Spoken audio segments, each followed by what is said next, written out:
Let's try now. Anything? Can you guys hear me at all? Let's try now. Anything? Jesus Christ. Friday night fuckery at its finest. This is why I don't stream on Friday nights, guys. Good fucking Christ. I am so sorry. I'm so sorry. That's all I can say over and over again. So sorry. Hopefully I'm not blowing your eardrums out now with the damn microphone. Holy shit. You want to talk about a whole string of events. Mic wouldn't work.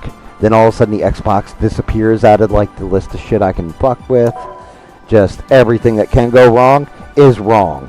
Why? Because it's fucking Friday night. However, it's Friday the 13th, and the 13th is my 13 is my lucky number, my lucky day. So I specifically bought a scratcher ticket earlier, and what it happens, I spent $5 on the ticket and $1.15. So it is what it is. I also almost got in a fight in Walmart earlier with a couple punk kids like playing around in the toy section. They were like teenagers, like 16, 17. And like they threw something, almost hit my wife with it, and there was like a Walmart employee standing next to me, and the kid was going around on one of those like automated scooters, and he was like, "Oh, our bad," you know, or whatever, and I was like, "Yo, that hit me. That would have been your ass." Like that's my wife was first. She was like, "Yeah, you throw something at me again, I'm kicking your ass," and I was like, "That'd be your ass." "Oh man, I didn't throw it," and all this other shit. I'm like, just looking at him like, "It doesn't matter, bud." And then he kind of like started to wheel off, and the Walmart employee threw him out of the store and everything.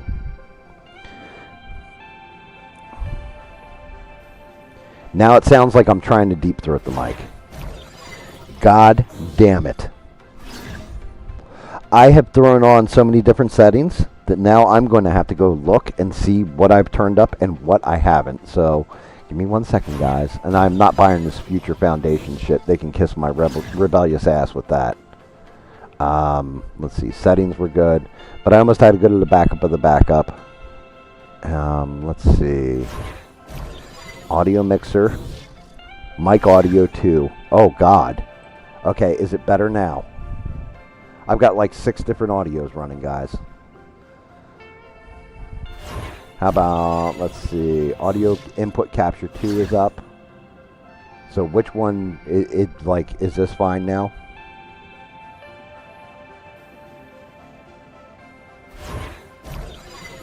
I'll go to Sheree. Is my voice fine? Am I coming through fine? Yes, okay. Did that quiet it down? Do I need to drop volume on the mic? Like, bring it down to like here maybe? Because I'm kind of yellow lining from everything I can see. And Eugene's in on it now too. Good to see you guys. I wasn't expecting anybody to show up. Unfortunately, I do think we lost Danny Boss. What's up, Steve? How are you, brother? Good to see you. I don't even know what the hell games to play tonight. I'm not going to lie. I figured I'd just knock out my dailies for this real fast. Looks like they did the thing in Sue Storm for stuff. Let's see, 6,000 damage, 5 health packs.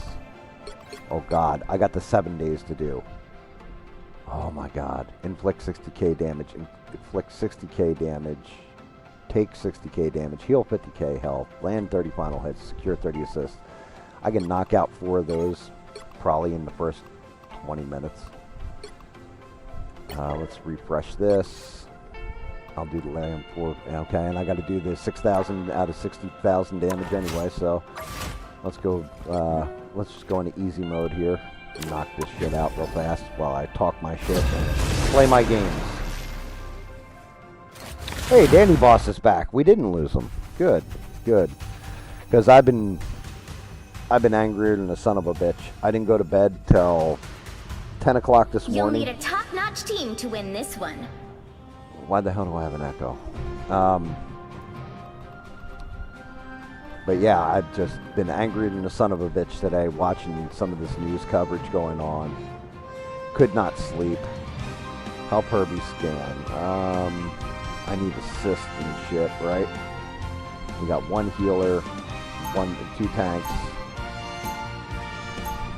Who should I go with, guys? What are you guys thinking? I'll punish. Why not? Only cowards see shades of gray. Embrace perfection. Turn the game audio down a bit. Okay. 30 seconds before you Hold on. attack. I can Get do that. ready. I think I can do that. Let's see. Is your aim really as good as they say it is, Hawkeye-san? I just gotta find the right Better. channel. I could hit a single spider dangling from a web a mile away.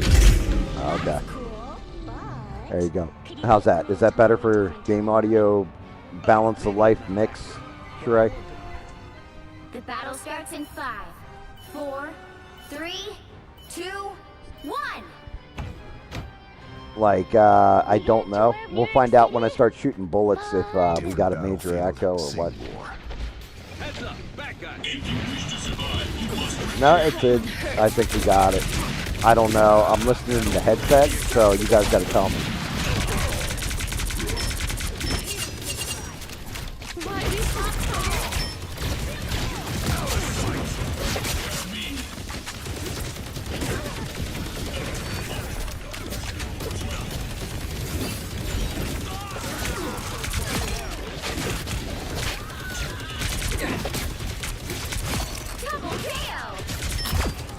Get the fuck out of here, Spider-Man. Who the fuck do you think you are? I'm the Punisher, bitch. I'm the Punisher, bitch. I'm the baddest motherfucker, the best looking man, and the best singer you ever heard. Hold my drink, bitch. Isn't it? Down more on my chat or on the game audio? Which one? A nice deep freeze. Double KO. Right there. Give me 1 second, stranded. Okay, I can do it now. Don't turn back now. I'm sitting up here and like killing things. Fucking game audio. Game capture. How about down now? Is this better? I'm not seeing any other audio running, and that should be way lower.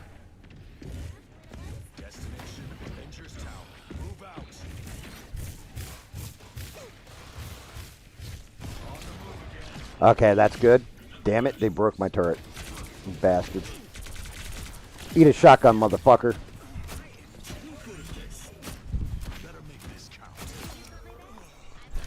So anyway, watching this coverage of all this stuff, Trump is playing this shit like he's half pregnant. And it's really bothering me. Some of the news coverage I've been watching, they're like, well, this is going to lead to regime change because they've killed so many of the top officials, this kind of crap. That terrifies me. When you start talking about all this kind of stuff, about weapons of mass destruction and regime change and all this, I heard this shit before. It happened back in the day with Iraq, and it did not work out well for anybody. Oh, that ain't good. Oh.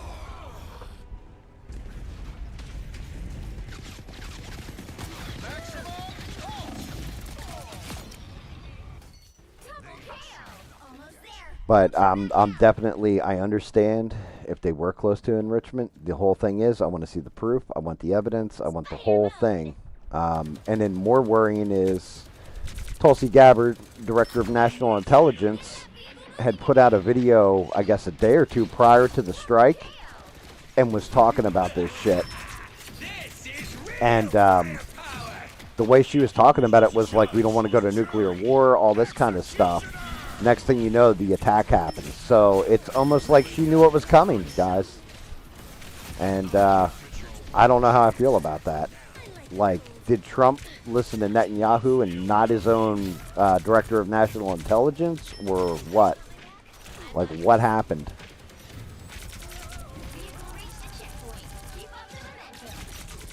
By the eye of Agamotto. You ain't killing my ass with that shit. Oh, I'm dead.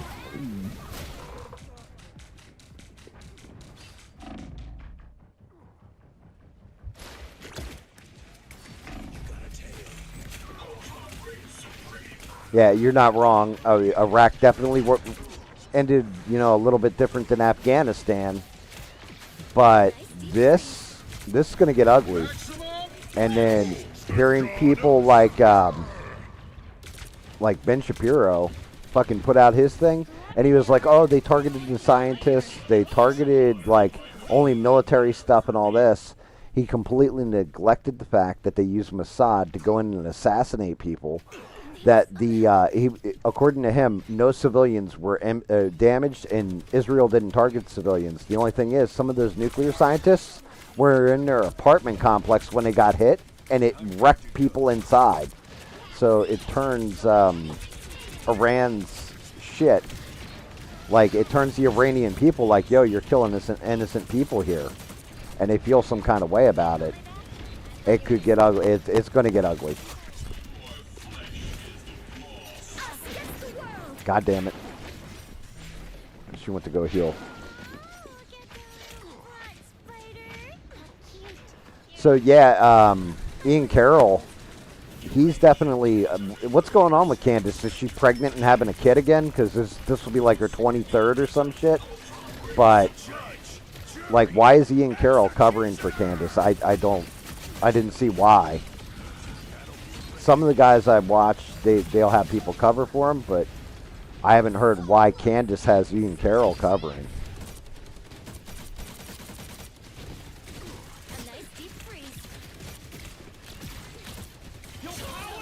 Damn, that Iron Man didn't want to go down. Uh-oh.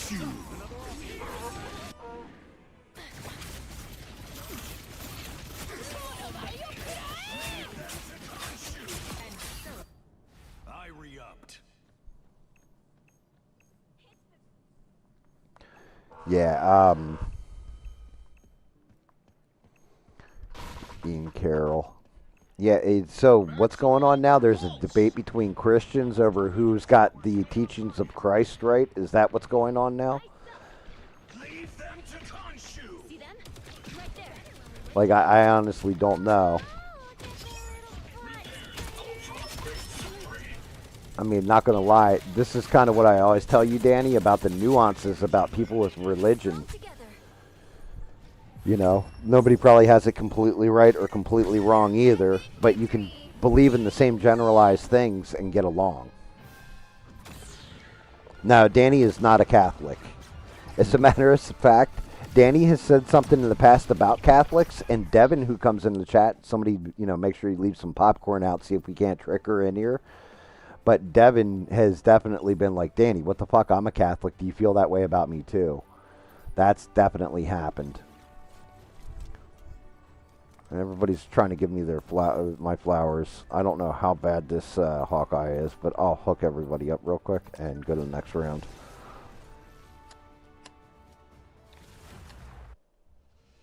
But yeah, I'm definitely looking at everything. Right now, like, dude, this is the exact same shit I'm seeing is the same that had happened with the Iraq War. Like, a lot of the same propaganda hype, all that kind of shit. So this is worrying. The only difference is that with the Iraq War, George W. Bush was like, yo, we're going in, and this is our goal. And with this shit, it's completely different. Like I said, Trump's playing this like he's half pregnant. Like, yes, we'll back Israel up, but, you know, no, we didn't attack and we didn't help or any of this other stuff. We're just going to supply them the rockets to hit shit and give them some of our military tech. And they're doing the same exact shit that they did with Ukraine with Russia. Like, it's a proxy war. It's not good.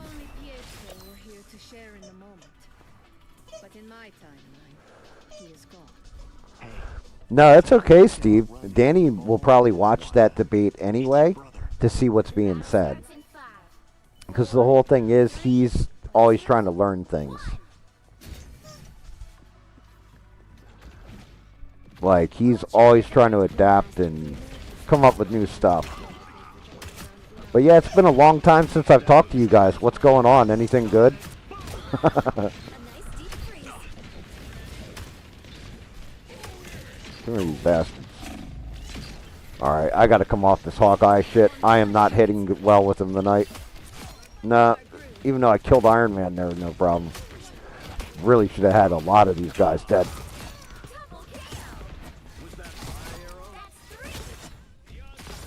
Only a triple? That's sad.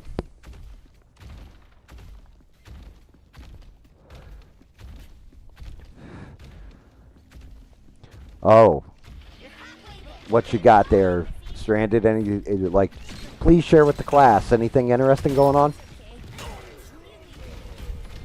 Needed that boost.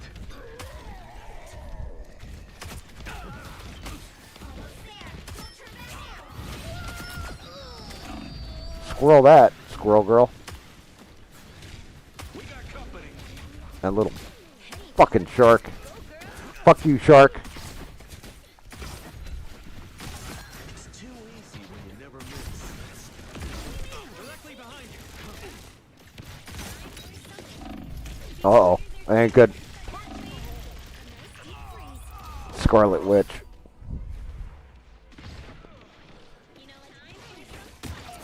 Hot as hell. Well, you're in New Mexico, aren't you? We are done when I say we're done. Like, everybody prep for tomorrow, too?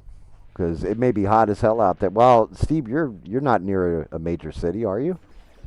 Who's near major cities in this chat? Anybody? Because tomorrow is going to be an interesting one. Tomorrow is basically like, hey, everybody, let's riot day. Allegedly. We are in this front. Prepare yourselves. Players look way too familiar. I'm counting on you, friends. I suck. Goddamn shark, die. Another one for the good guys. Fire from behind. Watch out.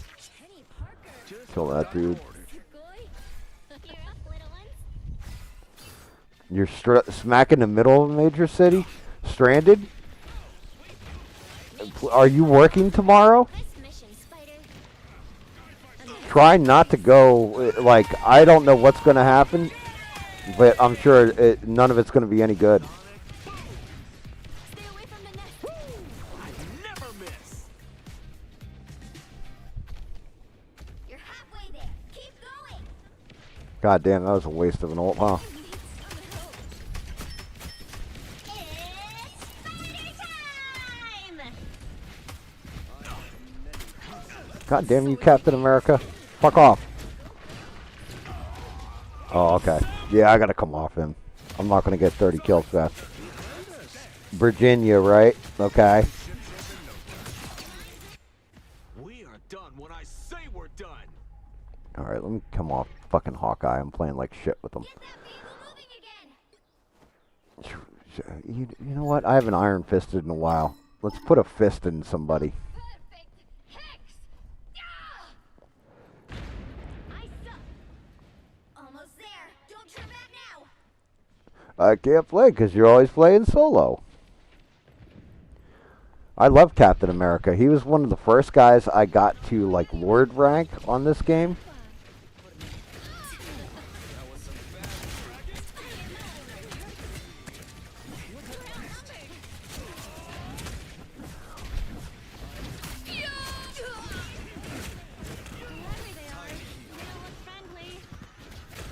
Get my heal on. Really need healing is what I need. And she... You'll fall long before I do. Yeah, down here, I think I had said this, but tomorrow,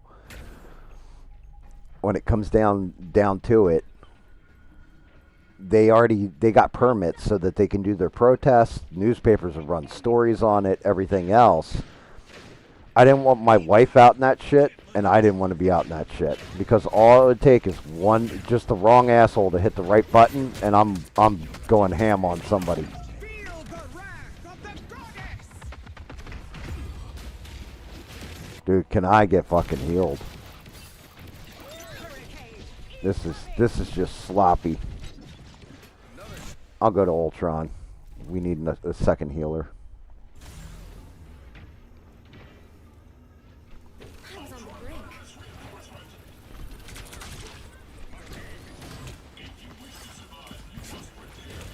Let my strength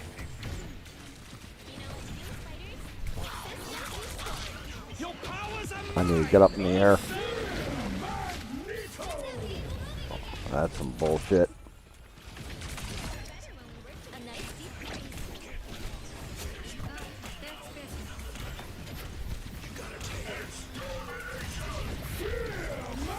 That's Come on, Magneto. You're going out. Melt your face. Spider mode. Kill that one. If you're near a city, guaranteed there's going to be fuckery tomorrow. No, Texas, they deployed National Guard. Illinois is going to be really fucking bad. New York's probably going to be really bad. Anywhere where you have a Democrat stronghold, basically, is going to be ugly. This should keep us safe. Vehicle reached a checkpoint. Keep up the momentum. Oh, Jesus Christ. You were living in the city where the judge was helping the illegal gangster, or the, whatever that dude was, fucking escape? That's just insanity, Steve. Thanks so much. Like, the lady judge? Mutant kind will not be erased again. Yeah, there's always bad stuff in a blue city. I worry about my one daughter because she's on the edge of Baltimore, which is a bad city already to begin with. I found one of our As a matter of fact, I got to check in with her. She sent me my Father's Day shirt or whatever already. Every Father's Day, she never misses. She always sends me a shirt. this shield should do nicely.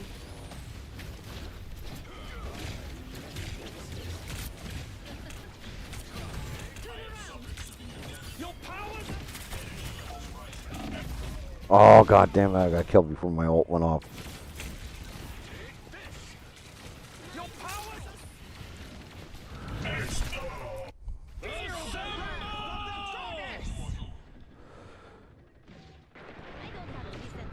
stage.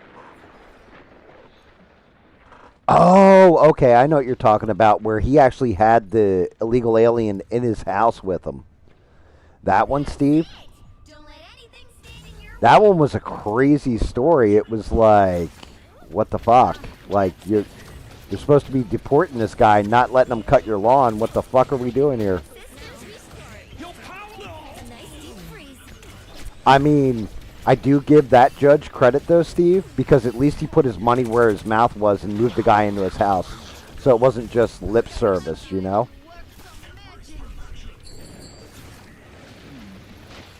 Like, most people are like, oh, the illegal immigrants and all this stuff. And then it's like, okay, well, how many would you like moving in with you? Well, none of them, but it's okay for them to live next door to you. Like, excuse me? I like the cold. Like, say what all over again? You crazy son of a bitch. Like, you won't let them in your neighborhood, but it's okay for me to house them in mine? Yeah, no. I don't think that's how it should work, sir.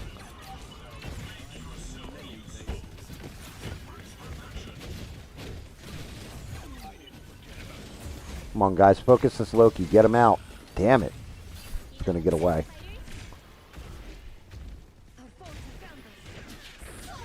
Yeah, I mean, and that he let him hang around with his daughter, all that. Like I said, at least he put his money where his mouth was. I can kind of respect that, even if I don't like it. I think that's, like, you know, if you are an officer of the court, you need to be upholding the law, even if you don't agree with it. That's just being fair and real.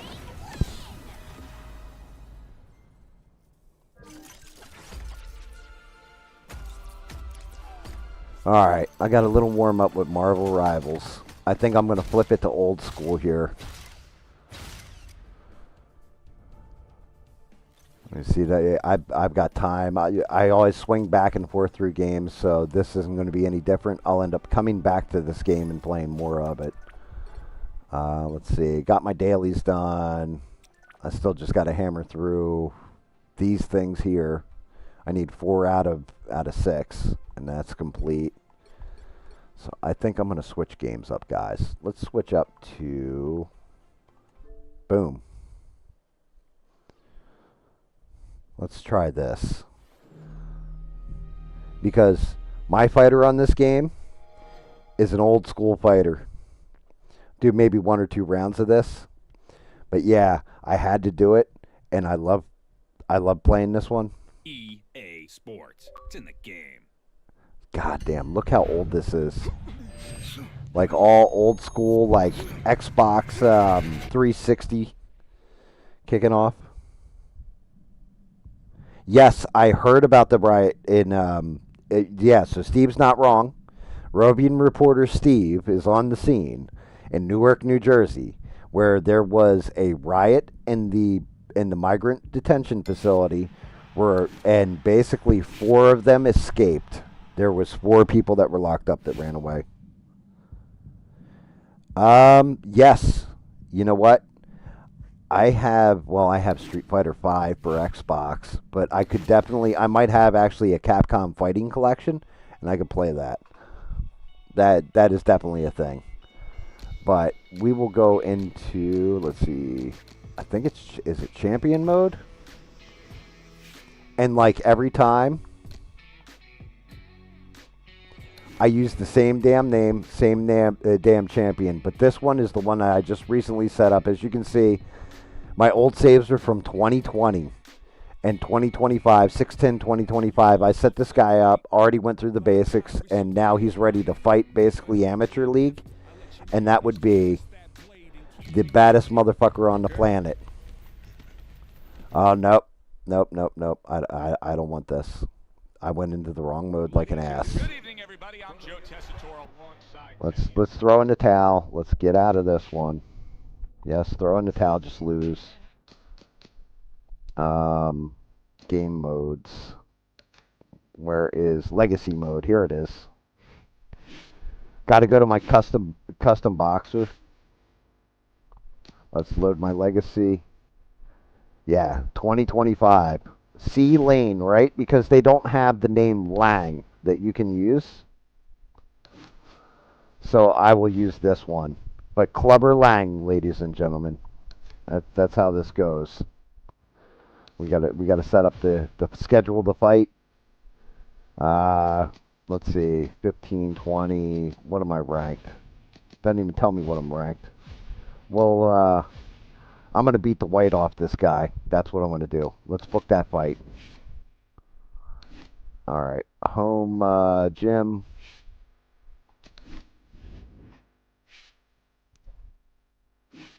You used to love playing this game, Danny? Yeah, dude. This game is a fucking classic. Now, granted, I like Fight Night 3 better than. Okay, I'm just gonna do this because then I can just click. We won't even go through the. We'll do the hill sprints. Increase my stam. I got 4 weeks to train, so I'll rest for a week. No, actually I can do, because I'm doing athletics training, I can do more of it. We'll do speed.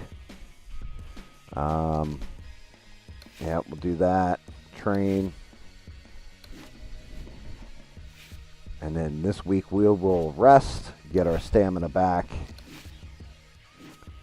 And I don't need full stamina, I don't think, to whoop people's ass. Nope, I don't want that. Train. Come on. Give me skill. Athletic. Yes. And then we'll just do some light training. We'll do some tennis ball catching.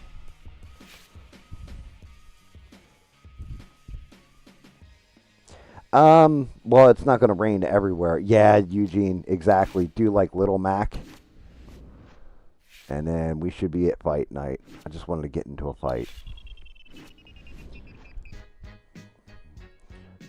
Yeah, I don't think it's going to rain everywhere. I know there's going to be people out there with their little signs and all this silliness. It's going to be one of those things to watch. So there we go. Clubber Lang, age 19, 6'3". I got 25 pounds on him and a 5 inches on my reach. Balboa, you can't duck me. I'm coming for you. Bring your woman. Oh, come on, Balboa. Oh. I live alone. I train alone. I win the title alone. Can't duck me. Oh, this guy's getting the shit beat out of him. And he's an English boxer, too. I'm sorry for your countryman, Danny. But unfortunately, you're fighting Clubber Lang. Dead nuts out of fucking Chicago, Illinois. He is going to whoop this man.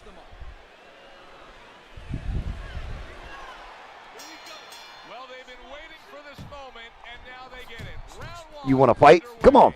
Oh, come on, paper champion. Good clean shot, returning fire. Well done by Judah.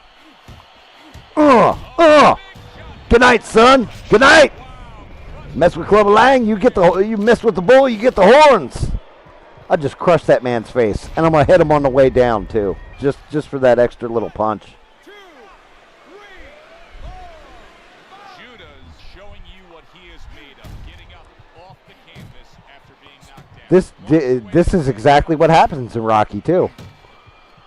Like when Clubber Lang's going for it at the beginning, he's just whooping through people. Big shot comes Damn. Can he get up from this? He's done it before, but can he get up from a second time now? 1, 2, 3. So what do you guys think is ABL streaming tomorrow? Judah's Oh, he got up at 9. Well, he's going right out too. now he wants to see how Oh my God. Make it stop. Clubber. You broke the man. Get off me, son. his opponent just Ugh. some minutes. You can't hold me. I'm a bull in a china shop. Solid. Judah's down. And you believe Oh my God. punch came from out of left. I don't know if I want to play this anymore. That man broke in half. 1, 2, 3, 4, 5. That's it. The fight is Wow. over. Lane's game plan works to perfection. The power came early. A first-round knockout victory. I'm the best in the world. Come on, paper champion.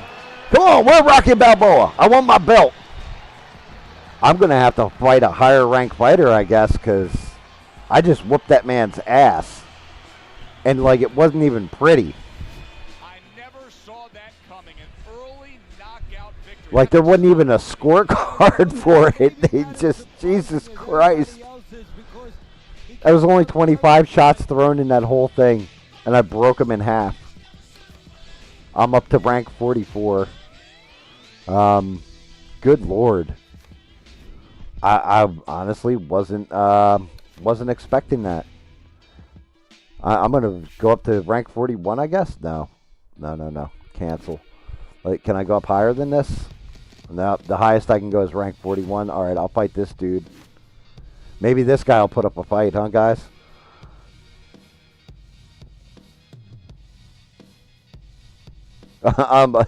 Danny, I'm sorry.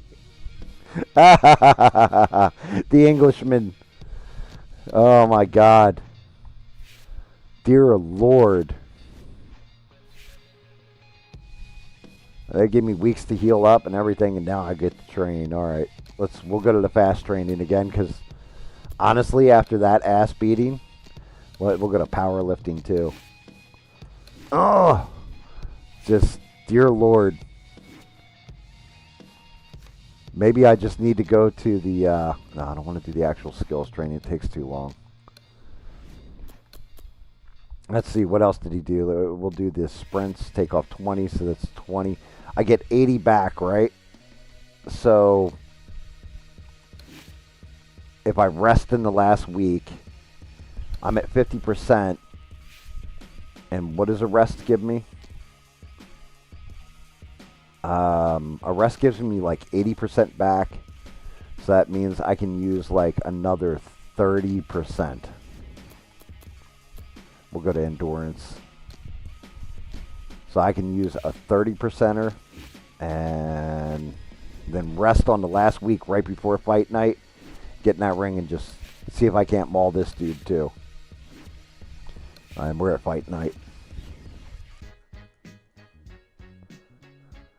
Steve, yeah, you're not wrong. Like, dude, it's a hopeful little tune Eugene put out. That instrumental number 14. It was definitely chill, like relax and play. Wait, where the hell am I fighting this guy? In the back lot? Wait, are we fighting in an alleyway? Oh, come on. Come on. You can hit me harder than that. Come on. Fool. Murdoch hit me harder than that. You ain't nobody, face. Hannibal, I ain't getting on no damn plane. Knock him out. Come on now, go get him. Oh my God. This is just not right. I'm gonna have to do this a different way, I think. 4, 5, 6. Oh, he got me at a counter blow there. He could have completely knocked me out because I left my jaw open. Yeah, you better yell defense at your guy.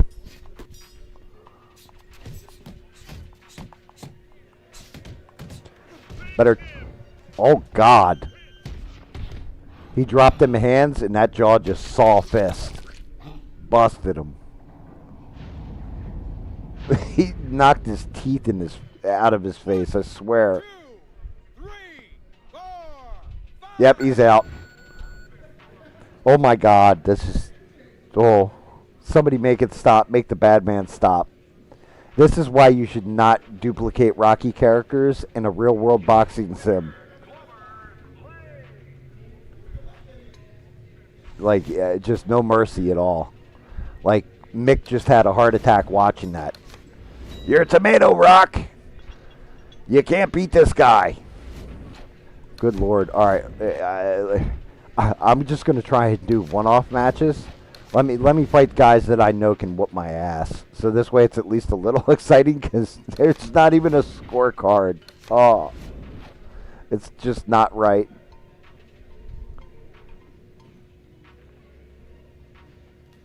Yeah, dude, stay down. Please just don't get...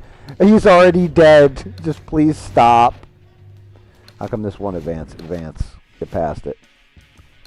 Yeah, put me up to rank 41 by whooping his butt. All right, let's see. How do I back out of this?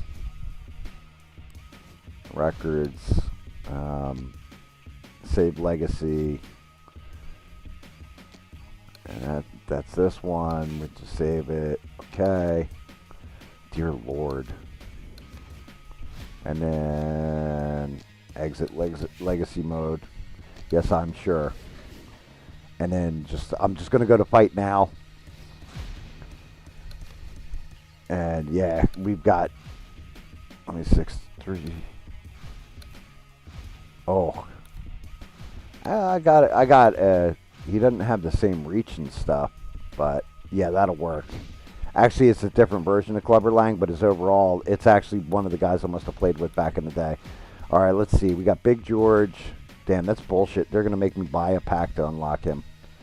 Joe Frazier is nobody to mess with. Lennox Lewis, Eddie Chambers, Tommy Morrison, old George Foreman, Klitschkovs, Sonny Liston, Butterbean, the guy from the story or whatever. Where the hell was Tyson? I want Mike Tyson. Yeah, let's put up an actual fight here, guys. See how bad I got my ass kicked this time.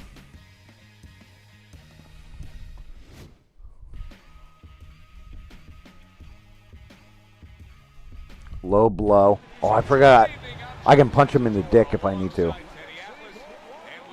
Oh, why does that say disconnected from Xbox Live? That's craziness. Am I still? Yeah, I'm still streaming because I can see it. Come on, Iron Mike.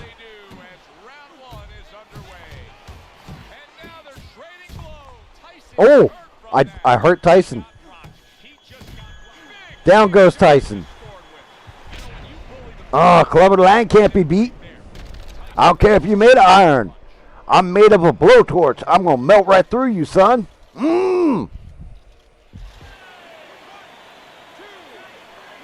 Keep your ears covered. Oh, that hurt. I need to back up. I'm running out of stamina, and those punches from Tyson, he got inside on me. You don't want to go inside with Tyson, ever, especially not young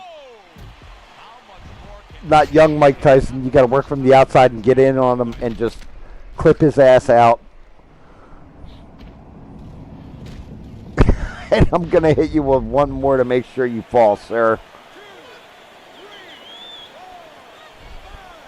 The ref is stopping this fight. Oh. Dream becomes a reality. A first I don't know, man. I don't know what happened there. Yeah, I was fighting, and I was thinking I was exorbitant, and then that man just punched me in the mouth. I was going to eat his children, eat his babies, and he just whooped my ass.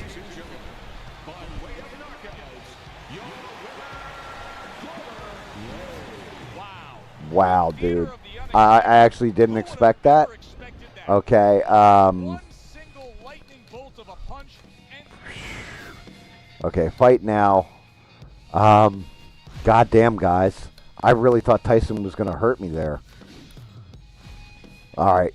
The GOAT, the GOAT. Muhammad Cassius Clay Ali.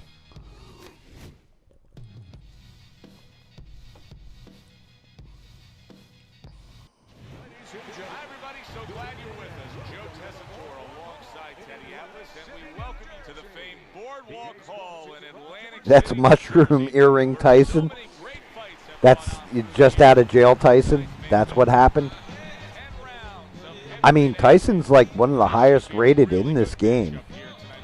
He's got a higher rating than Muhammad Ali, which is insane to me. The only thing is, I bet you Ali's got a better chin. And Ali's definitely quicker with that jab. You can see him snapping it out. He's going to keep me out. He's not an inside fighter, so I'm going to have to get him to the ropes and really work on. Oh. Just hit him with a two-piece and a biscuit. I need to go to the body on Tyson. The only problem is, I got to watch my stam. Like, I got Ali's health down. Time to go to the body. Go to the body. Well, you have two problems with that power. Beautiful game plan there.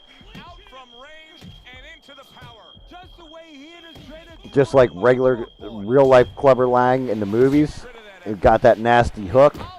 Ali's got his legs back, though, and now he's going to come back on me. I got to back up. Oh, this is a fight. I need to cut his eye. Cut him.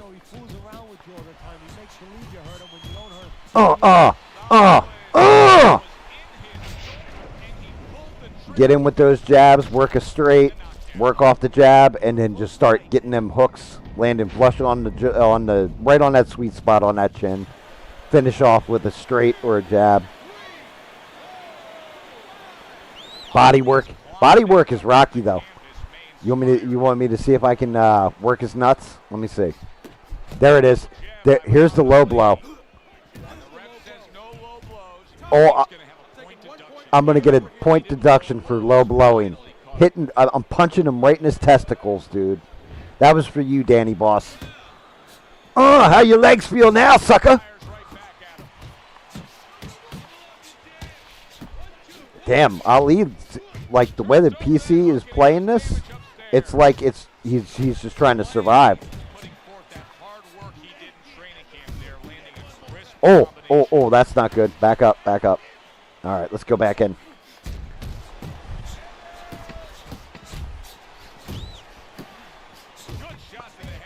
Good 4 seconds left in the round. He's going to survive, so am I. And that's the end of round one. It worked the kidneys. Dude, those low blows to the nuts. Ali was like, I don't know what to do here. That's my testicles you hit. I need to make babies.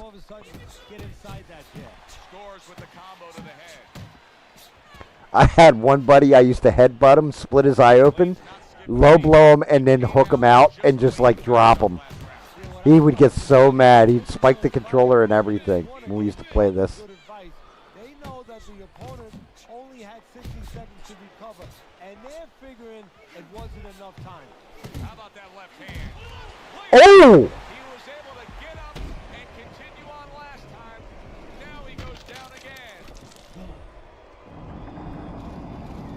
Ali's like, he wishes he was fighting Foreman and rope-a-doping him right now. That's some punishing punishing blows I'm landing on that chin of his. Looks across the ring at his opponent. Oh, God. You know that this is That gonna combo be work right there. That's what I'm talking about. great move. And there you go, Stranded. That's for you. I'll work the kidneys. Let's work them kidneys. You can keep them arms down. I'm gonna beat your arms sore, and then you're not gonna be able to hit me there, Ali. Concerned. Their fighter may go down here. Oh! Trying to land clean on them kidneys. Oh, that one hit him kind of in the dick, but his nuts covered the punch, so we're all right. Well up top. You're not. He's. A really nice job. I got to be careful. My stamina was getting there. This is what you're supposed to look like as an offensive fighter. Yes, it is, especially when you have a Back him up. Yeah, Ali's doing the rope-a-dope on me now, or trying to. You're supposed to put them together. One or two are going to be blocked, but when you put them together, Ali's ruined with that punch right there. I'm going to showboat a little. There's the headbutt. Come on, bitch. Come on. Come on, Ali. You ain't so tough. Look at that. Iron belly. You can't hurt me. That's a solid right hand high lane. Come here. Come here, paper champion. I'll headbutt your ass. Oh! Point deduction here for that clash of heads. The referee now feels that it's purposeful what he's doing, and he's deducting a point. Keep that head moving, baby. Come on, champ. Come on, Ali. Come on. You ain't so bad. Ain't so bad. Come on. Come on, paper champion. His corner has to come up with a game plan now. They need to Jesus, I headbutted him. as to how he I'm going to taunt him. of that good old Come on, come on. no, what they have to do is You ain't got nothing, paper champion. not against the law to move. Oh, he's going to knock me out if I'm not careful. Started getting a little too cocky there. with a right hand. Later rounds aren't going to favor you. I'm going to beat you into Parkinson's, son. Oh, oh, God. By a left hand. Keep them hands up. Keep them hands up. Keep moving, club. Keep moving. You're all right. You ain't hurt. And he cannot block this onslaught. Not much action as he just ties up. I'm going to tie him up Goes again. and get my health back. Still a lot of drama to be played out in this round. That's it. Now you piss Clubber off. I'll try to let you survive. You pissed me off. Again. Now you gotta wonder what the corner is thinking. How are they gonna stop this? Yeah, you're not wrong, Stranded. That's exactly what happened. He wasn't covering left, and that open shot got him. Let's hope he gets up. I say he gets up at 7. Nope, he's out. That's it. Knocked Ali loopy. All right, who's next? I guess we'll go through Foreman. Because should I go with old man, pull your shorts up to your tits, so this way everything's hitting below the belt, Foreman, that had like telephone poles for arms, and was going to sell me a magical grill so I could fry like, eggs and chicken on it and stuff? Or should I go with like old school, I'm going to break your thumbs and do a Thrilla Manila? Was it Thrilla Manila? Or was it Rumble in the Jungle? I can't remember which fight it was with Foreman.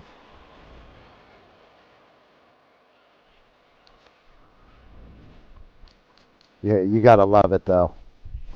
I even gave that man a couple rounds there to just can't beat Glover.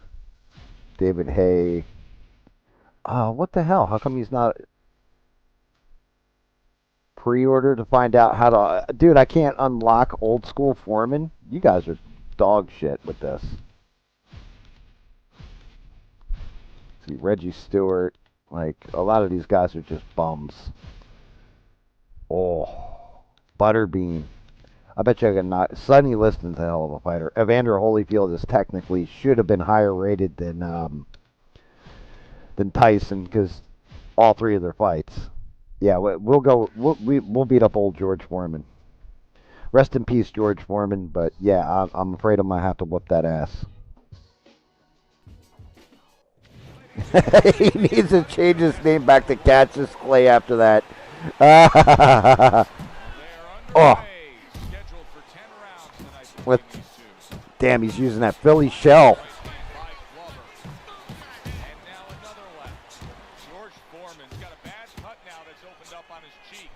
I already cut Foreman, guys. His face is already cut.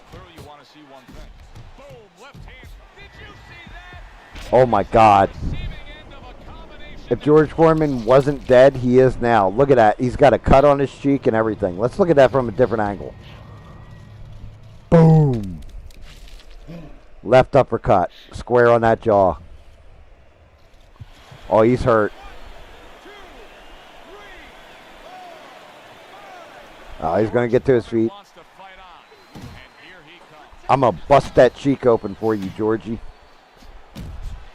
What an excellent two-punch combo by Lane. Go low and then come up high. Oh! What an uppercut. You ain't no Ali. Laying up against them ropes, fat boy. Let's work them bellies. Fighting fire with fire sometimes can work. But, oh, and there you go. Big George damaged here. Will he be able to go forward? Friday fuckery took George. That's right. He did die on Friday night fuckery, didn't he? Dude, I feel like I'm beating up Joe Biden at this point. It's literally elder abuse. Look, oh my God, look at his face, guys. Round knockout. Did you guys see that shit? His eyes. Wait, he doesn't know where he is. I turned him into hamburger. Poor George Foreman. Yo, I feel bad. I'm gonna go buy 3 of his grills with the prize money from that fight. I feel terrible now. I guess Lennox Lewis and Evander Holyfield are the only two left, unless they have Rocky Marciano in this, and I don't even remember who all the fighters are. Good Lord, you poor bastards. That's sweet science. The Klitschko brothers. Tommy Morrison, I'd beat him up, but I don't want to catch AIDS. Lennox Lewis, Joe Frazier. You know what? The hell with it. Tommy Gunn, come on out. I didn't hear no bell. I didn't hear no bell, Tommy. I didn't hear no bell. It's the only name he could remember. Holy shit, Stranded. Oh. Oh my God. Here we go. Come on, Tommy Gunn. Oh, I just beat the hell out of 2 of the greatest in the world, and you're going to get in my way? Sorry, but Rocky 5 sucked. So, yeah. 3 is peak Rocky. What do you think? If I could whip those men's asses, what do you think's going to happen to you, son? With your mullet. I'm going to knock the rest of the hair off your head and make you get an office job. Either that or I'll start doing crack and become an AIDS victim.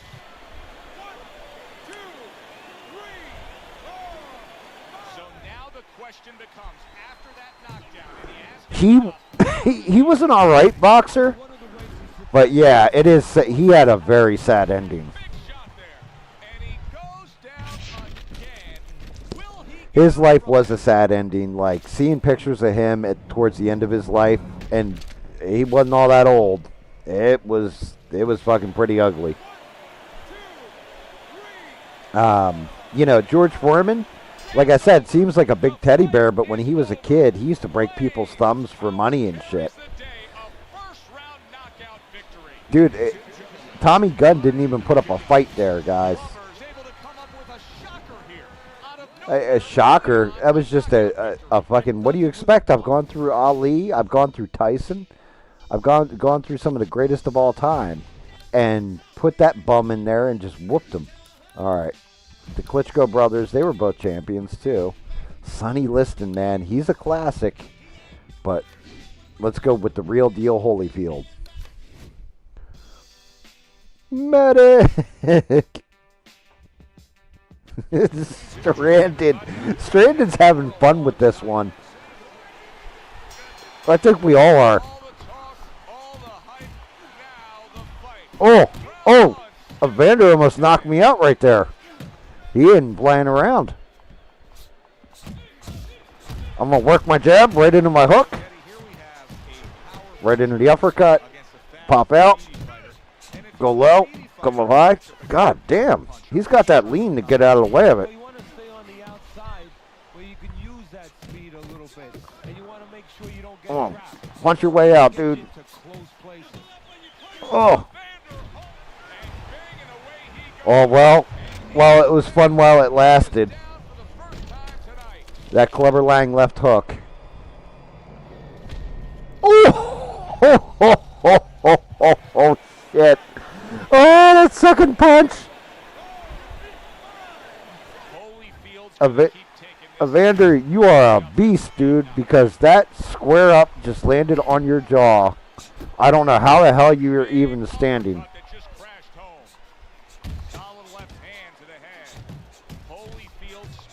I got to be careful. I'm running out of stamina. I got to back up. Let's back up a little bit. Let's taunt him. I'm the greatest! Oh, you punched me in the mouth. I'm the greatest all time, sucker!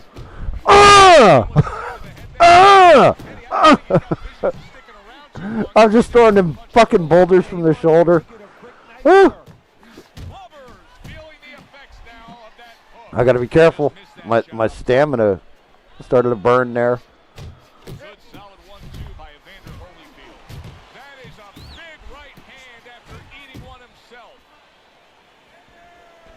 Oh, come on, Vander.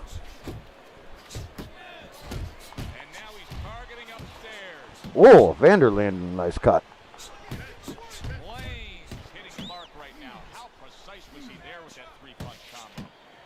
Come on. Damn, Evander's actually putting up, like, he's got lower stats, but man, outside of that one punch, he fucking, like, he took that. It's like when he fought Tyson. The first round, Tyson came out like a bull and hit him with an uppercut, knocked him off his feet and into the corner, and Evander, like, shook his head a couple times, like, what the fuck hit me? Got back up and ended up winning that fight. So, the one thing I can say about Evander Holyfield, not only was he technically a great boxer, but, man, he had that one thing boxers need, heart. That's some good advice. Keep the jab moving, keep him away from you. The only thing is, you do realize that we're talking about Clever Lang, right? I'm missing. Oh, he's got a longer reach. He's got Clever hurt. Evander might be the one to fucking finish Clever here.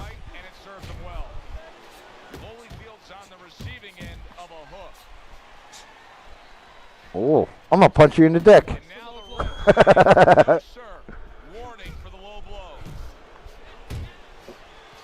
Where's my bite the ear button? Oh!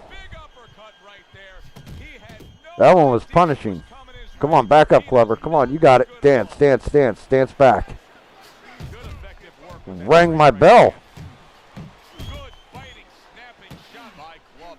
I got to stop throwing bombs and start actually boxing this fool. It's time to start boxing.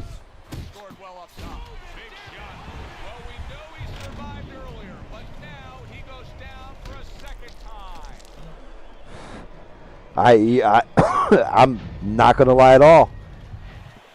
Holyfield's been the best fight, I think, so far out of everybody, guys. And he's back up. I don't know if I want to finish him with big shots. It seems like I'm going to have to combo the shit out of Holyfield, and he's covering up and everything.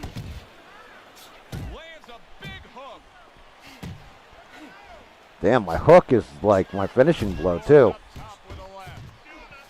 Pair of fucking uppercuts. Oh, that would have been vicious. Considering I was out of stamina, he had landed that clean. Oh, he's stinging the hell out of me. Damn, that heart. All right, I got to stop playing with this guy. I'm going to dick punch you. Come on, I'm the greatest.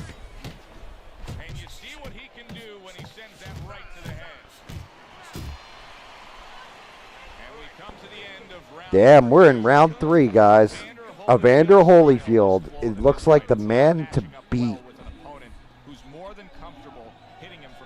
Now, Evander's showing that where, you know, like, definitely showing damage on his face and everything else. And he's hurt. Like, he comes out weak in the beginning of the round, but god damn does he turn it out once you knock him down. Just the way he finished up last round. Yeah, what I like is that he's a thinking man's fighter, and his corner gave him probably good advice. They know that the opponent... Come on, go inside. Up. Yep, there it is. Well, he's been there before. And Had to get him going up top and just come in low. He can't Come in like the Japanese, low and with the sun at my back and just uppercut him. The referee's going to step in now and stop this. I'm going to say 7 count, and he should be back on his feet unless he falls completely over. Nope, he got up. 9. Holyfield's able to get up. Teddy, I question, though, God damn. able to go on.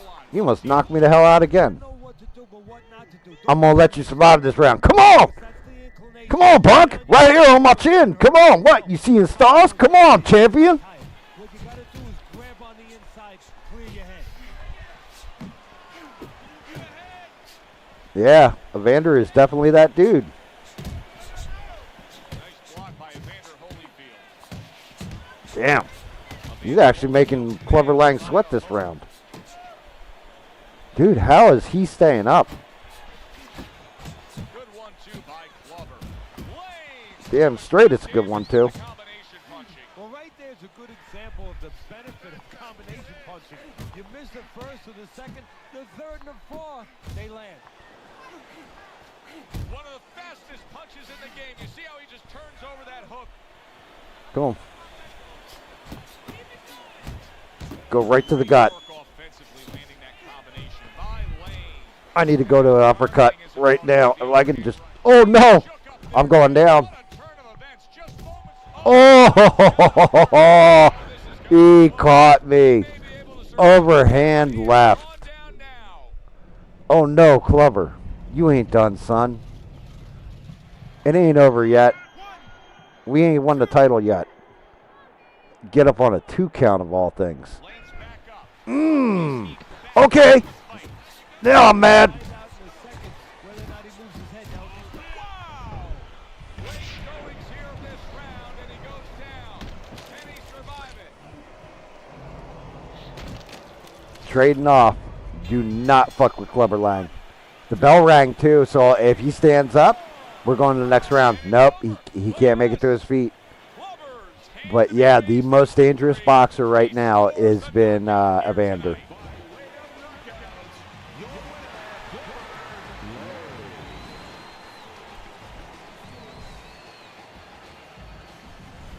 Oh, that's a big win. That's a big win that's going to get I mean, I was leading on the scorecards, but Jesus Christ. this early.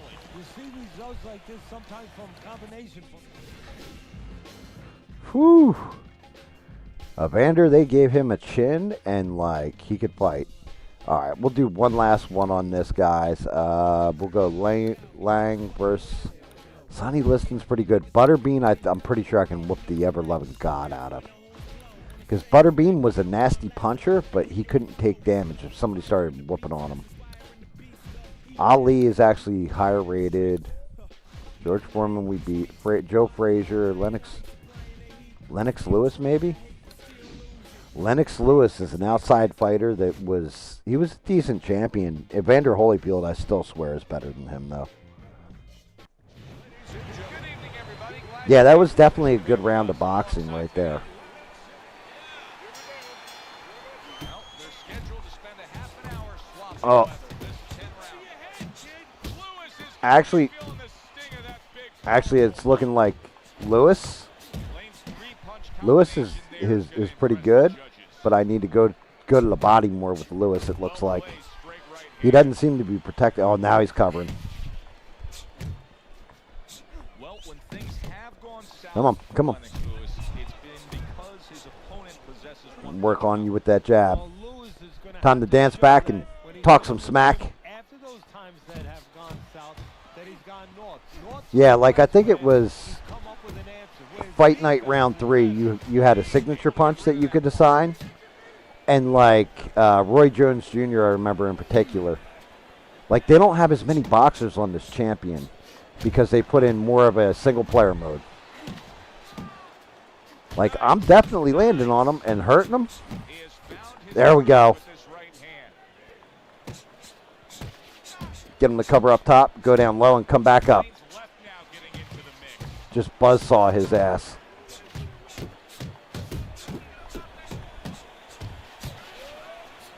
Damn, Lewis is good on defense, though. I mean, he's a traditionalist with his blocking. Lewis is nailed by a huge hook.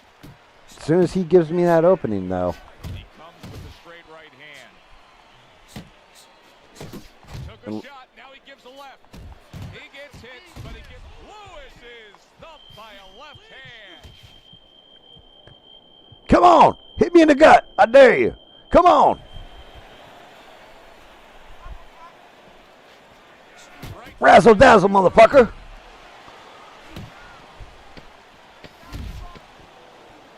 Oh, a big shot comes home for him.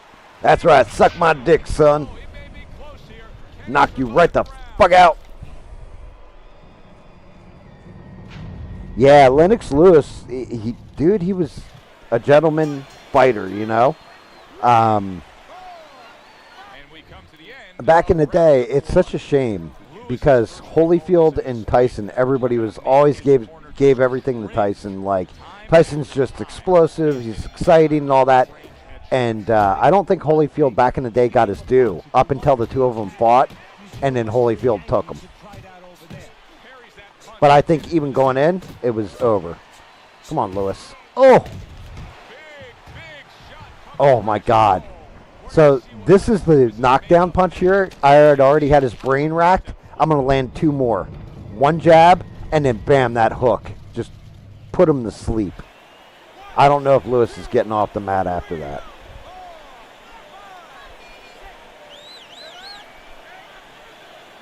Nope, he ain't getting up.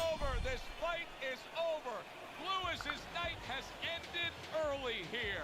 Unable to go the distance, he couldn't rise up. He did take Evander twice, but I believe that was later in Evander's career. So it's like it's the same thing. Like fighting Tyson, there's Mike Tyson when Customato was still alive, and Mike Tyson after Customato died.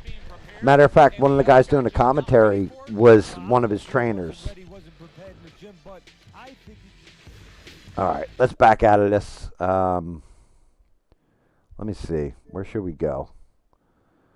We'll go to. Do you guys want to do Batman? If you got knocked the fuck out. Yeah, and you're right, Steve. But yeah, he did beat Evander twice. But honestly, I still say Evander was the better. Like he had heart, dude. And like I don't know what it is about Evander Holyfield, but I guess just that time in boxing, he was amazing. All right. So before I start this game, should I start this game? Do you guys want to see this one? Should I go to like Fortnite? Should I go to something with a bit more action? Or should I become the knight and become the Batman?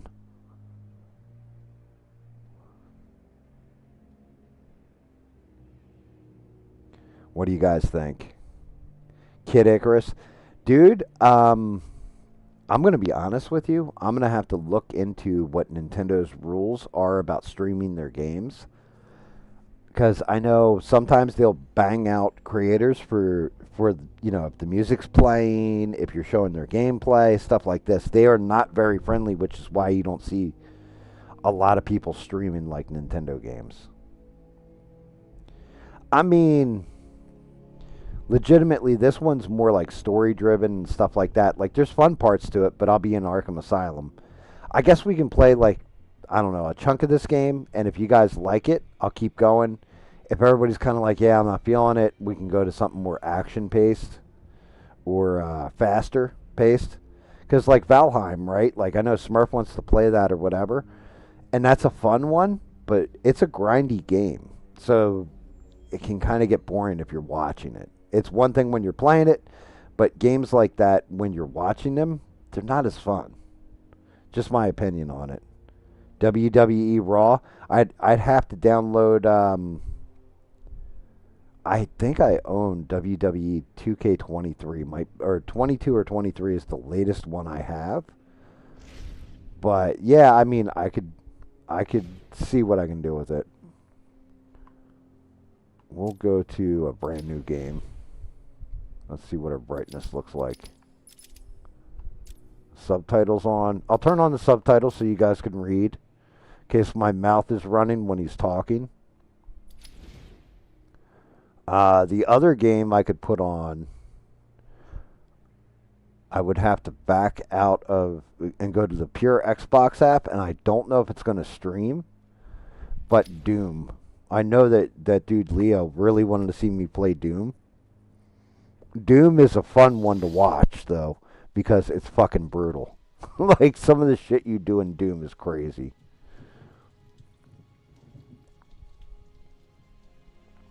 The new WWE games are pretty good. They can get tedious, though. Like, you get GM mode and all this if you want to set up a roster and run shows and all that kind of stuff. But reality is, I always play that shit like it's arcade.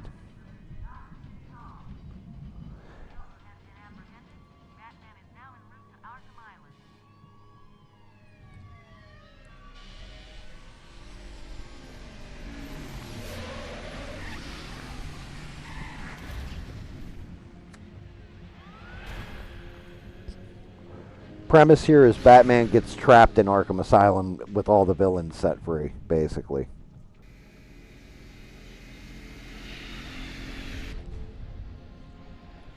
Yeah, that's true, Steve. He definitely loves his dinosaurs and his Doomslayer for some reason. I think he also likes Halo a lot for some reason. He seems to mention it.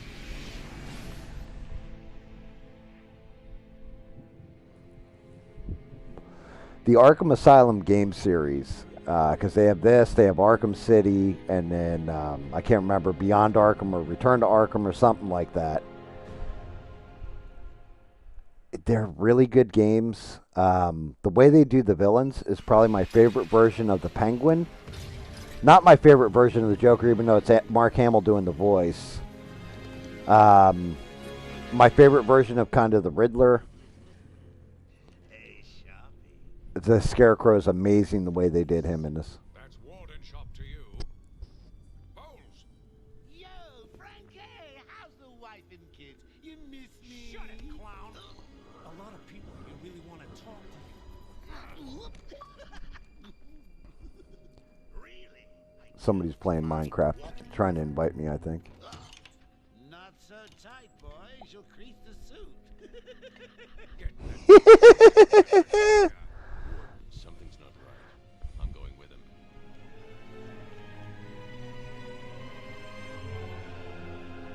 Yeah, I mean, you have Diablo 4, but I'm not big on Diablo like I was. He's waiting for you down at patient handover. He got here just before you did. Sharpie loves his cameras. Hey, Sharpie, you getting my good side? Ah, but heck, they're all good, aren't they?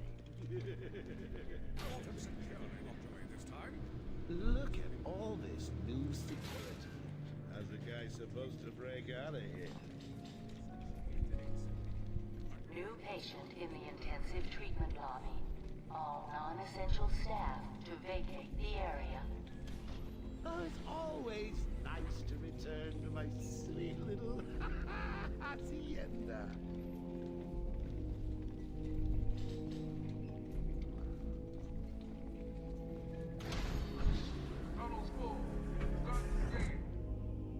Scan initializing. You know what? I prefer the good old cavity search.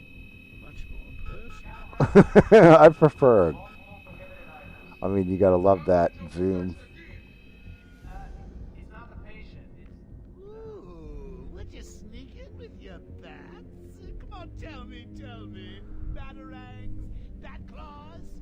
I snuck in the bat bong. I was gonna smoke with a couple people in here, see if Poison Ivy couldn't hook it up.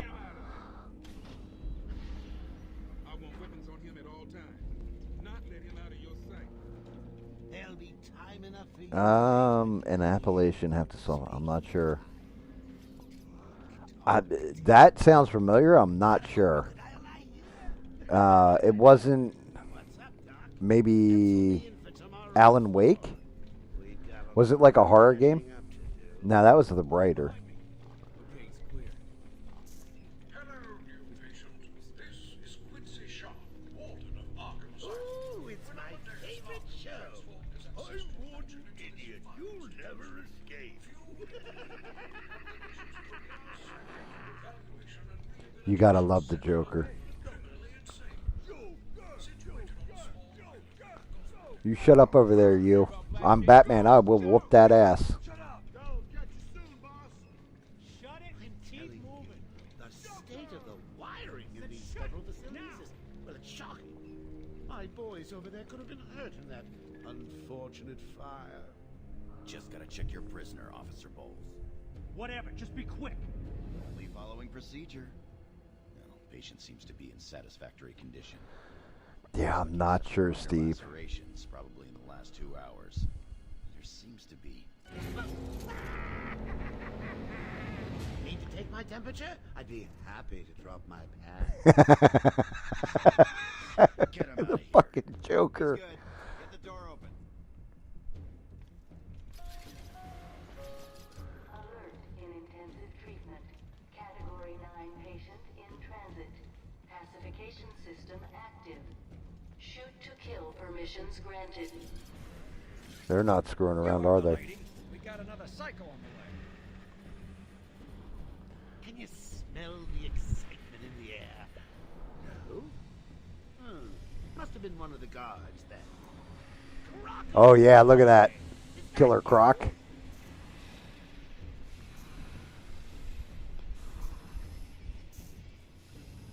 Get ready. Fall of Cybertron. Yeah, that game, it had some cool cinematics, but the game itself is just so-so.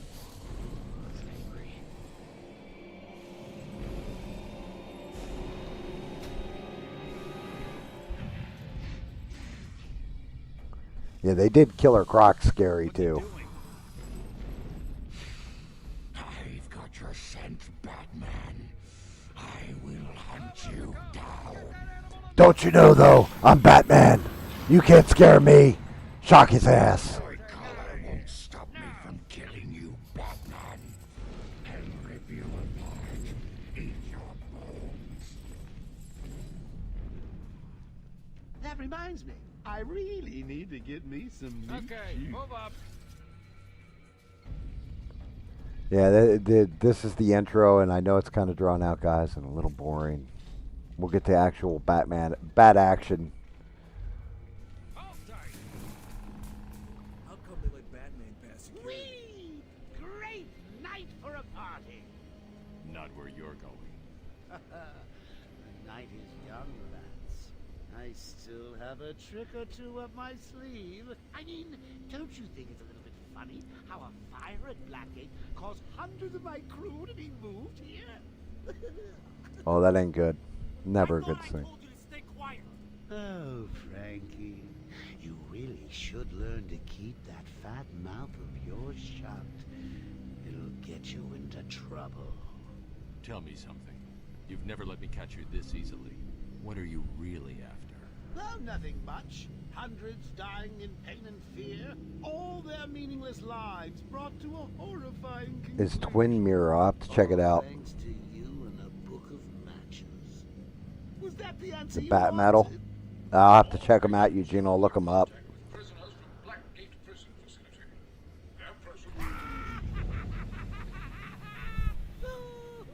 What's he doing? Stay where you are. Oh, I don't think so, Joker. You ain't going nowhere.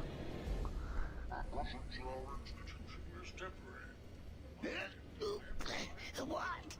Don't you trust me? Our guest has arrived.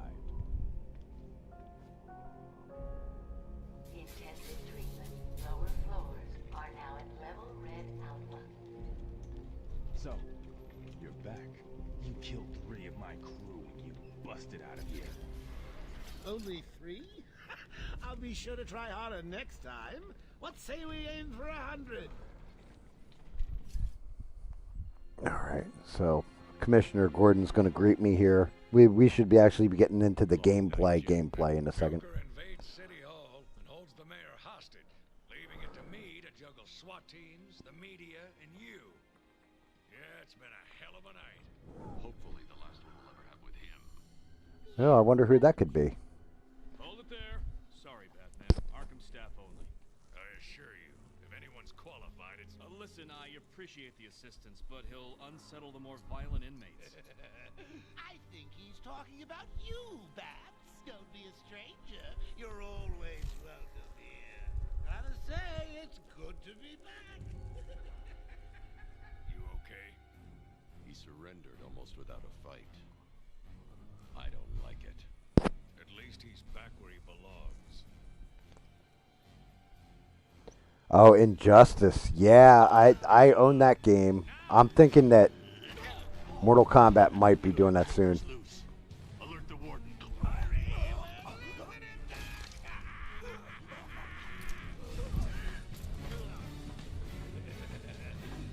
Joke's on you.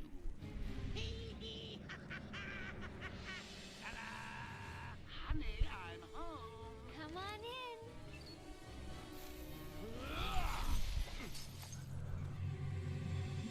Welcome to the madhouse, Batman. I set a trap, and you sprang it gloriously. Now let's get this party started. Okay, so this should be fighting, right? Yep. There we go. I apologize for the interruption to your regular entertainment. Up until a few seconds ago, I was going to kill everyone in the room and then watch cartoons. But then, well, you know how I do love a captive audience. You want some of this? Yeah, you ain't taking Batman down that easy. I'm just warming you up, Bats. Fresh from Blackgate Correctional Facility, with a combined sentence of 752 years.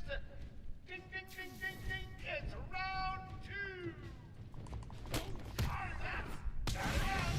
I got places to go. Evil Tuesday. I am Batman. When you see that thing above their head, you got to counter them. Otherwise, they'll knock you down. What was that? Right trigger and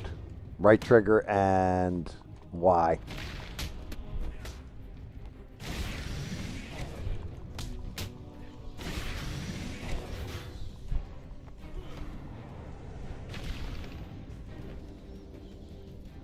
Take them all out. We're stuck in here. Joker's in full control of the security gates. That ain't good. I'll find a way out. Well, we can tell this was the Riddler's cell. Let him know what's happened. Don't make promises you can't keep, Babs. Let's open this. Control of the asylum. You're not going anywhere until I want you to. Stand. If you think Oh, Riddler trophy. There's like 100 of these. I'm not gonna find them all, guys. Why didn't you just come find me? Got to open the door there, Riddler or Joker. You know it's a trap. You joined in late, but not super late, Leo.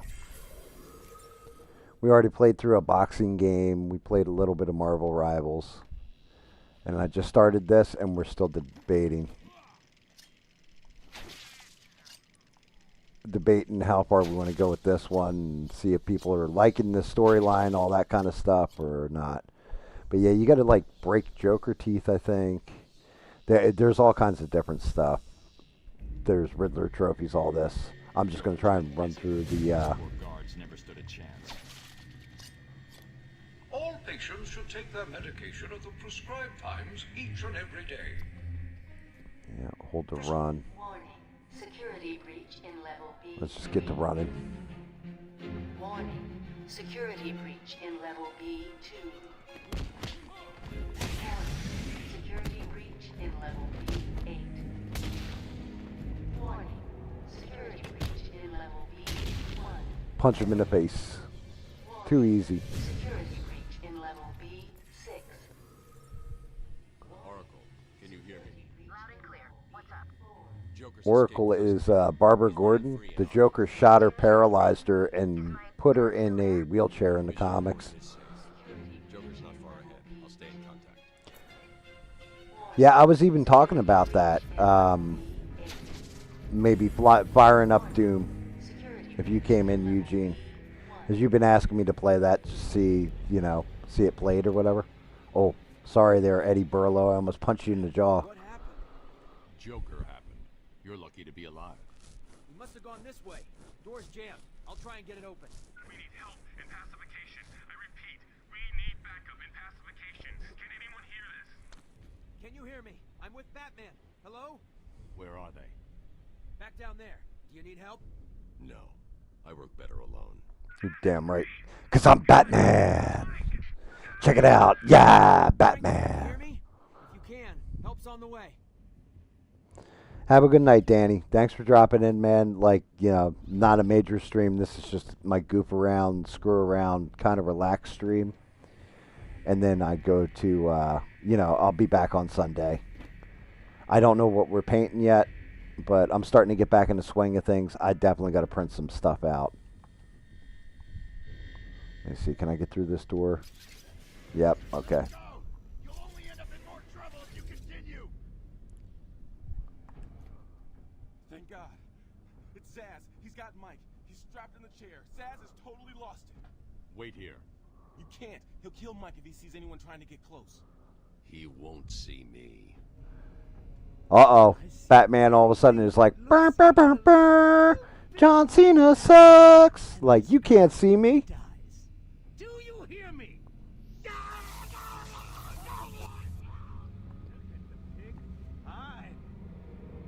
Okay. I need to get around and back of him, take him out without him seeing me. So that means I'm going to have to go in through up here somewhere. I got to be the Bat.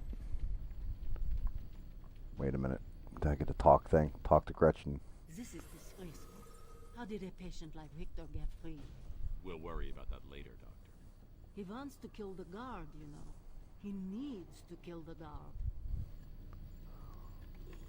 I've got to get close enough to Zaz to strike. He'll see me coming on the ground, so I'll stay up high. Yes, I agree. Let's go into detective mode. These old gargoyles should be able to support my weight if I grapple up to them. Oh, there's Zaz right there. He's the skeleton right in the back. Let's drop in and kick his ass. Zaz is down, but not for long. Someone put this animal back in his cell. Well, that was easy. Oh, it's Harley.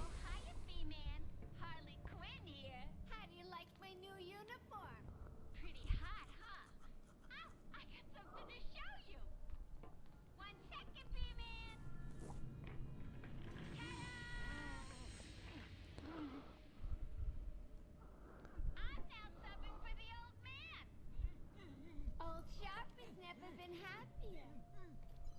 In case you ain't figured it out, today is the Joker's big homecoming, and you're the guest of honor. You have one chance to surrender, Quinn. Tempting, Bat, but no dice. Now the inmates are running the asylum. Well, technically the Joker's grooms shipped in from Blackgate, but you get the idea. Bye-bye for now. Okay. Batman, you picking this up? Oracle, I'm here. Arkham Asylum just vanished off the network. He's in control of the security system. He's probably isolated it from the grid. That's not all he's done. All police feeds are reporting he's placed bombs all over Gotham. Says he'll detonate them if anyone sets foot on Arkham Island. It's being suppressed at the moment, but the story will break any time now. He's lying. It's just a diversion to keep people away. How do you know? I know him.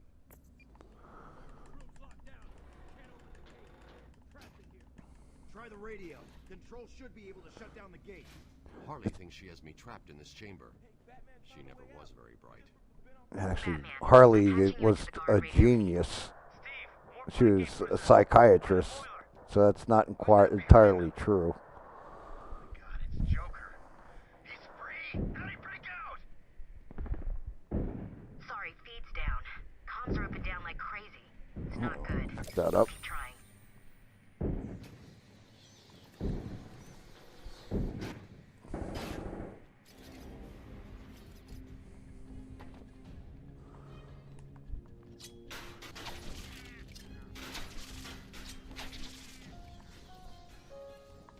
Warning, decontamination. Toxin. Well, that ain't good. Trapped in there. Warning, decontamination. Area sealed. What is that stuff? Joker toxin. Listen, the room is full of poison gas. Anyone caught in there is dead. Are you gonna get in there and help them? Let's see. Yeah, I am. Let's open it.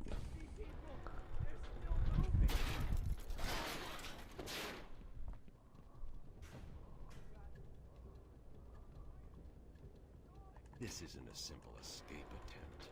Joker's been planning this. Please help me!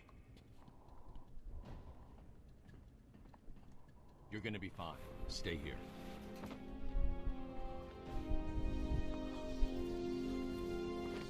Batman's here. Just hold on a little Damn. longer, Steve. I can't. Steve? Oh my God, Steve, why were you in Arkham Asylum reporting on things? God damn it, Steve. Please, you've got to help Steve. He can't hold on much longer. Oh, I'll save you, Steve. Don't worry, GAM's here. I'm back, GAM. The animal who did this. There we go. The extraction system. Steve was trying to get to the control panel at the end of the room. Was he now? Okay. Oh God. Can't believe he left me here. That son of a... Almost killed myself. Oh, great. All I need, Batman. Oh, it's a Blackgate convict. Well, somehow when I shot up the, Oh. Well, that'll teach you. That'll learn you something. Alright, yeah, let's trace these wires. Okay, there's one fan, there's the other fan, there's the other fan. Where the hell's the controls? Oh, right there. There's the extractor control point. A well-aimed battery should power it up.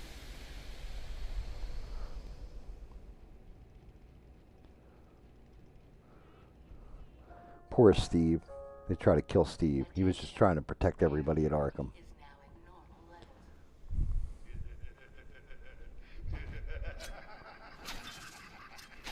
Come on, hit that damn thing. There we go. Let me go see if there's any more of these teeth laying around. I don't even know if it unlocks anything. Let's see, anything else laying around here? Not that I see. Let's see if this door opens now. Yeah.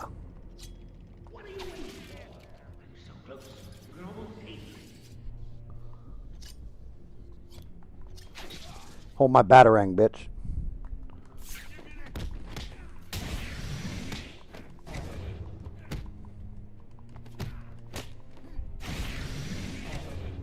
What do you got? Nothing. Damn, it clipped right through the wall. Crappy camera angle. I'm coming, Joker.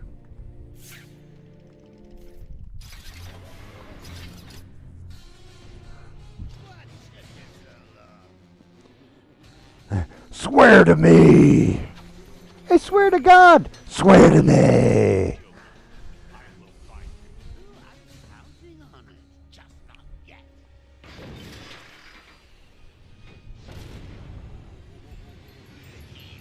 Oh, this is gonna hurt.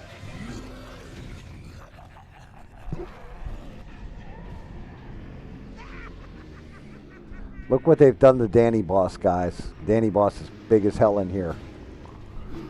Get out of his way. Oh, I jumped in electricity. Not good. Oh, that hurt. Oh my God.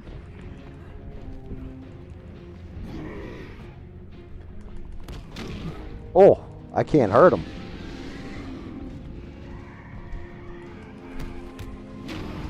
Oh, he's gonna kill me. I can't right bump out of it. Nothing. He almost killed me. Is he losing his mind? Oh, all I had to do was evade. Well, that's my fault. My bad. That was unexpected, wasn't it? Well, note to self, need stronger test subjects. Oh my God. Joker, why? I'll give you this one for free. Knock me off. I dare you. End this. Pull the plug. Stop me once and for all.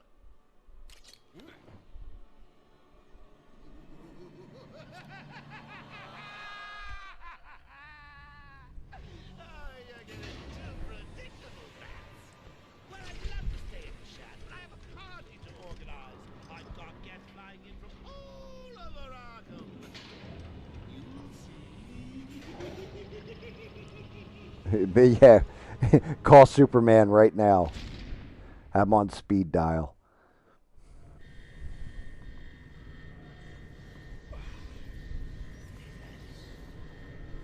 Batman, I'm over here. Where is Sparky? Where are you? Oh, upgrade. Okay, let's see. Unlock Wayne Tech. Fill the XP meter, upgrade Batsuit, and gain enhancements. Select your upgrade from Wayne Tech screen. Let's see. What do we got? Special combo throw. We got combo Batarang, critical combo strike, armor upgrade.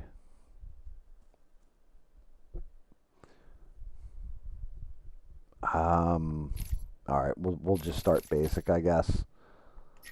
We'll do the throw.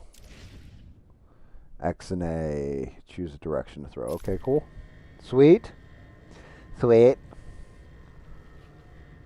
I'm Batman. Open the door. I'm Batgam.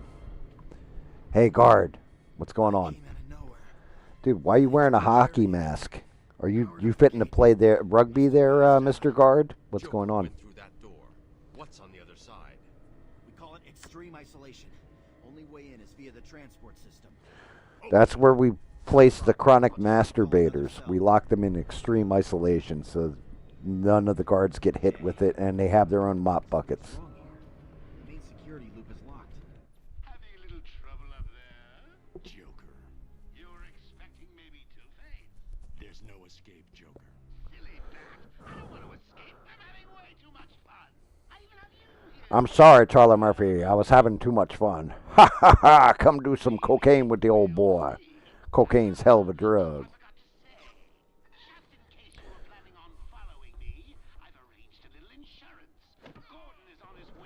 Oh, that dirty son of a bitch. We have dirty cops. They knocked out good old Jim Gordon.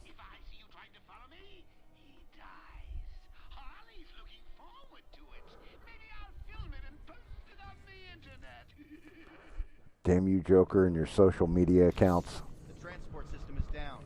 Best I can do is open the door you came in. Sorry. Best I can do is 350.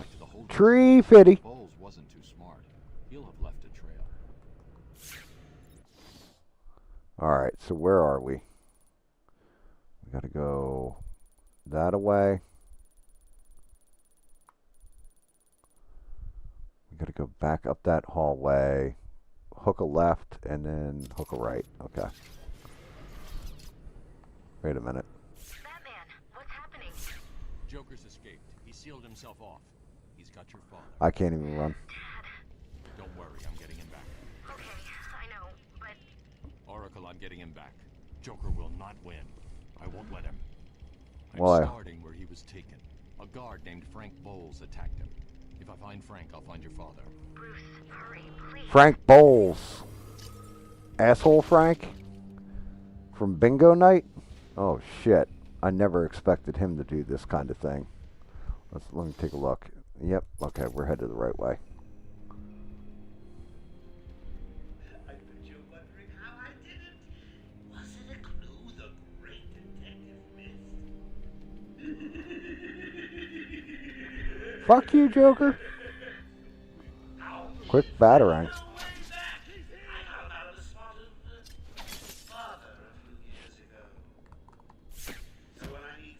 Oh, okay, I need to turn that off because it's blinding me.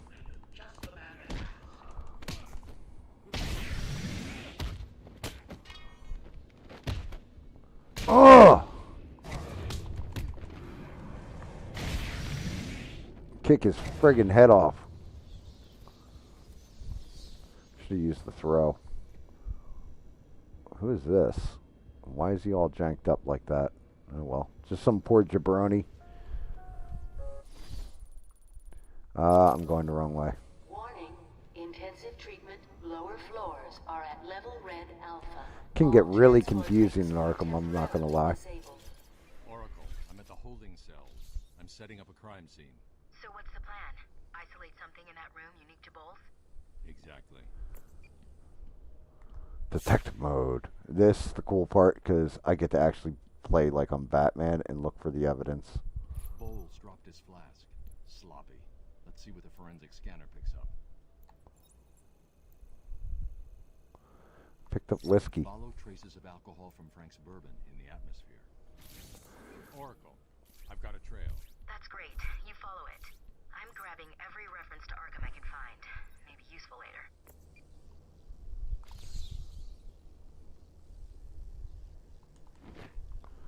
Can I hit that? I need to hit that button. Hold on. There we go. Alright, hold on. Let's turn that off. No. Okay, so there's some in the air here. I need to open that door. No, I don't. He went this way. More alcohol in the air there. Man, this guy must have been a serious drunk, guys. Because I'm able to see, like my visual breathalyzer is leading me to him. If cops had this technology, anybody drunk driving would be screwed.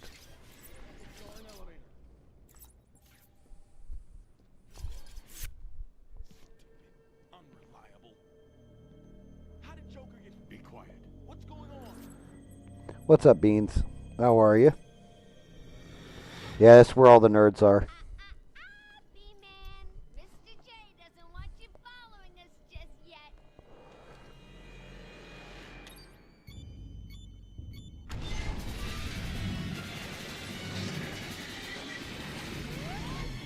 Eurodaptors are hunted by a Carnotaurus. I would prefer the Carnotaurus because there's only one of them, and I might be able to evade that. How'd you like that, B-Man? No way you're following us now. You're trapped down here till me and Mr. J are ready. Oh, I don't think so, Harley. Gordon was taken up to the surface in the elevator. If I want to follow them, I'll need to do this the old-fashioned way. Old-fashioned way, huh? Well, let's get up there.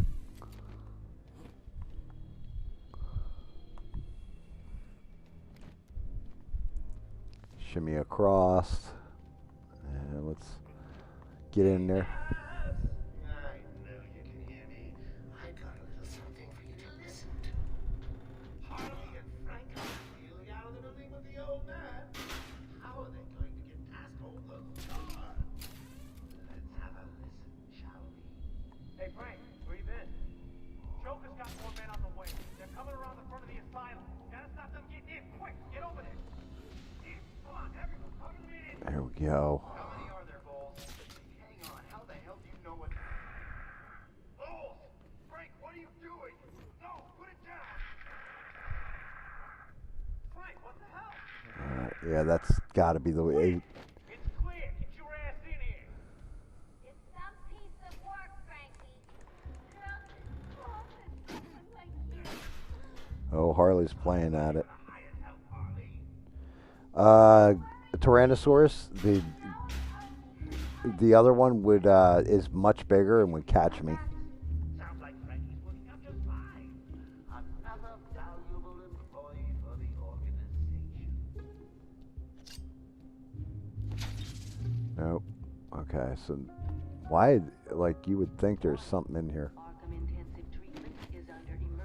I guess not. There's got to be something in there though. Maybe a hidden trophy or something. Climb up the ledge, shimmy across. Okay, fair enough. It's a long way down. I'm back, Gam. I'm shimmying. Shimmy, shimmy, shakes.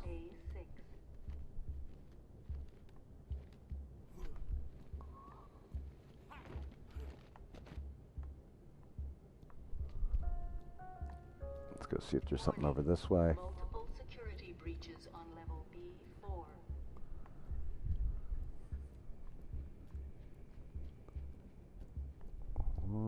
Yep, there we go.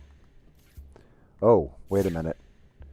Looks like 1, 2, 3, 4, 5 villains up there.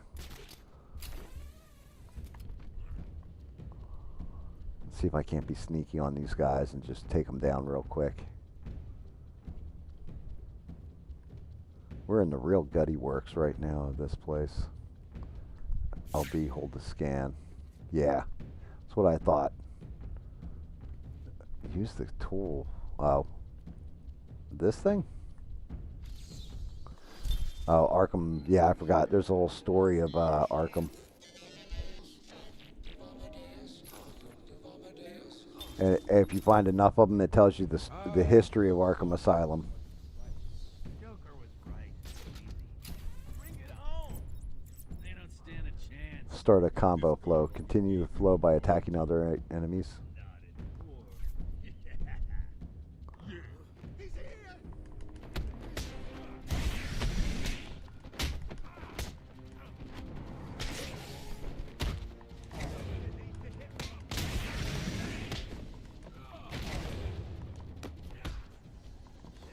I'm back, GAM. I'll whip that head for you.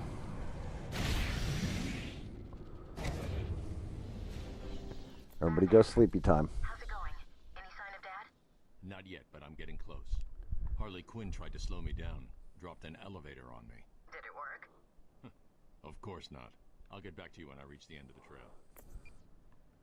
Because I do.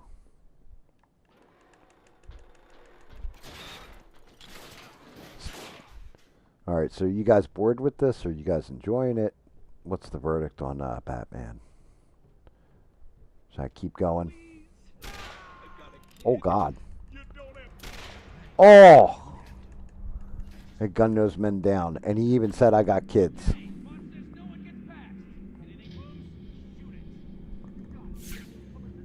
Oracle. Joker's men have taken control of the cell. Four-armed, so I'm seeing 4 through the wall with guns. It sounds like Joker's crew have got their hands on weapons. I know. I'll calibrate the Cowl's vision mode to isolate armed henchmen. The direct approach is suicide. We need to be smart and find a different way past them. So is the Batman. Wait.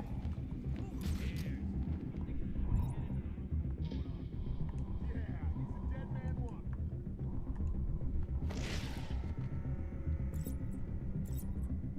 No problem, boss. The boys are just finishing off. Arkham chumps never stood a chance. Good. Our friendly neighborhood rodent is on his way. You need to set a trap.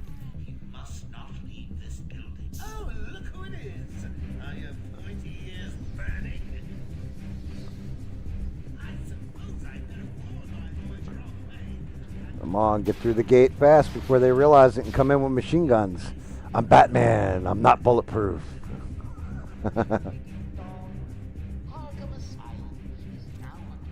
This guy doesn't even know I'm here, I don't think, so hopefully I open this silently. Attention! We have an escaped patient. Dresses like a bat. Oh, what an idiot. Should be He doesn't even know I'm here. Let's choke him right the hell out. Oh, one up there, one over there.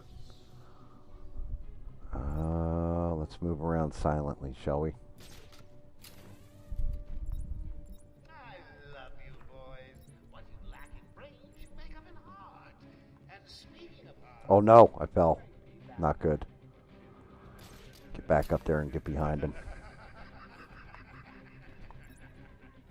That guy's crazy.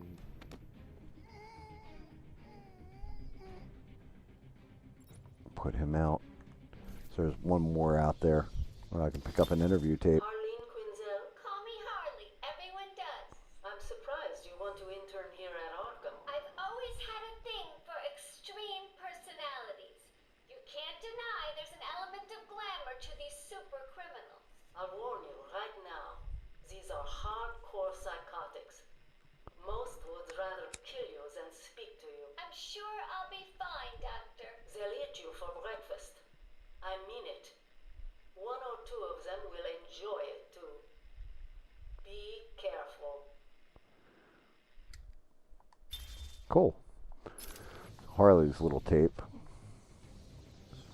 Let's see what we got. Old buddy's over there. We need to get up high. And he's right below me.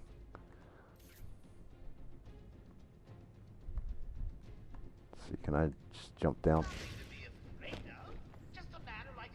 Well, I'm not making any noise. Don't mind me.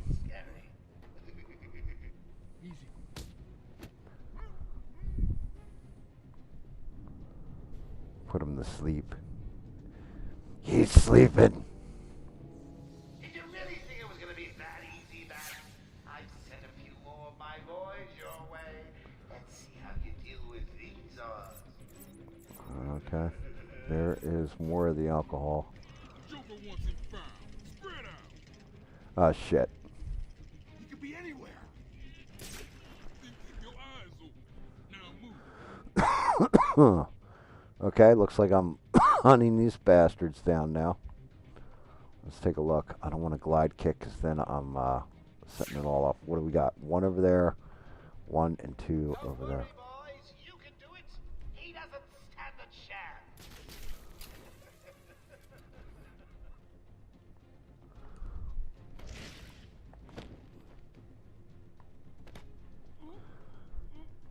I guess they don't understand. I'm Batman. I'm GAM.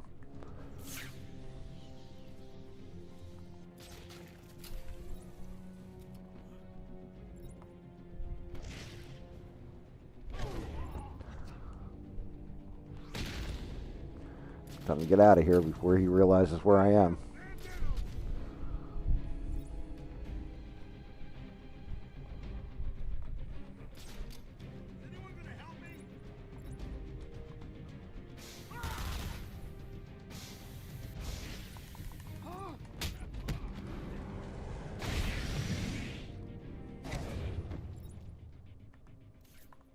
Panicked and started shooting things.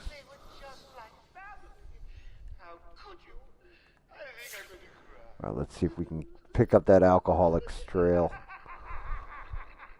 Where's that drunky McDrunkstein's trail?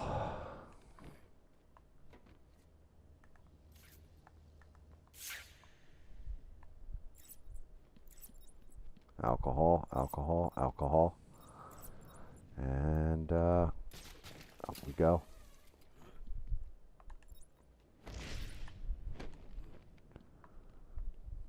Climb up here.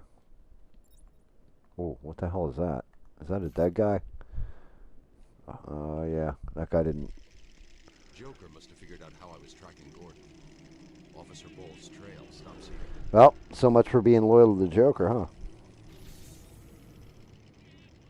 What's up, Moki? How are you? This is Batman. This is GAM, Arkham Asylum.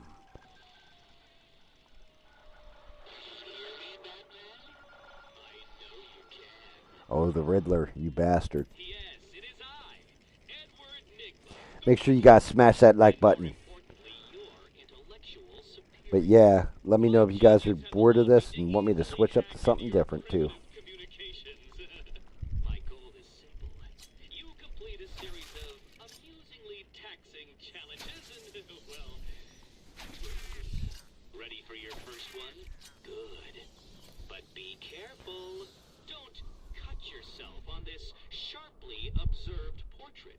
Don't cut yourself on this sharply observed portrait. No problem. It's got to be that. Oh, you did it! Well done!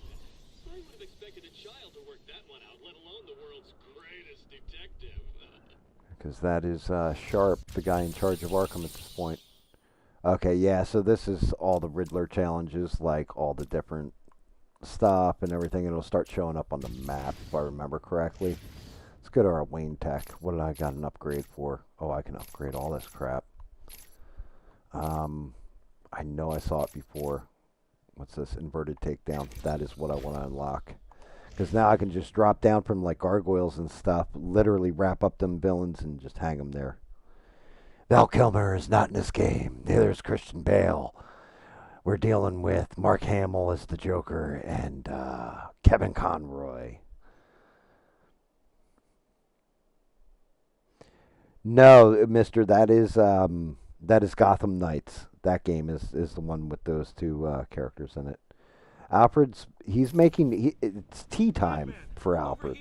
I saw you clear the room. Oh, look, you're going to help me out now. Why, thank you, kind sir. That was very, very nice of you. There, William North. Massacre. Bowles came walking in telling everyone to cover the front entrance. Said something about Joker's army coming through the main gate. 2 of my guys moved to the exit, and Frank shot him dead. They never stood a chance.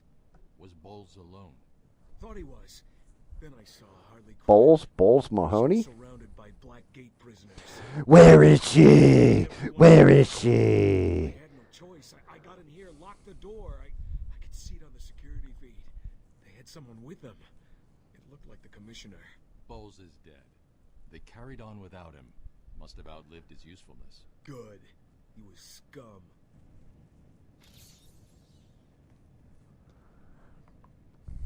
I'm sorry, buddy. Oh, man. Just all kinds of people. It's not nice to work at Arkham.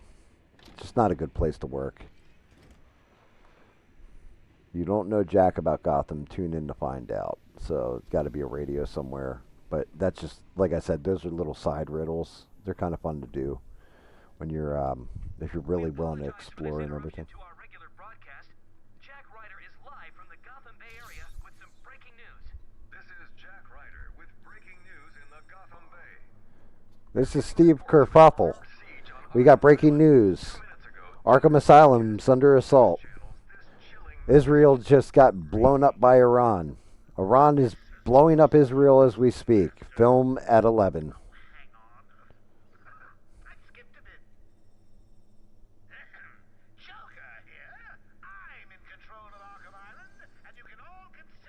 So, Solomon Grundy, born on a Monday.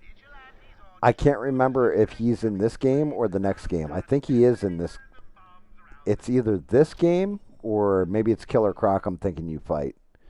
But there is one of these Arkham Asylum games where you absolutely do fight Solomon Grundy. I think it's the other game, though, because you also fight Mr. Well, maybe it is this game because you get freeze grenades.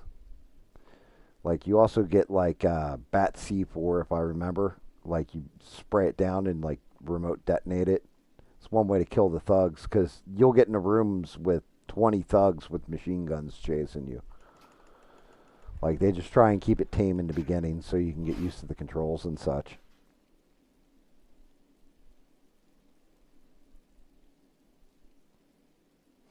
Oh, that's cool. Very, very cool. Appreciate you, Leo. That's awesome. Come on, stop kicking the gate. You're making too much noise, Batman. What the hell? You know to be more stealthy than that. Let's get up top. I'm Batman. We're in Arkham Asylum, and that's a Bat Cave.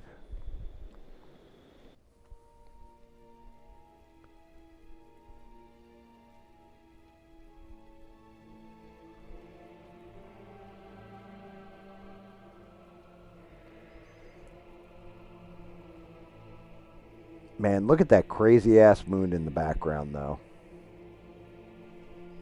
Wayne Tower out there.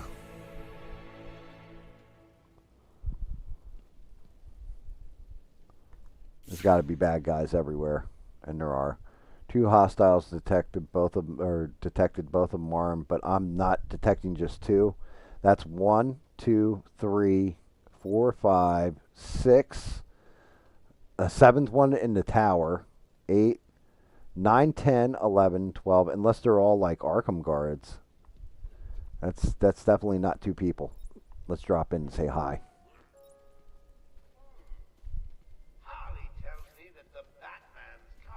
I know, they are Arkham guards, cool. You can't come in this way. It's locked down. Yo, I'm Batman. You're going to tell me I can't go somewhere? You lost your goddamn mind? Take off that hockey mask. Go play rugby or whatever, guard.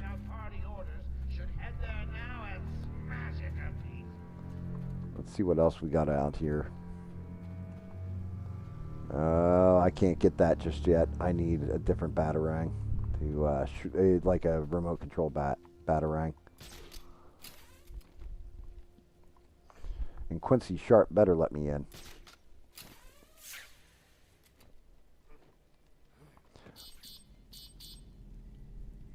Uh-oh. What do you mean, warning Batmobile sensor alert? Disable the Batmobile's countermeasure system. I saw the alert. What's wrong? Where are you? I'm outside the Arkham Mansion. Harley Quinn probably triggered the alarm. If she's still got Gordon with her, he could get hurt. Okay, done. The Batmobile is still parked up outside the intensive treatment building in Arkansas. Dude, yeah. City tax is definitely something, mister. You're not wrong. Thanks, Ark. Yeah, just monitor. Well, very cool. Welcome aboard. He comes in, he has fun, he talks dinosaurs, and wants me to play Doom Eternal a lot. But Leo is very nice, and we appreciate him.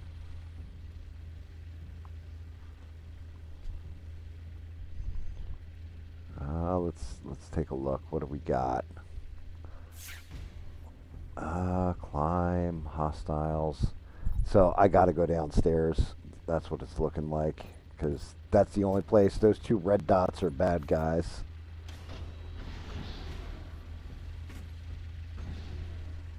Talk to the guard. I can't believe it. They killed Jackson. Not Jackson. Oh, he was such a nice guy too. He gave me cupcakes and cookies every time I came to visit Joker, and when I locked up Scarecrow. Oh God. That ain't good. Better get the cover.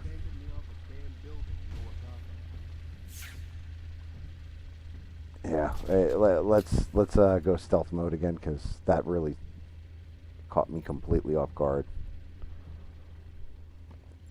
You guys don't even know I'm here, do you? I'm just gonna take you down nice and quiet, like nighty night.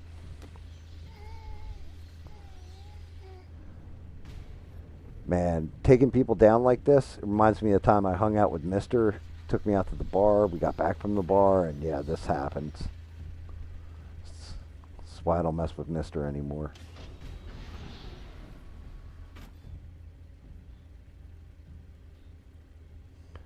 As why, yeah. Got Tweedledum and Tweedledee saw it. Can you see it? So it'd be a seesaw somewhere that I have to scan. Yo, that's my car you guys are janking up. What do you think you're doing? Yes, I'm here, and I'm going to kick the crap out of you for messing with my car.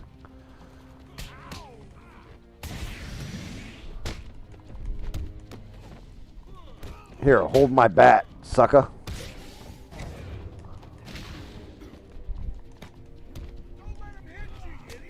Oh, he actually got a punch in.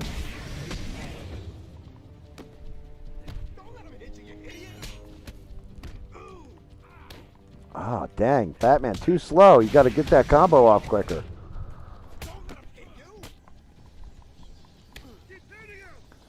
Oh, come on. You're giving me the signal for ground takedowns, but every time I do...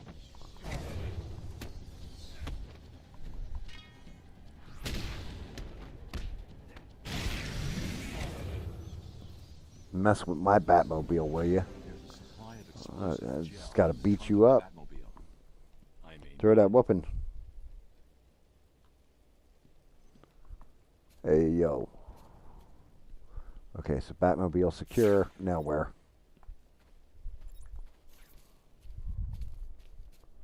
Maybe through here?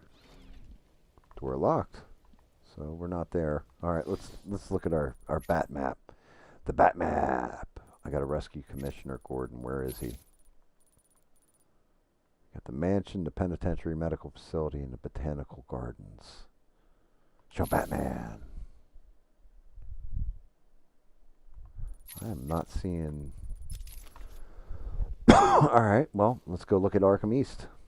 This is what happens when you don't pay attention to the cutscenes where they explain to you where to go next. Oh. Well, that explains it. Let's go, let's get the explosive gel.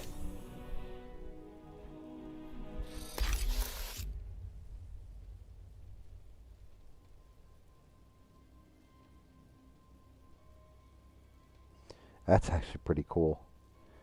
Yes, I believe so, Steve. I believe he's a younger person that's been coming into the streams. I mean, he's watching me paint Wolverine and everything. But to be honest with you, that would be. There's a couple times that's happened now, and there's a reason why. Like I've been being a little bit more tame with my language and stuff. Gave it to him. There's no way he'd leave it.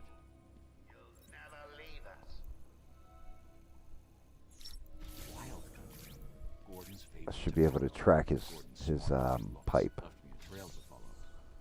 Wow, Wild Country Tobacco, huh?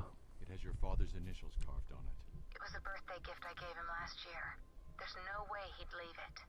Exactly. He's left me a trail to follow. He's alive, Barbara. Well, I hope he's alive. He's like a main character. We just got to figure out where this tobacco leads to. The security doors are locked. I'm going to have to find another way around to get back on Gordon's trail.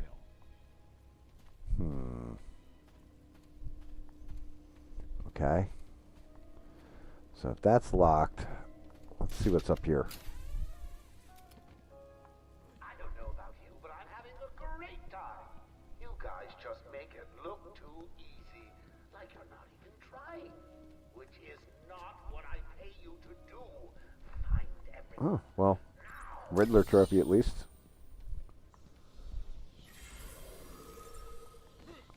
I don't care about Quincy Warden Sharp. Or Warden Quincy Sharp. As nicotine leads here. Okay. Let's take a look. What do we got? We got the trail located. Well, okay, yes. I've already tracked all his tobacco right to this door that's locked. High security door. I'm Batman. There's got to be a sneaky way. Oh. Well, there we are. Let's get the gel on there. Make sure we paint it in the symbol of a bat because, you know, got to be on the nose with this sort of thing. Blow the wall open. I'm back.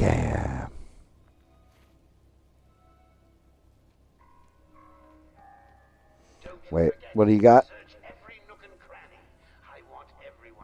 I mean, yeah, I probably would if you guys like lived closer, but since we're all across the country, it's kind of hard to do. Beans keeps trying to buy me a cup of coffee or something, she said. Which, honestly, I looked at that Beans. It looks like it's like a Patreon or a PayPal or stuff like that. I don't know how reliable they are or how much they take from their service or all that stuff. I'm guessing those are bad guys over there. Let's follow the trail. These guys aren't even paying attention.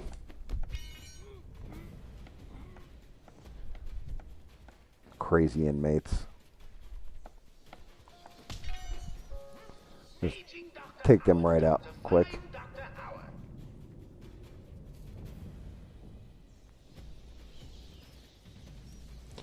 Have I ever been more of a Whataburger guy? I honestly, I wish they had a Steak and Shake near me because I heard they switched up to the tallow fries. Like, I want to find a place that has the tallow fries because, man, that's reliving my childhood of McDonald's when McDonald's was actually something to go eat at. Like, I'm sorry, they just taste better. It's so much better than it being fried in oil. Like, well, because, I mean, it's actually, what, beef fat, right? Or beef, well, actually, it's tallow, so. Oh, God. That's a whole group of them.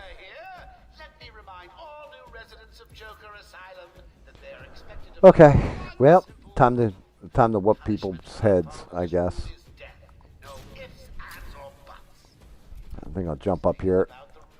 And let's do the old terrify him with I'm Batman.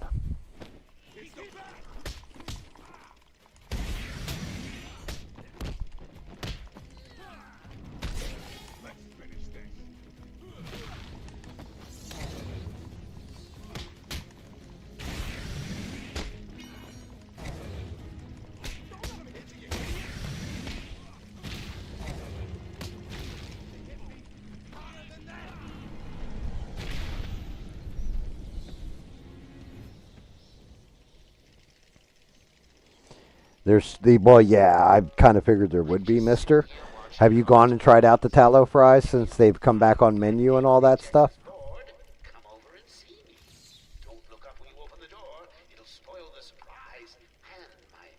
There we go, batarangs. Come on, hit the... Oh my goodness. Batman. What are we doing here, friend? Like, they're dead in front of you. You can throw a batarang 2 feet.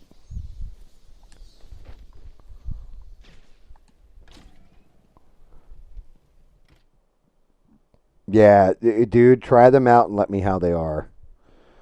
Because I, like... And Sheree, what is wrong with you? If there's one thing I know, it's how to be a fat butterneck, and tallow fries are fat butterneck kind of things. Where's Gordon? Oh, ow, ow. That's electricity.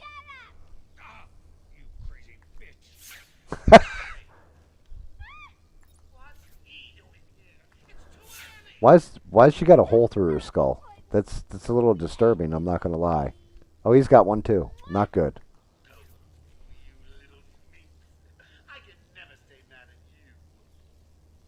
Sorry, B-Man. You'll have to find another way. Bye-bye now. Wow, Missouri is as far... Well, there you go, Steve. Drive to Missouri, catch up with Beans, and you guys go out for some tallow fries and just hang out and say hello. You know? Like, just chill. Beans will make you a cup of coffee, and then you eat some tallow fries. Dip them in there. All right, give me 1 minute, guys. I gotta pee. I will be right back.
Well, at least did the stream stay up and looking good?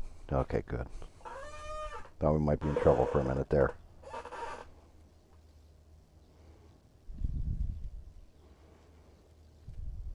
They have the best. Yeah, I'll be honest with you. I haven't. Where was I? Carlisle, Ohio. I think I went to. I think do they? I don't. I'm not super familiar, but I know I went to a place, Carlisle. I don't want to say it was in Ohio, and it was when I was working car shows, like working in the trucks, selling vinyls and stuff like that.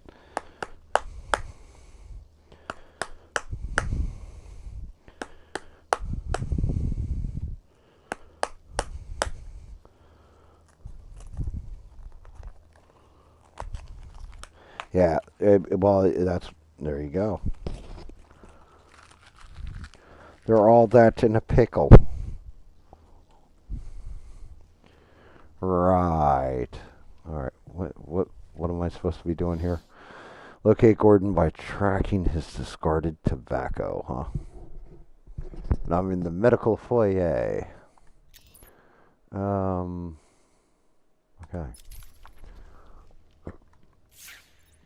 Let's turn this on.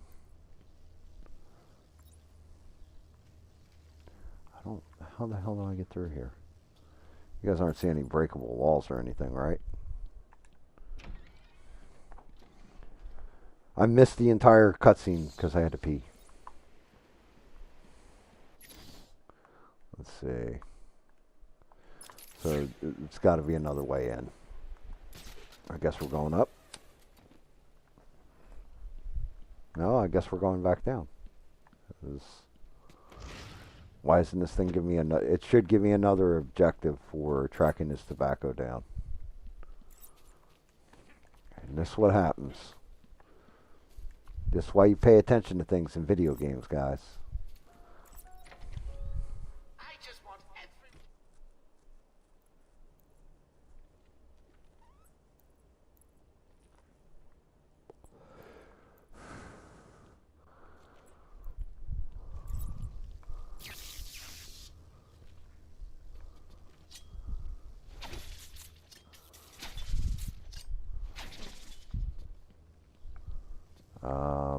Okay, what do I, wait, subject obscured. Well, that's interesting. Guess there's something to scan here. Find the alternate route into the medical facility. Well, hell. We know it in this room. I guess we're, stop jumping into the wall. Just open the door. Ooh, just open the door.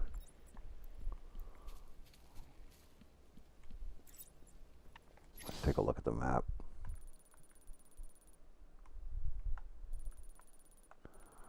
Let's see, penitentiary, Arkham Mansion, intensive treatment maybe? Why not? I think I came from there though. Let's try going the other way. Let me see. Should be a door over here somewhere. Oh, gotcha. So it looks like I got to blow something up.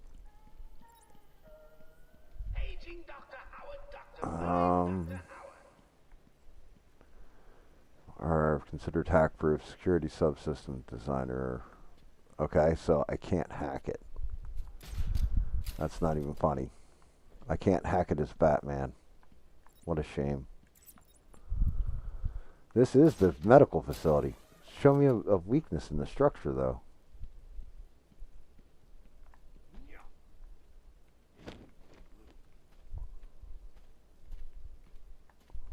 I'm in detective mode, I thought.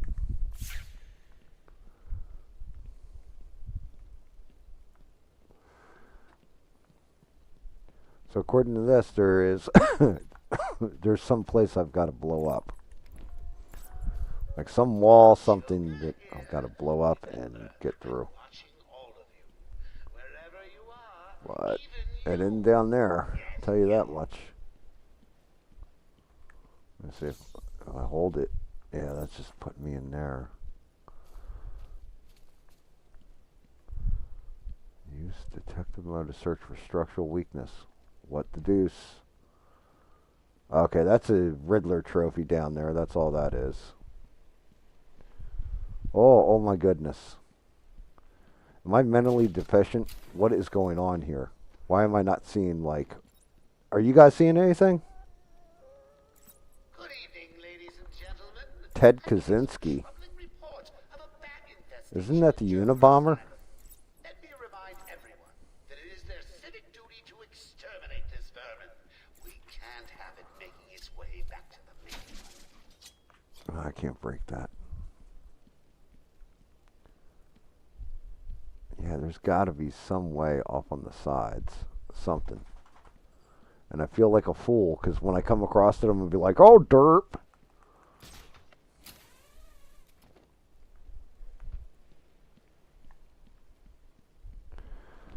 This is where Henry Cavill, Superman, would have come in handy. Because he would have just, like, punched right through the wall. Been like, there you go, Bats, go on in. Well, at least I found another Riddler trophy, I guess. Cool.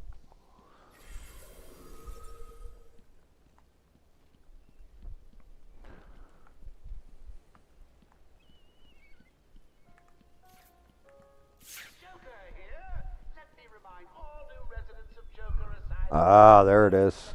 That's got to be it. I just didn't look high enough.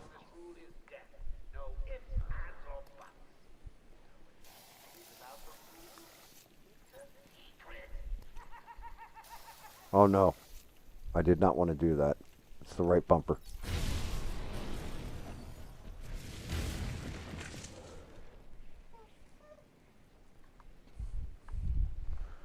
Very cool. Go ahead and let's go save James Gordon. There we go. I want all the doctors rounded up.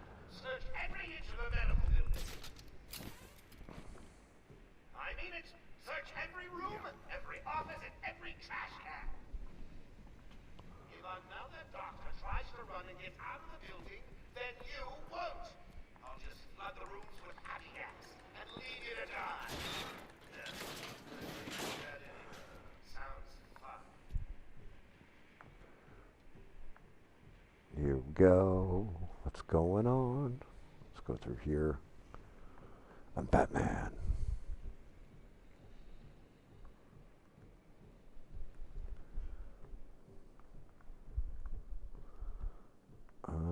We'll drop down here. Anything else going on down here? Oh no, there is another route. Okay.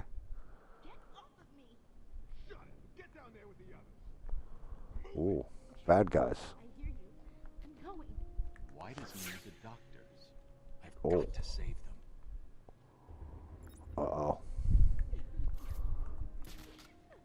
I gotta make sure they don't get shot. That's all that's gonna make this fun. And let's see what we got. That's gonna make too much noise. Joker said I could pick any one of you when Hey, get off me! There we go, there's one down. How many of these guys are there? Oh, there's a whole bunch of them.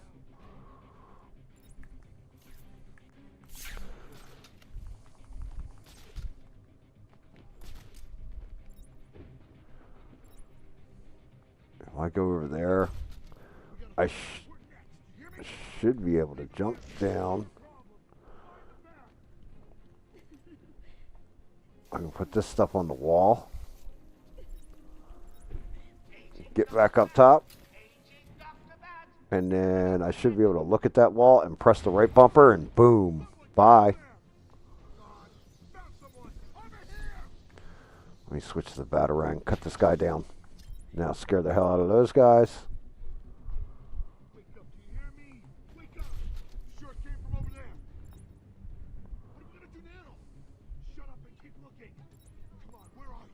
Is that Bender's voice I hear?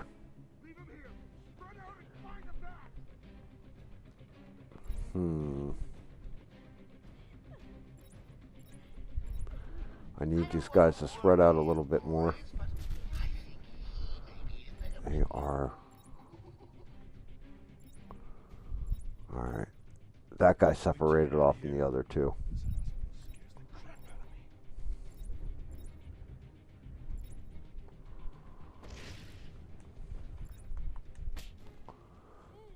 Get him with a silent takedown. Get out of here. Where's that other guy? There he is. See if I can grab him. I can't.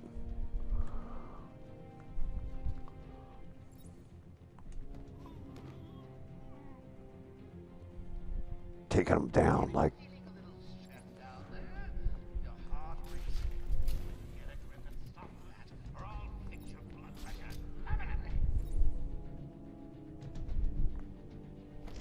get behind him. Should be the last one.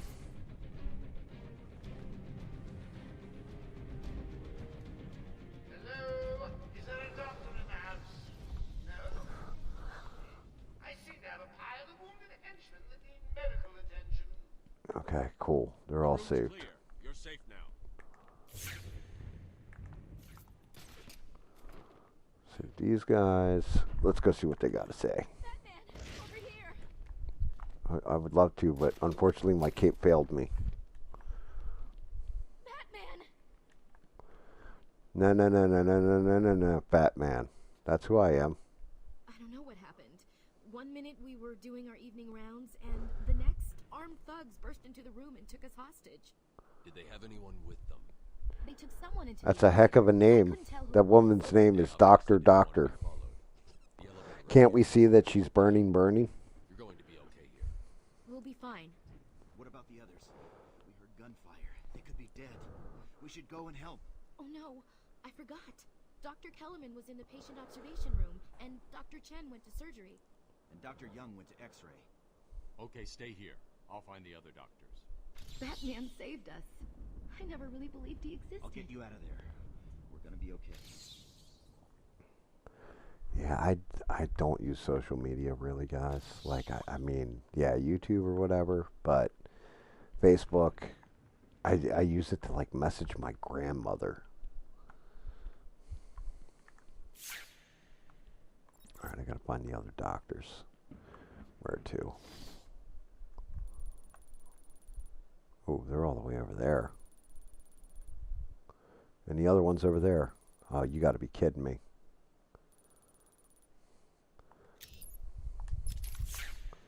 Turn around, bats. We gotta go through this door, it looks like.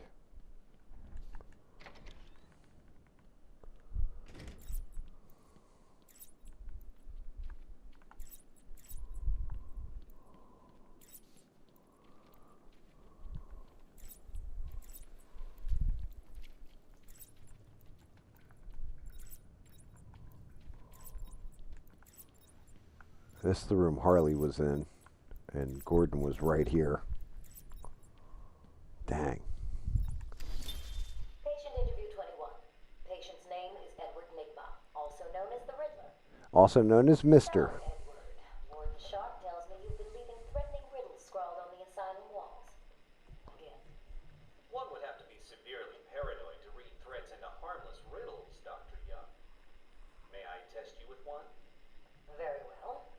What is it that walks on 4 legs, then 2 legs, and finally 3 legs? A human being. As a baby, it crawls on 4 legs. As an adult, it walks on 2. And in later years, it uses a cane. Good try. But the answer to all 3 is a baby. True, it crawls on all 4s, but cut off its legs and it can only wiggle on 2 limbs. Give it a crutch, it can hobble around on 3. You see? It's horrible. How can you even joke about that? Easily, Doctor. It's not my baby.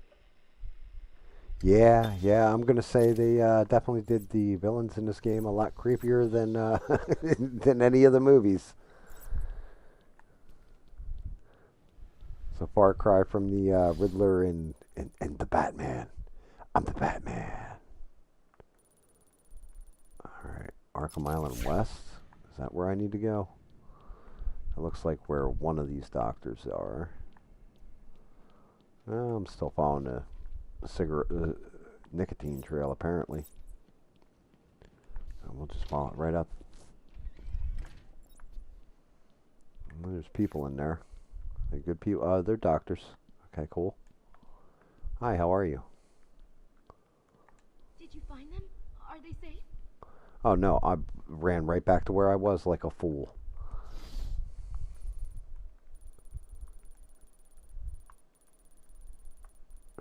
Arkham Island West.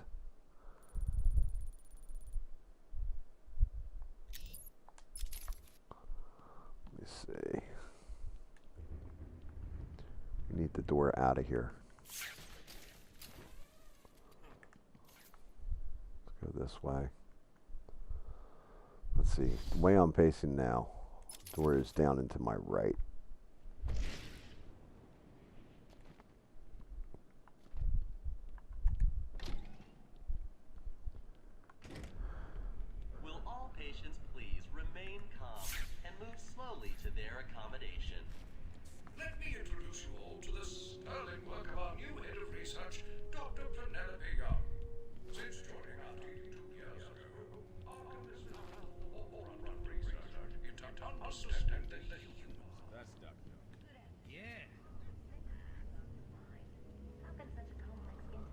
Dude, I looked. Oh, really? I'm looking at the tablet to talk to people, and you guys are gonna sucker punch Batman? That's just mean. What kind of villains are you? How dare you do that? I'm gonna break your head.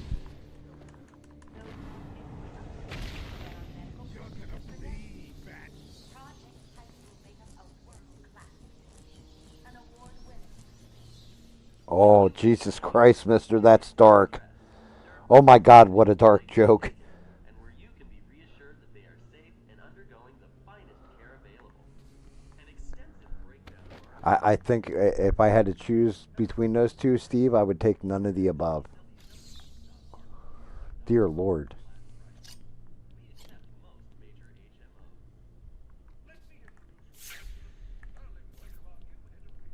This is something. This is the way I came. No, that is the way to go. X-ray room, huh? You think I can? Stop your whining and listen good.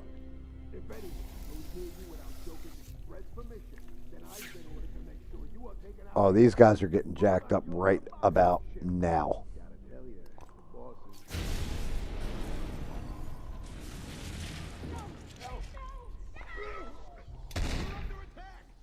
She's dead. Someone tell Joker. Oh, well. Too easy. Played you like a violin and cut your strings. Whoops. Nighty-night, bats. Whoops. I didn't kill all of them, or knock all of them out, rather, when I did that. Let's go for this. Nope. You think I can? Stop your whining and listen good. If anyone goes near you without Joker's express permission, then I've been ordered to make sure you are taken out ASAP. So there's two more over there.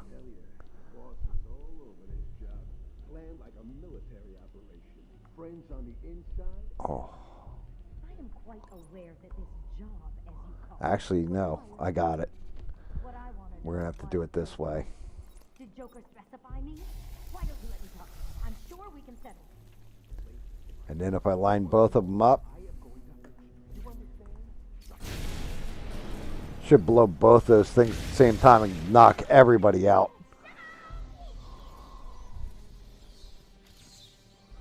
Hi, I'm Batman. What's going on? They were talking like they were in control. Is it true that Joker escaped? Unfortunately, yes. But not for long. Oh my God, mister. This is a far cry from your normal dad jokes.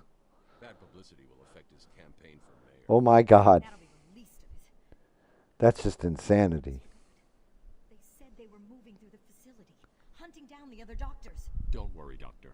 I rescued you first, and now I'll search the other rooms. You wait here. It's dangerous out there. You stay here. I'm Batman. I'll be back. I saved the chicks first. That's what Batman does. It's the car. Chicks dig the car. Okay, so was that it for this room? That's it for this room. Dang, it looks like everything's along that corridor, huh? Yeah, exactly, Stranded. It's right where I was at. I was like, really, mister? Really? I don't know what that is. And whether potentially damaging changes to the brain are related to the length. Ah, it's a box of teeth. Project Passion allows us to strengthen the individual's ability to cope with such changes. Early results were There we go.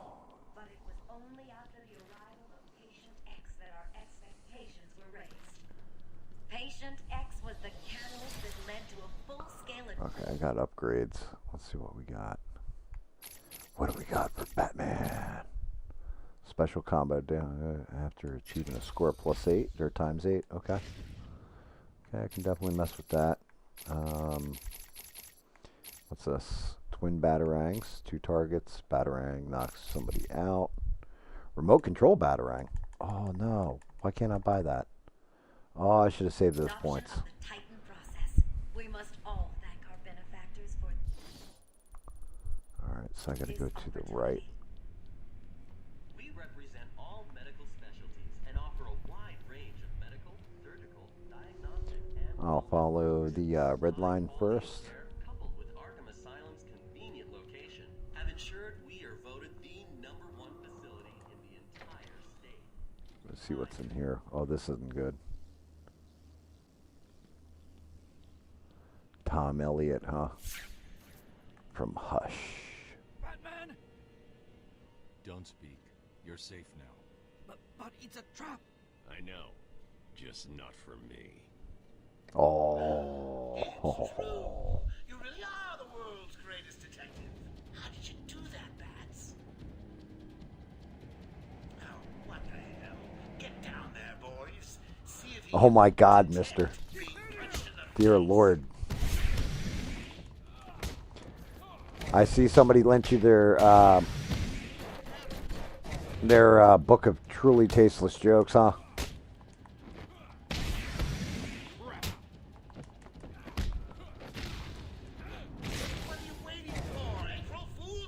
Oh, why didn't it go off? I hit the takedown.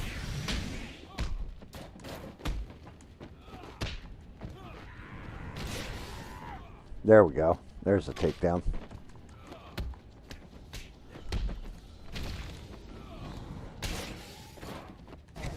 Ah, I hate that. I guess I got to ground take them down when I get to it.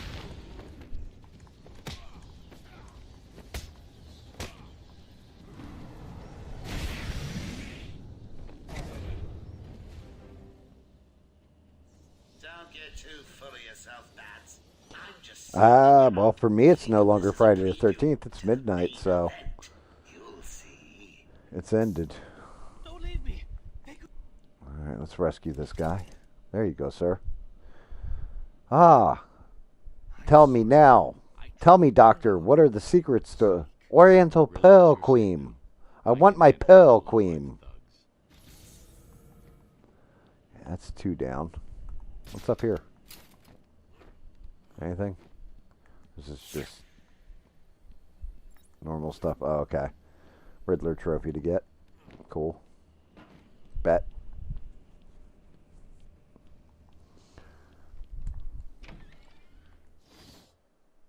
Let's see. And now I got to follow the blue trail back.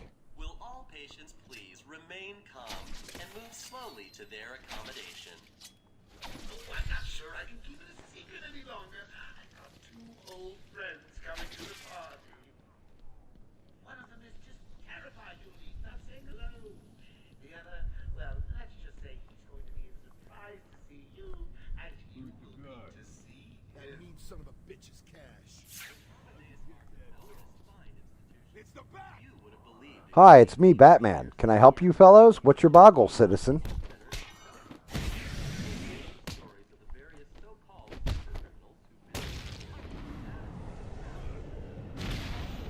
Oh, that punch to the knee really hurt his head.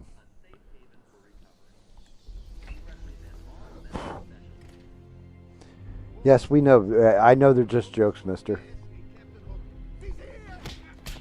That's why I said. Did you, like, get somebody's book of truly tasteless jokes? I know you're kidding. Cash, what happened? There was an alarm in medical. I heard someone shouting and found the doc lying on the floor. When I went to help him, the room was flooded with gas. He's locked down. We can't get out. Don't know how long we can last. How brave. Let's give Mr. Cash a great big hand. He could use one. All right, we got to. Can I get over there? Lighten up, Holmes. Just messing with you. Joker's filled the room with gas and we're trapped in here. I can sit in here all night, but the doc over there ain't looking too good. Oh, this is going to be a fun one. I'm going to have to go around the gas somehow to get to the dock, because he is nailed out in there. And I don't... Can I reach that? Let's see what we got. Okay, there's the fan. Somewhere over there is the... I don't know if... Can I reach that? Fire my thing and get away. Okay, let's see. Got an explosive piece here. Oh, there it is. I see it.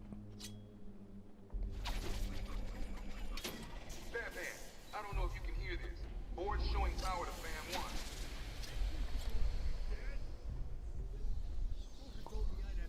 1. Okay, so that's going to help that. Let's see, what else do we got down there? I should be able to walk here, right? No? Damn.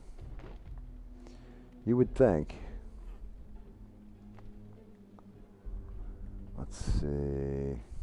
I mean, I can probably fly across. Damn it. I got to hit my cape on the way.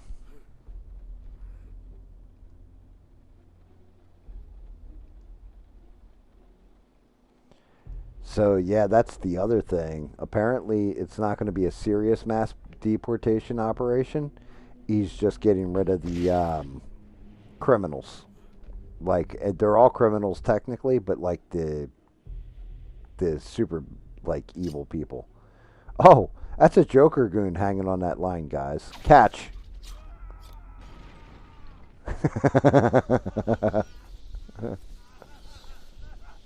Yeah, start laughing, goof. I can't let that man die. I have to clear the room of toxin as quickly as possible. Oh, well, I would if I didn't jump into a wall, because I'm Batman.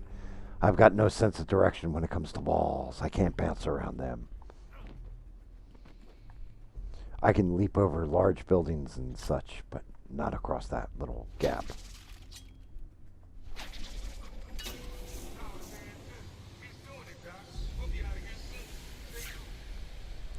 Okay, so there's those two, and where is the last one down in that room? Looks like it's down in this room.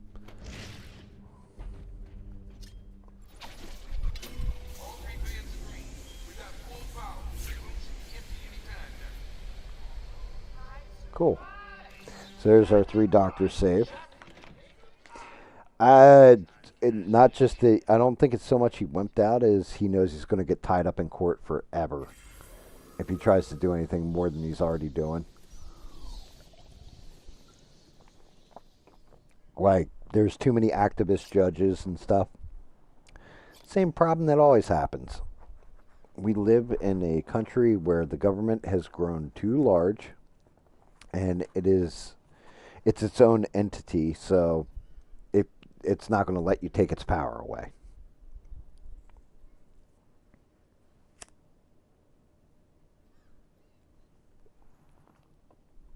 Such a shame. Okay, let's go see what we got going on. Cash. Couldn't have left intensive treatment. I would have made sure that freak stayed where he belonged. I hear another set of chattering teeth somewhere, though. Oh, an interview tape. Nice. Taped interview 39. Patient's name is Edward Nigma. At this point in time, I've yet to decide if Mr. Nigma is a suitable candidate for the Titan process. I'd like to talk about your childhood. Miserable. Yes, you're not wrong, mister. I agree with you 110% on that. There was no way he was going to get every one of them out that had come in over the past 4 years. Held, even some of the people before that. But what's being talked about now and bandied around is the ones that are like working a farm and other like jobs under the table and stuff. He's talking about possibly giving them like, I want to say it's like full citizenship or asylum, something like that. Like he's basically going to let them stay because it will hurt the workforce. He's learned the harsh lesson that, they're willing to take less pay and work a job. And the government wants its cut of that money, basically. And you're not going to get, certain people to take that job. Like, oh, you want me to go out there and, pick avocados all day? Ain't happening. But these guys have no problem doing it. It's just he wants them to pay taxes now, basically.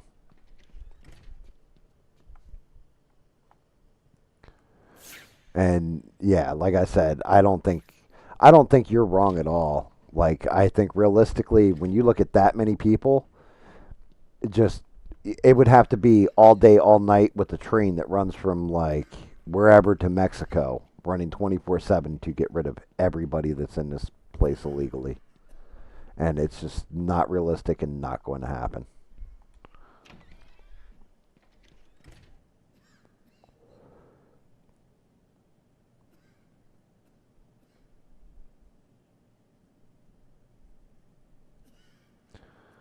Yes, you're not wrong either, Beans. Avocados are a huge business for the cartel. It used to be at one point, I mean, weed was like huge for the cartel, but then they started legalizing it in certain states, and not that there isn't illegal marijuana out there. There's a ton of it, but now it's easier to just get somebody who's in a legalized state to get it for you, or go to that legalized state and get it yourself.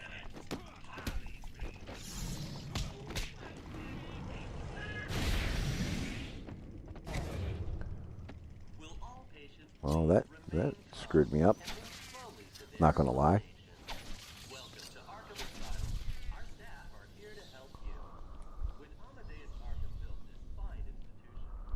Alright, let's run back to these doctors.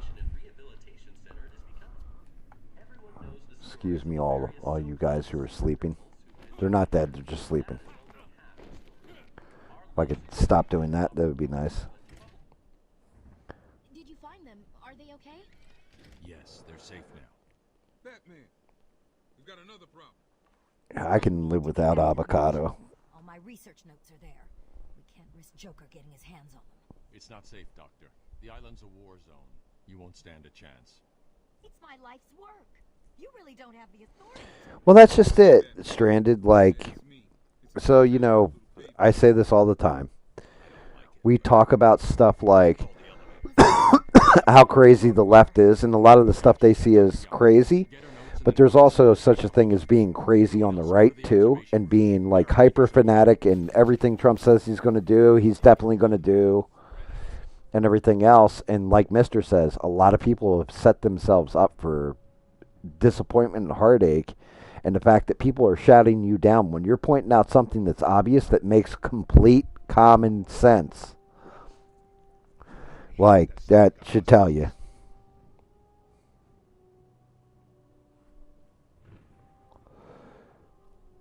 Yes, and like Mr. said, like actual adults, actual people with common sense, look at some of the things he said, like, I can solve Ukraine and Russia in day one, for example, and it's like, he's like, oh, I know how to put pressure on Putin, I know how to do this, I know how to do that.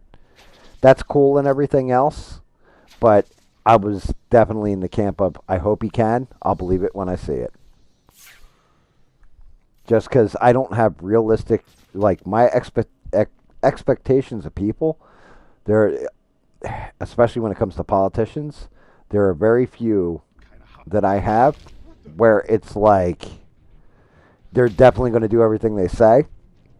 One of the people I'm actually seriously impressed with is RFK Jr. He's done like a good chunk of what he said he was going to do. Oh, I got killed.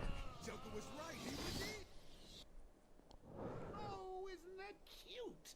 Little bats asleepin'. Someone finish him off. Yeah, I will tell you the other thing, too, is that you got to give Trump a lot of credit because he actually did, for the most part, shut down the border like he said he was going to. Are they okay? Yes, they're safe now. So that's impressive. You know what I mean? When you reduce the rate of the flow across the border to like, reduce it down by like 95%, that's impressive. Inflation is down to, I want to say it's like 2%. Really, you want to get that down to about 1%, but that's definitely going to help. Unfortunately, prices are still going to remain where they were because unless you're going negative on your inflation, but that means that your economy's kind of stalling out too. It's not good. So we're not going to get back down to like pre-inflation levels of price and things like this, but I give him A's on certain stuff. But then there's other things like I'm not real happy about this whole basically being half pregnant with Iran. It's like that's actually kind of disappointing to me. It's actually very disappointing because I don't want us in endless wars, and I feel it's a waste of money, a waste of life.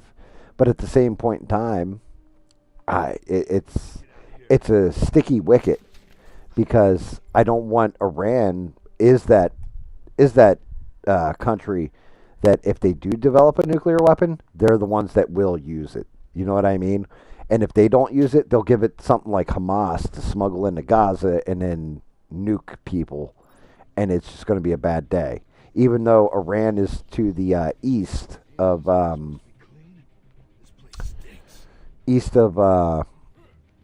Israel, so like technically the wind and the toxic fallout would radioactive fallout would blow on the people. Oh, come on.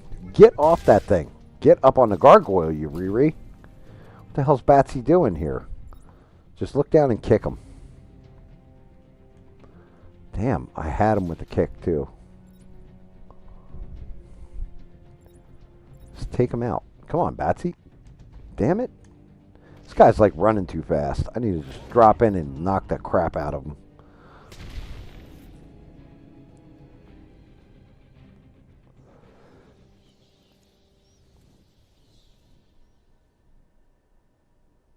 Yes, and well, Stranded, that's where I give Maze on certain things.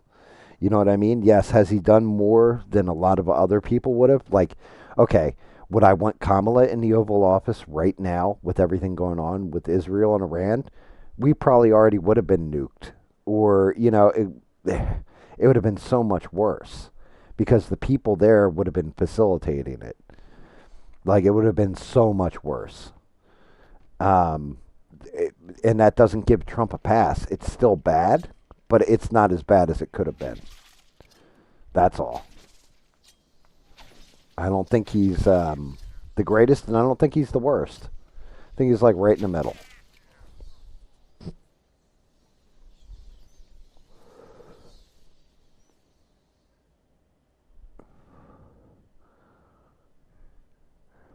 So, making healthcare affordable, that's a rough one.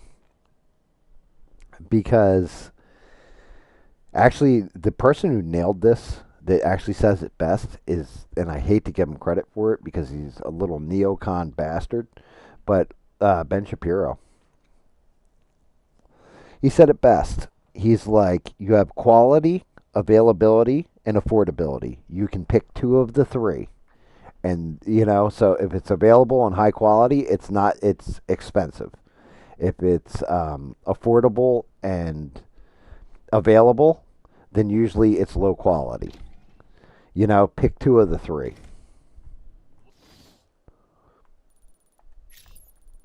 Like, it sucks, but that's just the way things are kind of set up.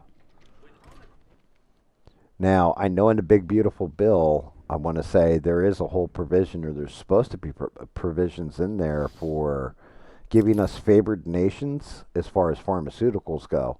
It's going to be interesting to see how that pans out. Like, are they going to charge people more, like other countries more, to cover the cost?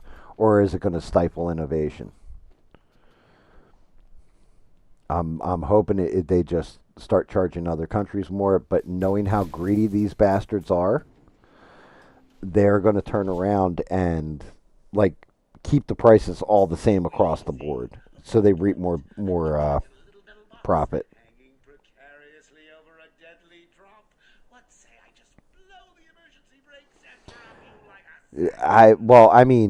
Okay, let's just go with the baseline of the middle class, mister.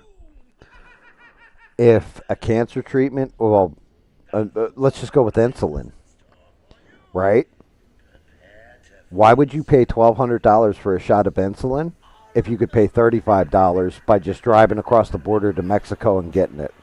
You know what I mean? Or going to Canada, getting your insulin for like $35-40 instead of like $1,200 without insurance, or $120 a shot with insurance. That's something you need to live. There's a reason why there is no patent put on it, because the guy who actually came up with the insulin shots and everything was like, yeah, no, I want this to be available to everybody.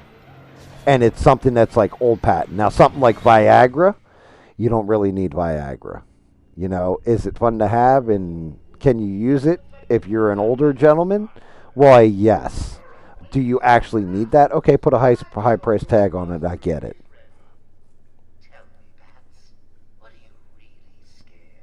And yes, mister, you are right. But the whole thing is that all comes down to food is intertwined with that too, not just the pharmaceutical. So one of the things is, and I don't know if this has come out or they're talking about it, but people, Ozempic was developed for I want to say diabetes, right? But everybody started figuring out that it's a weight loss drug, and has started using it for weight loss. People are having issues, like some kind of side effect from it, that use Ozempic to lose weight instead of doing it the natural way. Or when you get older, you get fat. Like, it happens. Your metabolism slows down. And you can work and work and work, but, you can't completely fix that. Nothing wrong with it. That's just the nature of the game of being a human being. We're going to get old. We're going to go bald if we're men. And sometimes if we're women too, we're going to get fatter. We're going to not be able to maintain as much muscle tone and all that fun stuff. And I think that's part of the problem is people want to look young and sexy their entire life instead of just embracing the age that they are. Now there's a lot to be said. Like, if you're going to fight it by working out, eating healthy, and doing the right things, I don't fault you for it. But if you're going to take a shot of something that you don't need just so you look better or feel better about yourself, I mean, we got to be realistic here. That's not good.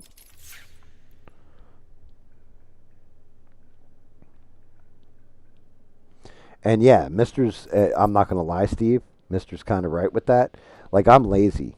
You're not going to hear me screaming about I'm going to go working out and all this stuff. Like, if you guys hear me saying that, you'll know that something's wrong with GAM's brain, because that's just not my thing, right? But if you're going to say you're going to work out and all that, don't talk about it. Just go and do it. Go and hit the gym. Go and lift weights. Go run. Go walk. Do whatever.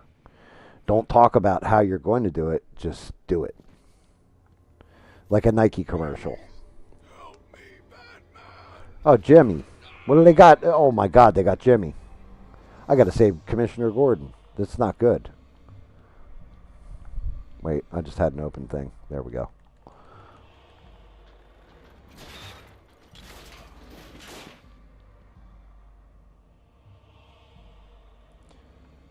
Yeah, that's true, mister. You live a stagnant lifestyle, and it does develop health problems to you. But then there's also genetic anomaly. Some people are just genetically disposed to being sick. Not everybody's born equal. So you can't really fault those people. Like, I've said it a million times. The lowest I ever saw my best friend get. Now, granted, he was a 6'3.5" fucking Scottish man, right? But the lowest weight I've ever seen him at was probably about 295, 300 pounds his entire life. But he was a big guy. Like, his bones, his skeleton alone was enormous. As a matter of fact, when his wife had his body cremated, I think it was said normally you get 6 pounds of ashes or something like this from a human body, and she got like 14 or something ridiculous because of how big that man was. Oh yeah, I forgot. Batman's straight tripping right now. Barbara, are you there?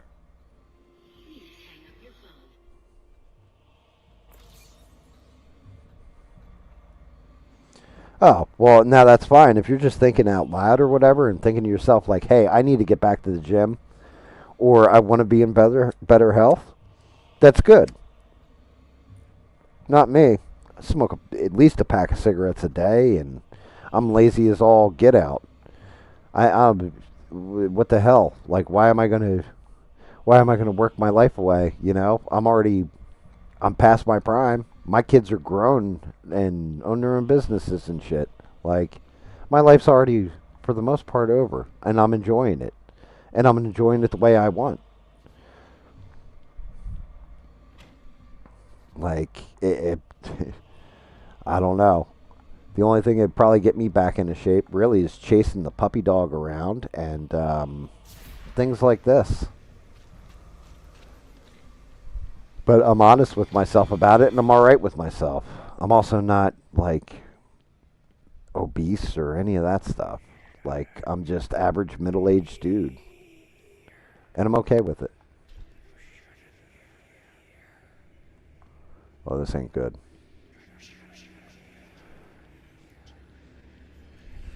This must be the scarecrow. I must have walked in a fear toxin.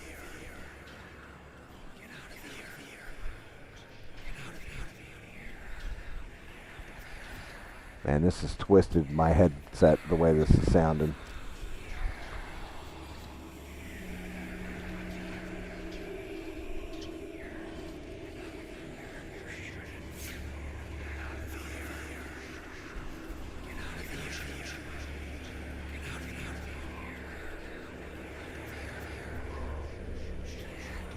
Batman, you're tripping balls, dude.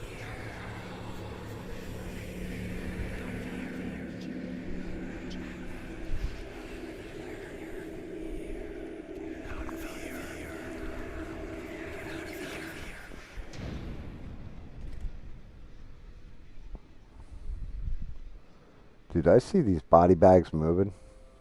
I wonder if they're alive. Well, that guy is... Daddy? Oh. Oh, no. No, no, no. This better not be Mommy. Martha! Why do you say that name?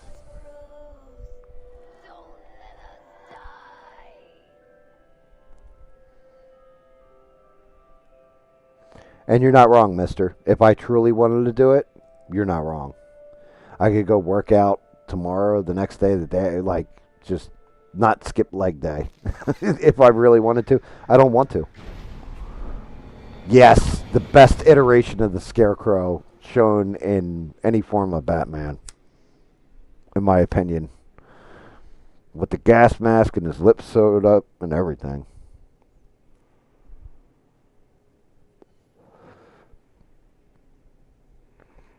Yeah, I mean, there's lots of things you can do to be healthier, but it's really about the person, like you said. Like, you have to want to do it. If you don't want to do it or what have you, like, it's always going to suck. But some people, I knew one girl who, her whole goal, she started like doing dieting and all this. She had 3 kids. She's actually same age as I am, so she's like pushing 50. I wouldn't want to get in a fist fight with that woman. She looks like she wears underwears with dick holes in them. But her whole thing was she wanted to do bodybuilding competitions at like 35 or something, at 40. And it was like, she had 3 kids already, all that, started working out.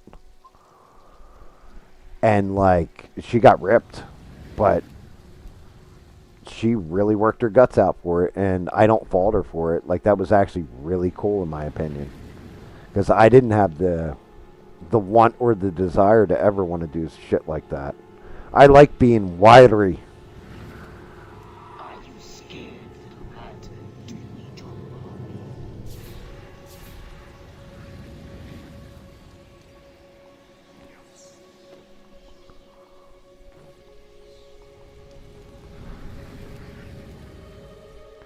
Such a creepy version of the fucking Scarecrow. Oh, come on. Get off that wall. Oh, I almost got nailed. As soon as he goes past, I'm going to have to run out there. Run back to cover.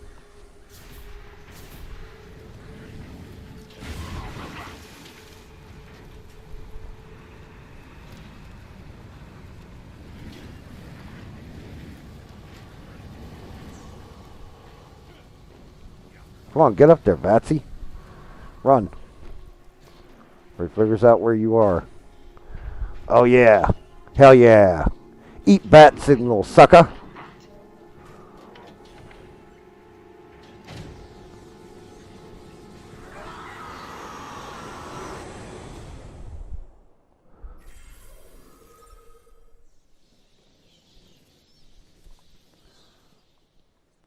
creepy as all hell. Oracle, I'm okay.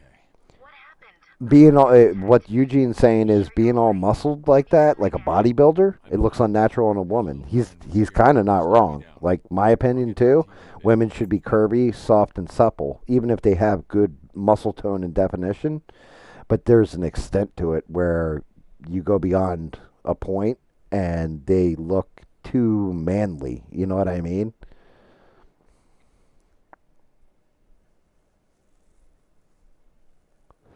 Like there's nothing wrong with it. But it just, in my opinion, that's not appealing to me. When a woman looks like, if they're fitting in shape, that's one thing. But if it, I like women who are soft and curvy and supple. Doesn't mean they can't be strong or muscle underneath or what have you. But when you take it too far, like you look like China from WWE when she was in her prime of bodybuilding and all that. Shit's kind of off-putting to me. I don't know why. But then again, I'm also one of those people that like, plastic surgery, for example. I can't understand why people get plastic surgeries. I can understand if you have like a cleft lip or some kind of physical deformation, like, oh, okay, you're trying to look more like I don't know, accepting society, or it makes you self-conscious, stuff like that. But when women give themselves like duck lips, all I can think of is Escape from L.A. when they did like the Attorney General of, or the Surgeon General of Beverly Hills. Like it's just creepy.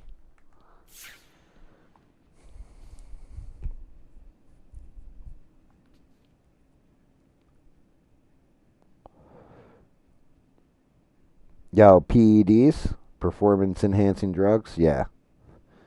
Yeah, well, those are just steroids. Like, and steroids have been, like, before, what, like mid 80s or something like that? Mid 80s, maybe early 90s? Steroids were not illegal for everybody to use them. Like, human growth hormone is like that.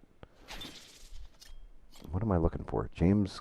Hunt down James Gordon's killer. Okay, well, it ain't in this morgue.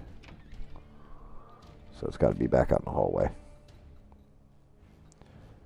Yes, exactly. Yeah, like Alexa Bliss, my only problem with her is a wrestler. Like Rhea Ripley, in my opinion, that's a beautiful woman, and she's pretty jacked and ripped, but she looks better now that she's actually lost a little bit of that muscle tone. But Alexa Bliss, my whole big problem with her is the same thing I have with like Sasha Banks and a couple of the others. They're just too small.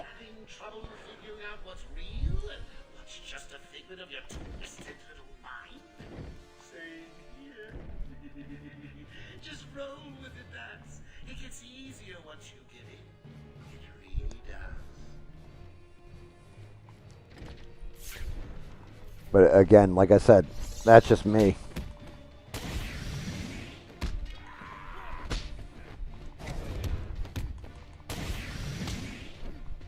Like, the whole thing is, take somebody like a Henry Cavill, right? Man's proportionate. Like, he looks right with that kind of muscle definition to him. Like, if he was skinny, I don't know that Henry Cavill would look correct.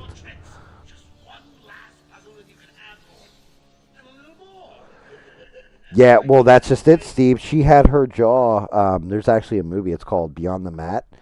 And they even talk about it in there. She had her jaw broken and restructured so it looked more feminine. Because she had a huge jaw at one point. Like, she actually had like a square jaw like Dick Tracy.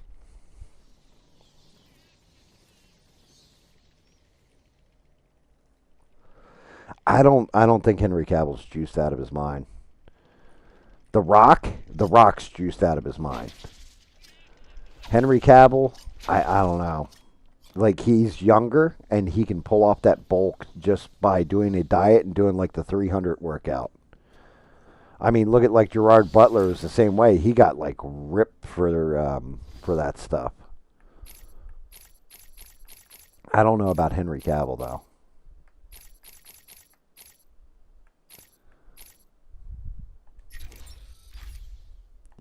that's what I wanted. Remote controlled Batarang. Perfect.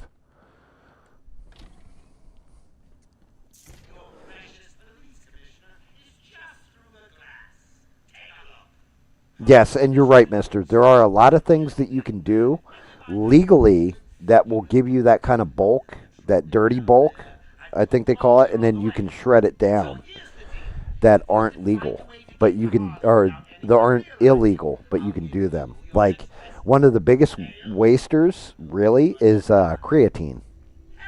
You can go buy it anywhere or whatever. All that's doing is retaining more water in your muscles, so it looks bigger, but then when you stop taking it, it's like a balloon deflating because you don't have that water on you anymore. Oh, a secrets map. Nice, thank you. You have given in and taken my map. I hope it proves useful. Yes, creatine. I did say creatine, right? Or did I say something else? Did I say ketamine or some shit? But no, creatine, yes. That's exactly what I meant.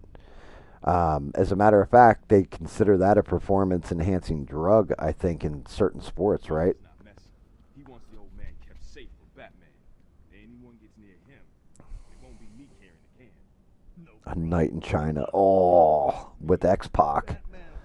Dear Lord. Don't Google that, folks. Just don't Google it.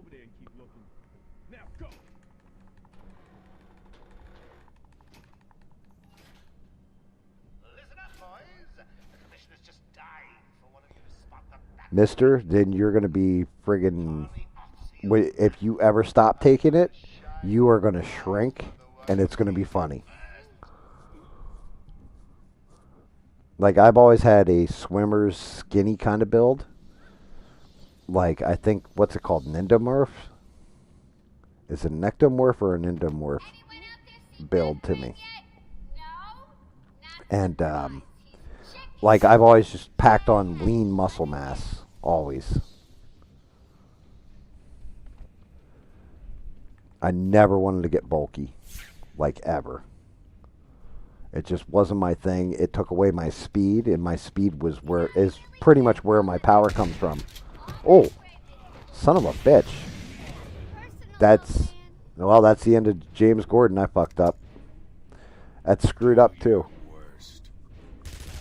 Oh, Harley gunned him down. Indo Smurf.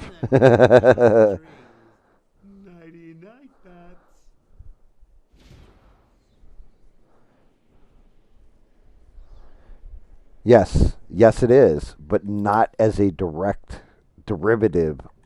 Like, you're not going to cut down a steak just to get the creatine out of it. You know what I mean? So when you're doing a powder enhancement on top of it, you know, it's the same way. You're better off using like an amino acid and then working twice as hard. But creatine does give you that extra pump. I tried it. I tried that shit when I was younger, and like I said, I noticed it. I was like, oh my, you know, like I'm starting to put on a little bulk, and I was in my like mid-20s when I did it, and then I stopped taking it and just watched that entire bulk go away. Now I could lift and all that and get the same amount of weight up, but I definitely didn't look the same. Like my bulk shrunk. I mean, and then I kind of realized, oh, I just screwed up again.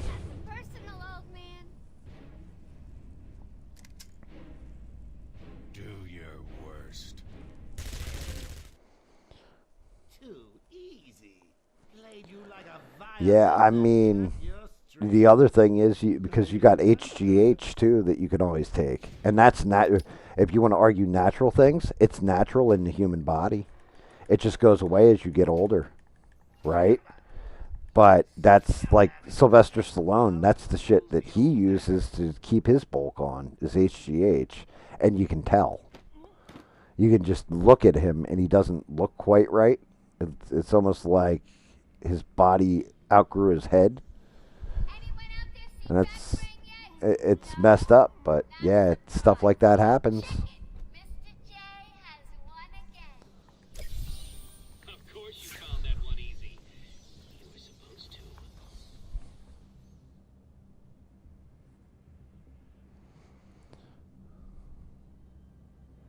And there you go, Beans. That's the best way to do it. Right? Good diet, and then getting exercise, healthy exercise when you can, and just let the natural process happen. One of the other things I never understood was, you know, how you always see like Arnold or Sylvester Stallone with their veins get big. It's because they'll shoot saline into their veins before like takes and stuff. That shit's kind of creepy to me too. It's like, damn, you know.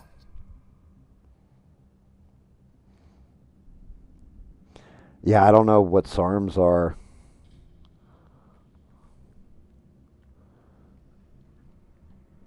And yeah, like you would definitely have me at an advantage there.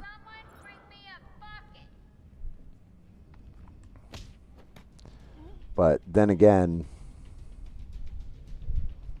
you know, I'm definitely one of those people that's like, oh shit, damn it, that fucker. Do your worst. But I was always, the way I built the bulk of my muscle wasn't even lifting weight or anything. Was always doing sparring, heavy bag work, speed bag work. A lot of cross training with martial arts, really. Stretching, yoga. So it built my flexibility, my speed, and all that. And like I said, that's the big thing when we used to do Jeet Kune Do was your speed is where your power comes from. Being able to snap your punch. Because a bigger, bulkier guy would take him, you know, they'd throw a punch. It would look like a Spider-Man movie where the guy's throwing a punch and like he's like looks at his hand and then looks back at his arm and like gets out of the way of it, no problem.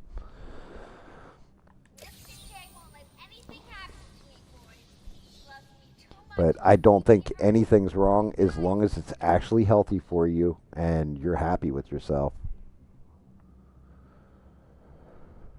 You know, the part of the problem is chronic obesity in America is part of the reason for healthcare.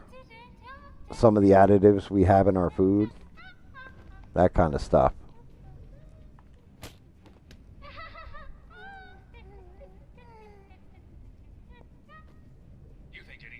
Yes, and I agree with you too, mister. Everybody has their thing. If working out's your thing, man, there's nothing wrong with that. You want to look good. You want to be fit. You want to, you know, be able to get in a fight with five guys and like scare the shit out of them by taking off your shirt, or have girls go, ooh, when you remove your shirt and they see your chest. I don't see anything wrong with that. That's completely cool. And if you're a girl and you're kind of the same way, I don't see anything wrong with that. It's just the ones that cheat there by doing it through drugs. I just remember like back in the day, wasn't it Lyle Alzado, who Oakland Raiders, I want to say, and shit went real wrong for him because he got so hooked on steroids. Oh, I don't even have to break it. I can just take her down. You took longer than I thought. He's out of control. He's trying to prove something. I'm not sure I can stop him this time. You'll do it. Nice, mister. That's fucking epic. I don't know what it is. What a blabbermouth! Spoiling the surprise. Be quiet. Yeah, and you're not wrong. You're not wrong at all. You're not wrong with that statement either, mister.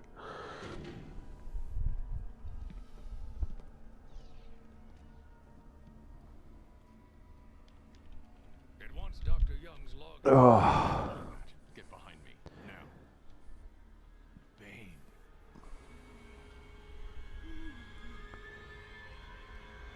I thought he broke out a blackgate. Cut me down. Who did this to you? Dr. Young, the Buha. She drained the venom from my blood. Must stop her. Sorry, Hasbane. The good doctor won't be a problem much longer. How do you like my puppet? Oh, this is going to be fun. Yeah, right here, mister. That's what happens when you stop taking creatine like Bane here. That's what's going to happen. You're going to shrink down, you're going to have to take creatine and get all pumped back up.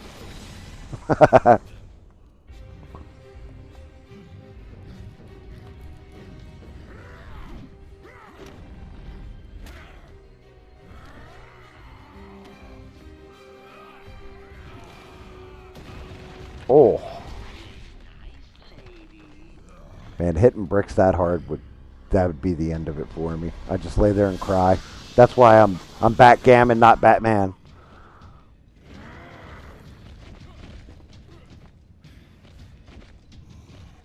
I need to run him into stuff, I think. Come on, over here. Look at this. Open fire. Nope. Maybe not. Okay. Alright, how about... Oh, well, that ain't good. Run, Batsy. Run.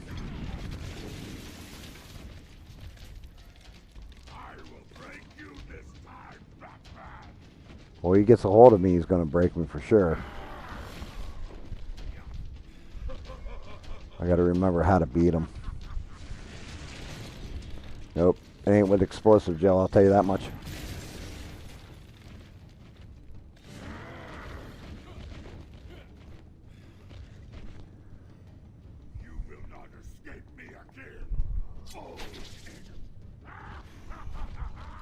Or stun Bane while he's charging. Okay. I can do that.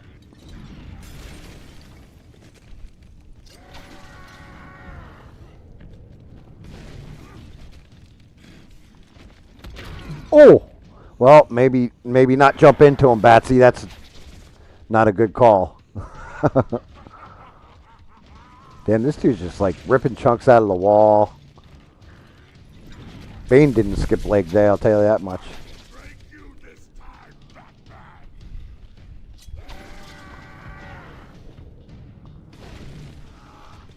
Well, what happened? You hit your noggin? I kind of want to go over there and like punch on him, but I know that ain't going to work out for me. Only way to beat a Venom freak like Bane. Oh.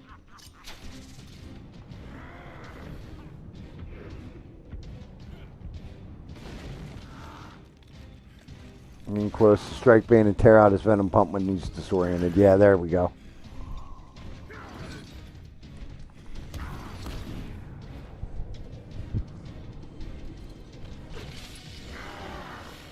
Yeah, gotta break those hoses. Get away from him, Batsy. Get away! Don't let him touch you.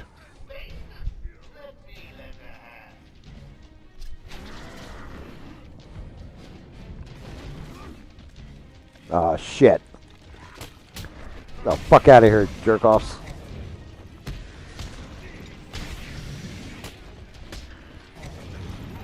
Oh, God. Oh.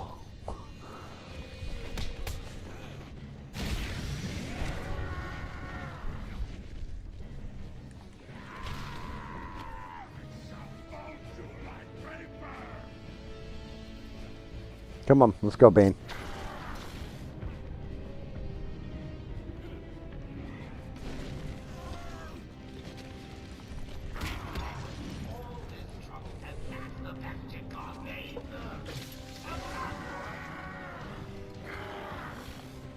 Oh, that would have hurt if you got me.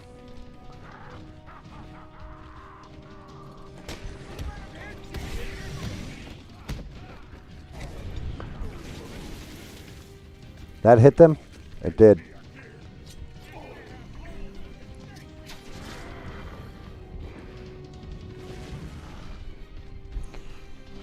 I gotta... Oh, no, I gotta kill everybody before I...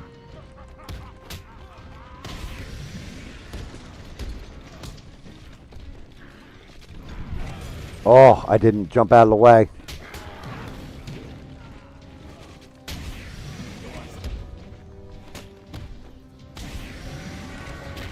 Oh, you son of a bitch. The bat is broken.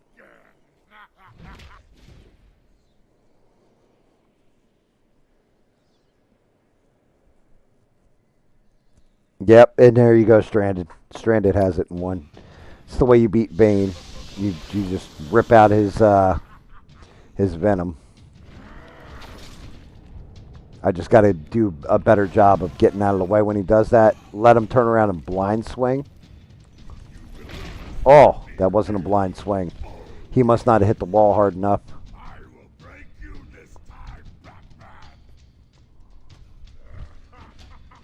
I got to get him down to where his health bar is to a blank before I go in and attack him.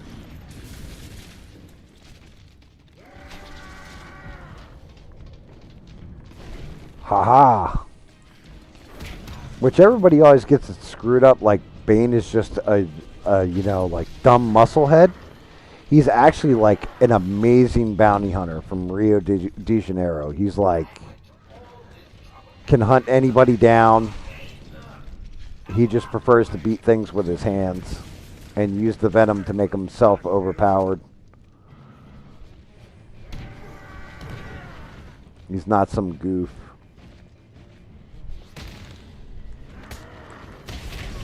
Damn it.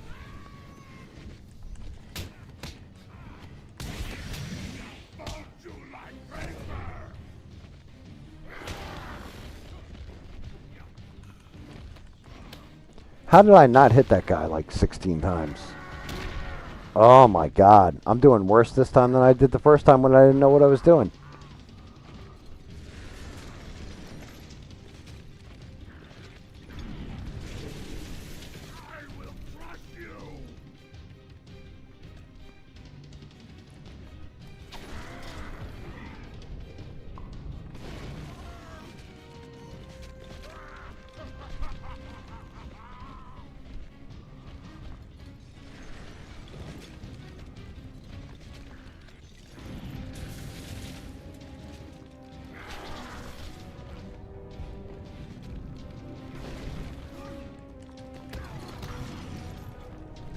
Come on, Batsy.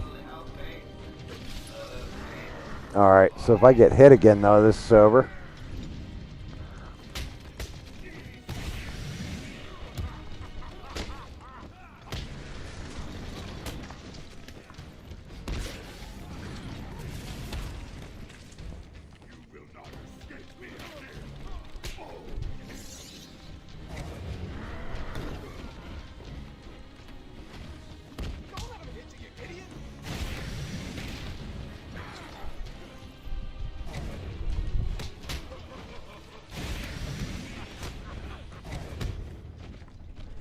Knock him out. Oh, that looked like it hurt, buddy. Might want to get that head checked out, friend. I just got to drop this guy real quick. And then fight Bane. Oh, what the... Oh, my God. I switched over to the explosive gel by accident. Damn it. Like shit. I got one life left to live. Can I kill him? Come on, Bane. Like, you should be stupid easy now that I know your pattern. And I don't have, like, 10 other thugs jumping me. Ooh. I didn't throw that batarang out quick enough. I will come get it.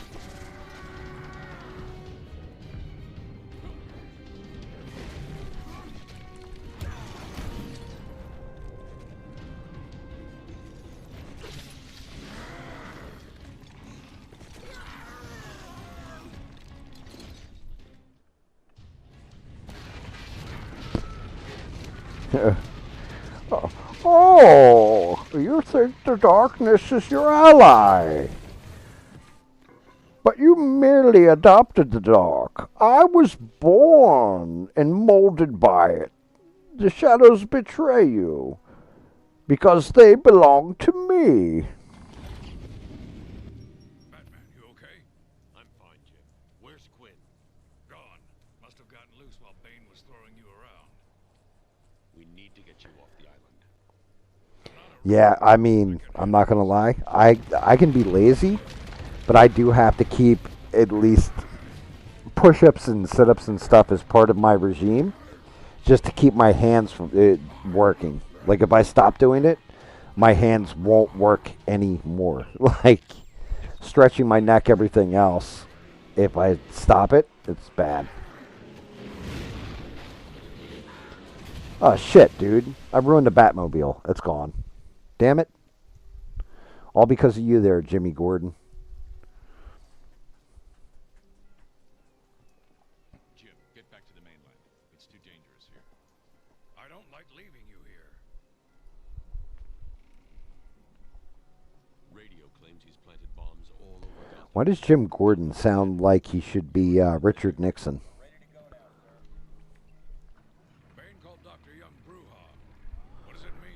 I am not a crook. That's what it means.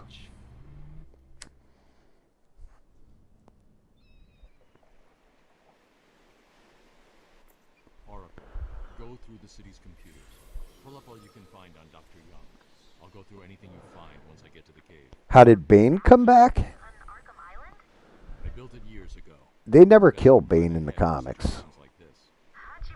He never gets killed. Like, that's one of those things, the movies always screw that up. They kill all kinds of villains. Like, it's one of my major problems with, like, Marvel, DC, all that. It's like, the only one they got it at all kind of right with was Dark Knight, because he saves the Joker and locks him up in Arkham Asylum. Like, that's the thing. Batman doesn't kill. That's kind of Batman's fatal flaw, where you could technically say, you know, if Batman had just killed the Joker a long time ago, you wouldn't have 90% of the issues that you had with the Joker, or a whole lot of people wouldn't have died because of him.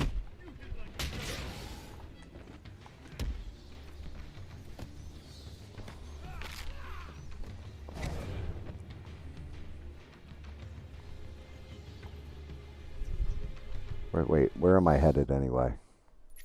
Oh, okay, back to the treatment center. Wait, do I want to go that way? Or do I want to go...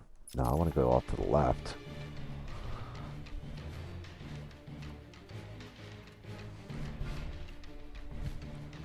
Yeah, how did Bane come back there? I don't know. I honestly wasn't paying attention to the cutscene. Poor Zod. I mean, my wife is actually the one that pointed it out to me when we were watching that movie. I was like, I didn't like the fact that Superman killed Zod. I was like, I don't know about this one, right? And she was like, well, if you break it down, it's more symbolism that he's embracing the humans that raised him than his Kryptonian heritage, and he's kind of like saying goodbye to it and letting it die. She's like, in a way, it's kind of poetic and makes sense. And I was like, oh, okay. That does kind of make sense when you look at it from that point of view. I was like, but it's Superman. Superman don't kill. He's another one who doesn't kill things. Not if you can help it. Yes. When Bane's juice tubes get pulled out, it does majorly dilute him. But it's coming up in the dang game. There is a doctor that basically is taking his venom and using it on test subjects, using the inmates on test subjects. That's the part that we're missing right now, and Bane already was one of the first experiments with it. What's the deal with Dead Man's Point? It's been a favorite suicide location in Arkham Island for over 100 years. Yeah, I know. I once saved an unfortunate inmate from leaping off into the rocks below. I found a cave entrance, and over the years have moved a number of supplies here. It's a regular home away from home.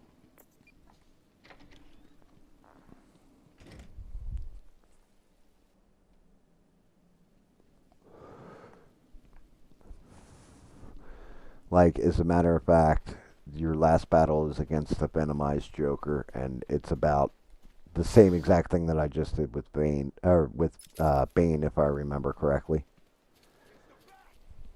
Yep, it's the Bat. Come get me. Come and get me, you big horse's ass.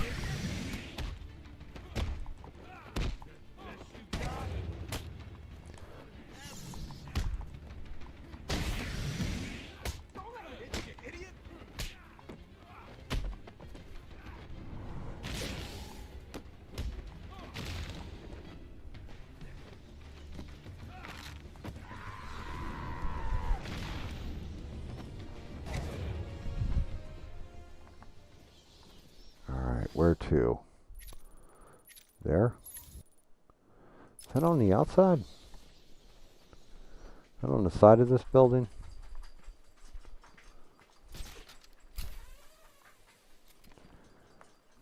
Vatsy. Yeah, it's gotta be.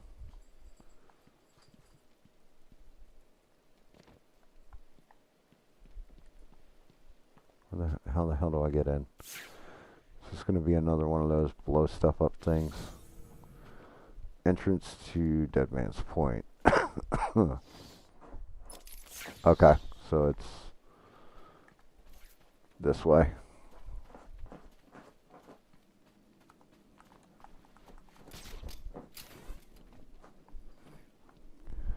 I guess I can analyze that. My family's blood ran through the heart of Gotham. You would think so, Stranded. Unfortunately, it's crazy looking when he comes out, but the actual fight itself is just kind of like repeat that Bane fight. Like you dodge stuff, you beat up a couple of his goons, and then I think you hit him with more Joker gas or something like that. I can't remember. But actually, the Joker at the end of this one dies, if I remember correctly. I think that's the setup for the next game. Like, they actually kill the Joker. But then eventually they kill Batman when they do the Gotham Knights one. Because it's this one, Arkham City, Arkham Knight, and then I want to say it goes Gotham Knight. There might be one in between that's like a prequel to this one. Like, Joker's like out there and all that, and I just remember you have to fight like Poison Ivy a whole bunch of times.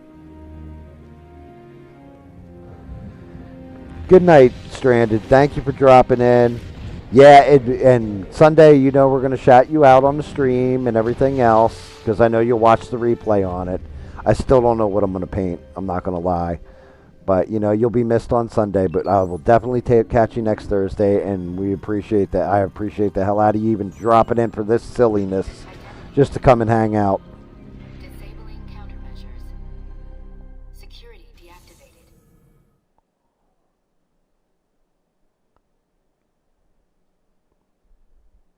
Illuminachos. That's epic. I like that. Illuminachos. Man, we could do a whole restaurant with stuff like that. Illuminachos. You could do cabal cuts and just like make it I don't even know, like some kind of healthy chip. Like do cryptid steaks, like Bigfoot meat. Dr. Young was heading up a project. It was big, lots of external funding. Batman did kill Joker in the Michael Keaton 1989 Batman, yes, and it was bullshit when he did. But that's just it. That's the big problem with DC and Marvel and everything. Like, they kill off villains that are recurring. You know, like, and that's not Batman. That's not what Batman's all about. He's all about, like, that's the difference between Batman and the Punisher. Punisher shoots and kills people. Batman beats the shit out of them where they wish they were dead, but throws them into Arkham Asylum. If Joker gets his hands on this, he will create an army of 1,000 Banes. My God, is Joker crazy enough to do that? Chupacabra Chop House. Yeah, there you go. Yeah, you could do Nessie rib or Nessie chips, Loch Ness Monster like fish and chips kind of platter. Oh yeah, the grapple gun. I forgot about this damn thing. You shoot it at people that have guns, and you can pull the gun out of their hands. She was heading to the mansion with cash. I'm going up top by I think this is a good place to save this game too, guys.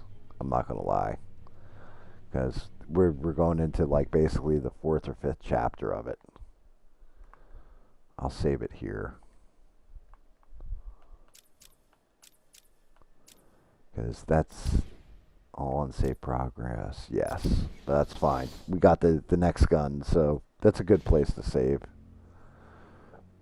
Let me see. GAM, riddles, challenges, character bios, and completed. Well, completed, unfortunately, is going to take a minute. But I've been playing that for a couple hours now, but take a break from it. I can go back into Rivals. Good night, mister. Thank you for dropping in, man. And thank you, my beautiful friend, too. No homo.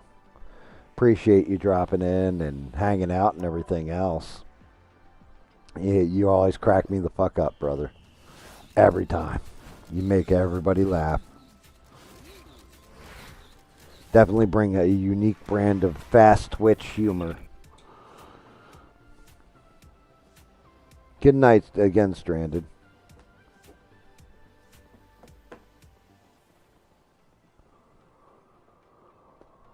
Yep, and you're not wrong, Eugene. What the hell's this? Oh, dude, that's 110% not worth it right there. I wouldn't buy any of those damn bundles. Those are all the snow bunnies and everything from winter. Cycle back, knock this stuff out, and call it a night, guys. I mean, we've streamed for the past 2 days for a while. I can't even believe I do Fridays. Download Doom Eternal too for Leo's playthrough of it. I know he wants to see that. Oh, really?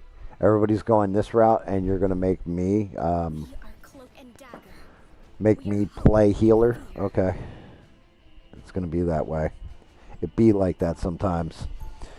So that's something for you guys. What are you guys thinking about that new Spaceballs? Like, I put up the trailer for it, and like, I'm not gonna lie, the trailer made me laugh, and actually did make me excited that they're coming out with it. Mel Brooks is 98 years old. So that's insane on itself, like on its face. What do I need anyway? Damage, health, final hits, secure assist. Okay, cool. Bet. No, my wife does not play video games. She does books. One of us can be the gamer. One of us has to be tech. The other one has to be practical, and my wife is the practical one out of the two of us. Not to say she isn't good at games. When she plays Tetris and shit, she can blow me out of the water. But she, like old school Nintendo stuff, yes. But as in our adult lives, yeah, no.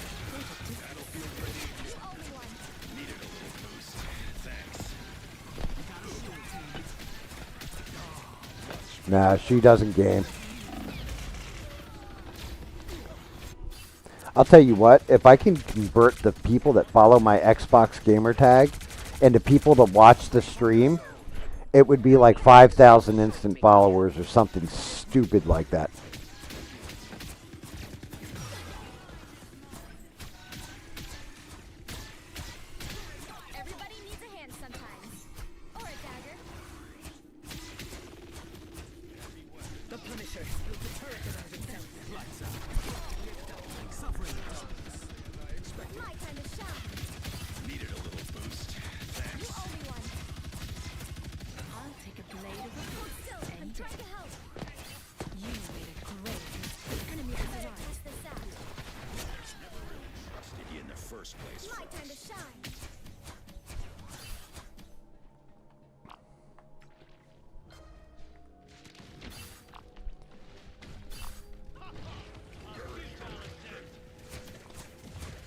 Yeah, now, I will tell you what my wife does do, though.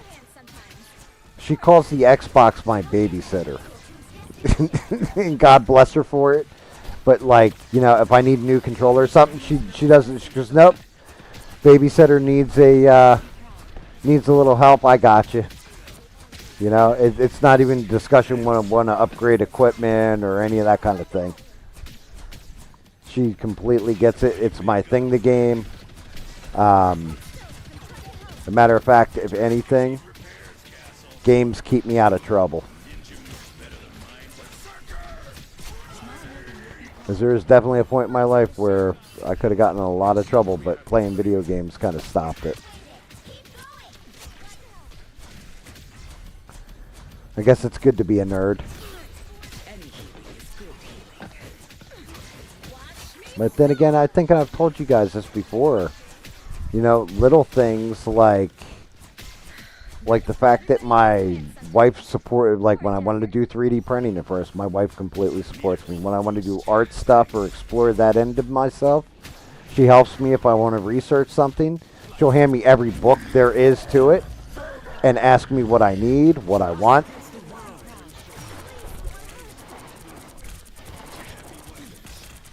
Because she wants me to succeed. She wants me to be happy, you know?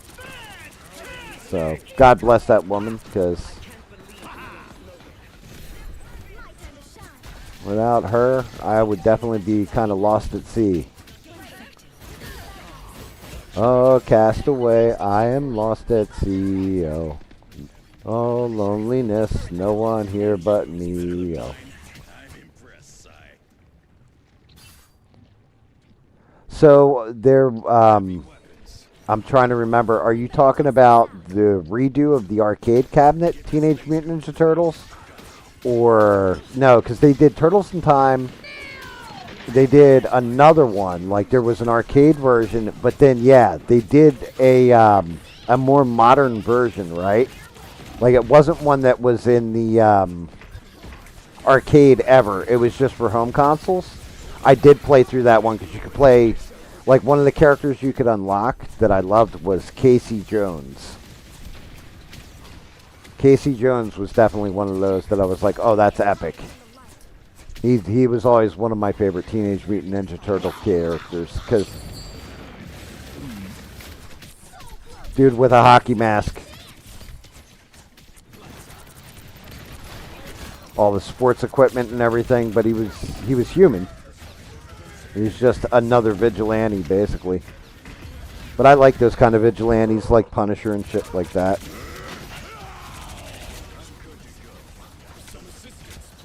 Yeah, I mean, it's crazy. I'm sitting here just running my gums and playing the game and not even focusing and probably have like ridiculous healing and kills and stuff. Yeah. Gaming is just kind of second nature. You can autopilot.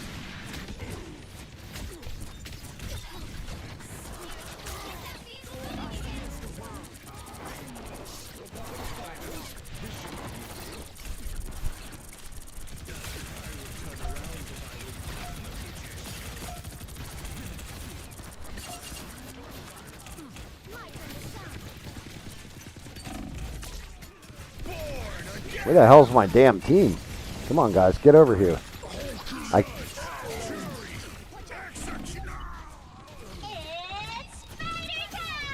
Dear Lord, is it just me here defending this point?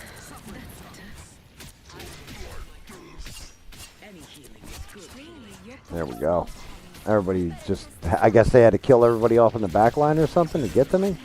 The moon haunts you. That's a win. But, I'm trying to think, there's probably got to be a new game out there that's going to come up that I'll end up playing on stream or something. Who knows, maybe I'll jump into Borderlands with David Mon. He'll go all sweaty nerd on that game. Like, I think him and his one buddy played through every Borderlands that they've made or something just recently because he heard Borderlands 4 is coming out. I've been kind of trying to dip into older games, like so that like Fight Night and stuff like that, because it's nostalgic.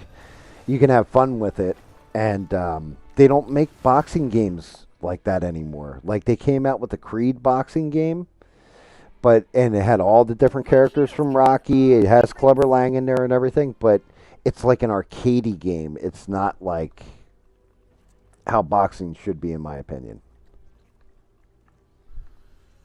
I'll go Moon Knight, I guess. To the cloudless night, just like the moon.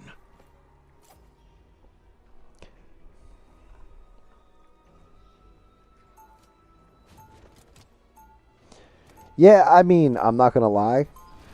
I don't have stuff like that, Eugene. I've always worked. Well, that's not true. I used to completely love doing computers. I'm not going to lie at all. Like, I mean, you want to talk about hardcore nerd, I would be looking at architectures coming up and, you know, oh my God, this chipset does this, and I got to get the latest and greatest of it. And I fell out of love with it. But I got paid quite a bit for that. I mean, when you're going back to would have been 97. Yeah, I'm going to say it's probably about 97 when I first started doing computer consulting. And they're paying you $25 an hour. You'd work like 4 days and then just be able to just like chill for the rest of the week. Like, there was good money to be made. Y2K, when that was coming up, my God, we made so much money from it. You know, quote-unquote Y2K proofing people's PCs and shit. Because I was working as an independent contractor. You know, like, I made a ton of money. I loved it and was able to live a party lifestyle because of it. Like, completely just anything I wanted, yep, not a problem. Not a worry, not a concern. So it is nice, but the whole problem is when you do something so much and you fall out of love with it. Like, sometimes there'll be stretches where I just turn off my video games and I don't play them for a long-ass time. Either because nothing new has come out that I'm interested in, or I just need a break from it.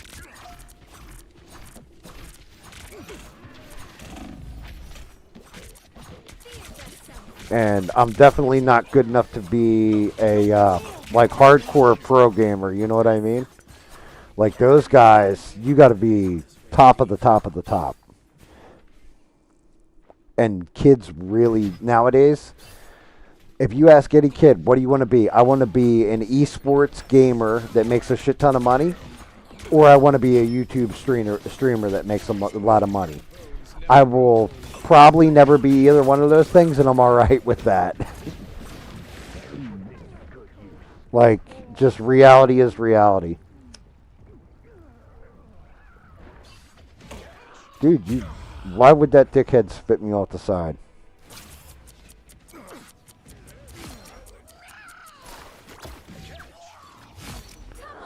So, the problem with music is, and that was my buddy Guido, that's, you know, my theme song for when I'm actually doing my normal streams. He wrote all that and everything else. Guido was a pretty damn good bassist. When we were teenagers. He filled in for the Sepultura bassist at the one club one time because the guy was too fucking fucked up to perform. Things like this. His dad, Guido's dad, had a conversation with him, though. And he said, look, you're good and everything else, but don't bet on this, because he was like, oh, I'm going to be a professional rock star, basically, at one point in his life. And his dad had to sit down and have a very harsh talk with him that, you know, millions of people want that life. There's not millions of people who make it in that life. They struggle and everything else. You can do that on the side, but you need something fundamentally under you to build to. God damn, what the hell hit me? She hit me with like a two-banger and killed me. And Guido's dad wasn't wrong, you know?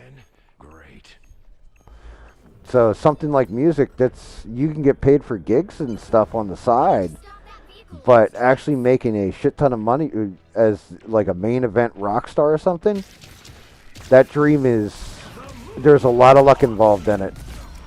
It's not just skill, talent, and time and all that. It's also luck and being the best of the best. Alright, let me switch up my character.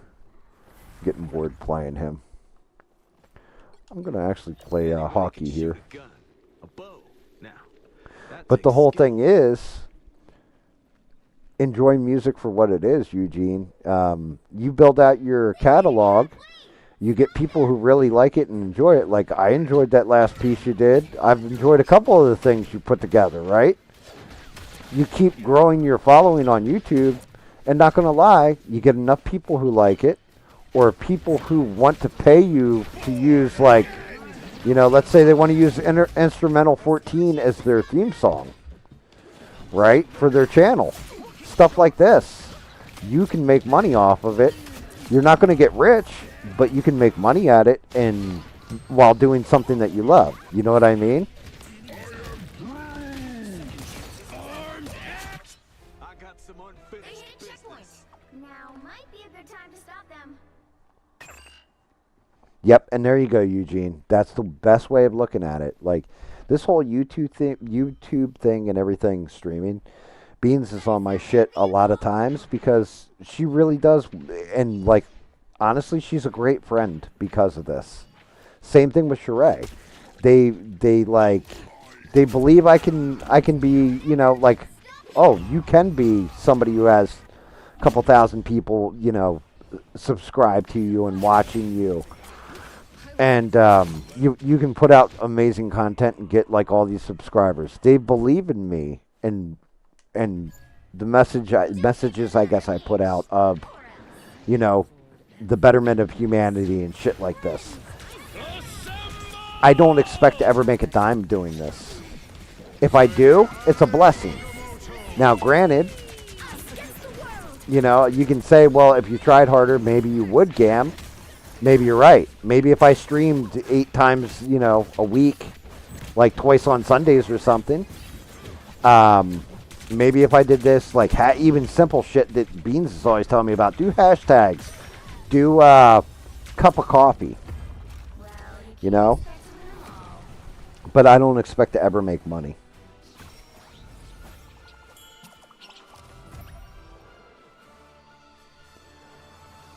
Like, if anything, and I do make money, I've always said this, I'll never forget the people that ever brought me to the dance. People that watched me when there was 10 people watching a stream, or 2 people watching a stream in the case of, like, Sheree and Poor Stranded. Like, they got stuck watching that. But I really do look at it like I enjoy doing it. I feel that we actually have something good where everybody kind of listens to each other. We can kind of bring problems to the table. We can discuss current events. And even if we disagree on stuff, we try to look at it from one another's point of view and appreciate their point of view. Like, I mean, simple example of that is like tonight with Mr. Mr. loves his working out and everything else and being healthy and all that. I applaud him for that. I'm not that guy that's into that stuff, but Mr. is, and I can appreciate that. And he brings a different viewpoint than I would to anything having to do regarding health. You know? He's the Felix Unger to my Jack Klugman. 30 seconds before you attack. Get ready. I appreciate that, Beans. I really do. And honestly, I am going to keep going. Because I'll tell you what, I am pretty goddamn lazy, but I have been pretty goddamn good with streaming every Thursday. Even if I'm not feeling it, man, I fire up that stream. If I'm feeling sick, whatever, I fire up the stream. I don't know what I'm going to say 90% of the time I turn on the stream. I don't know what we're going to discuss or have a whole format and layout. Like, I just jot notes down of stuff I've seen so we have some stuff to talk about. But I don't ever want to get it to that point where, you know, like, oh, tune into my format. Okay, the format's over. Let me turn off the stream. I feel like there's nothing organic about it at that point. It's not real. It's simply not me. And I mean, I can't say this enough. My wife is amazing.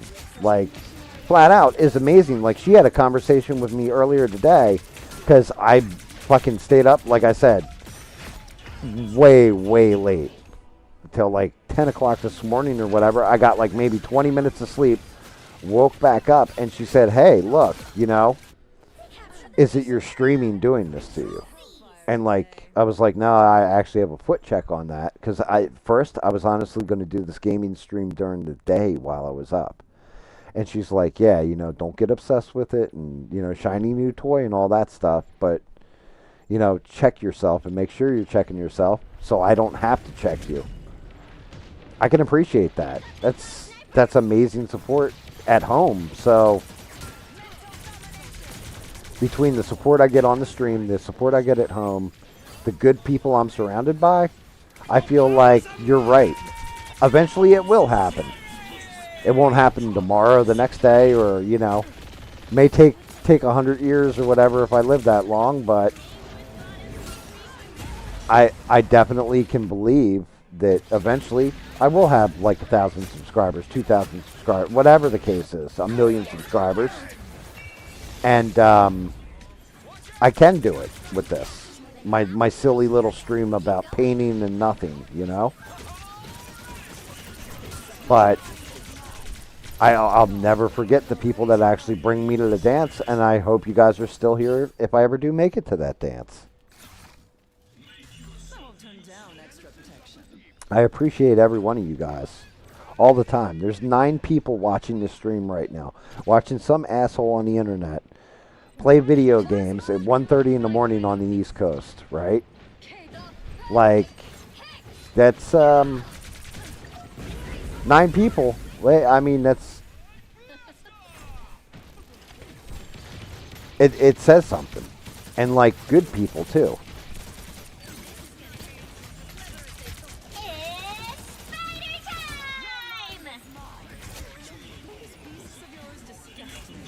And of course, I always got to say thank you because I know you guys. There's better shit you could probably be doing. There are other streams you could be watching. Dishes to wash, or clothes to wash and dry, or vacuum, or go spend time with the pets and the family. Instead, you either got me on in the background and listening to me, or you're just chilling in here. I appreciate you guys. Even when it clashes with my ensemble. Eugene, you make good music too. That's the kicker. You actually make decent music. 30 seconds before you attack. Get ready. So it's like we appreciate you for putting something out in the world that's good. That's a good thing. We need more of that. And let you overwrite Spider's programming? Not a chance. I wish no harm to any artificial life forms. Maybe not. But when it comes to Yeah, see? Like, well, that's okay, Beans. I'm surprised you're not like on like internet helpline or something as your 8th job right now while you're listening to this stream. Like, it wouldn't shock me. Like, if all of a sudden they're like, oh, nope, I got another Uber Eats, and then I've got to pick up my Lyft pass and go take somebody to the airport in a second. So if I'm not talking, you know, you guys know what's up. Like, that shit would not shock me.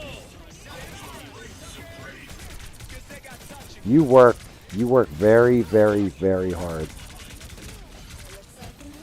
And I mean, I'm not saying it in a negative way. I'm saying that in a good way. There's not many people with as much moxie and elbow grease as you show. You can't be rid of me so easily, I'm afraid. Thank you, Sheree.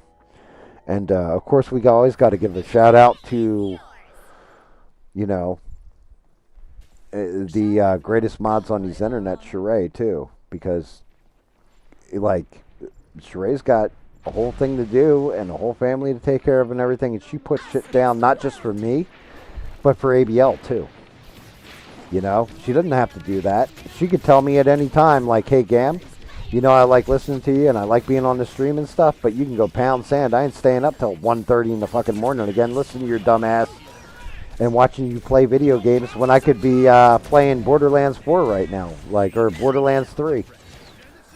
So shout out to Sheree, because she got better things to do and is still here. And then not missing stuff like, oh, here's Eugene's channel, here's this channel, that channel. You know, help this person out, or like, share, subscribe the video, whatever.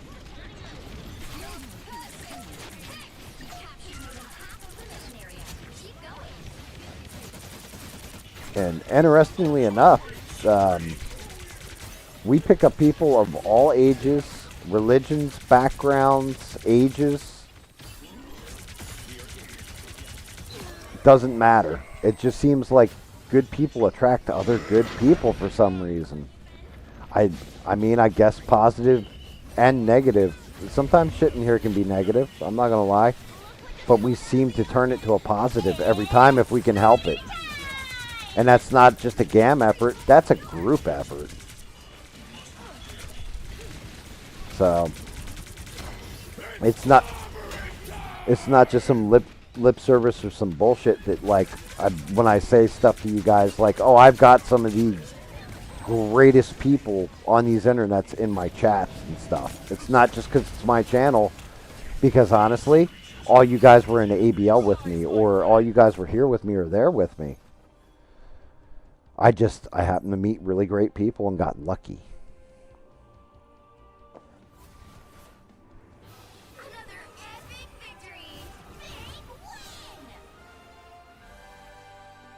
Oh, yeah, Beans. Especially if they put you on a high dose, please feel better. Don't push yourself too hard. I don't. That's like saying, hey, don't let water be wet, but don't push yourself too hard. I don't want to, I don't want you to advance that sickness and bad things happen to your health. So please take care of yourself and take it easy.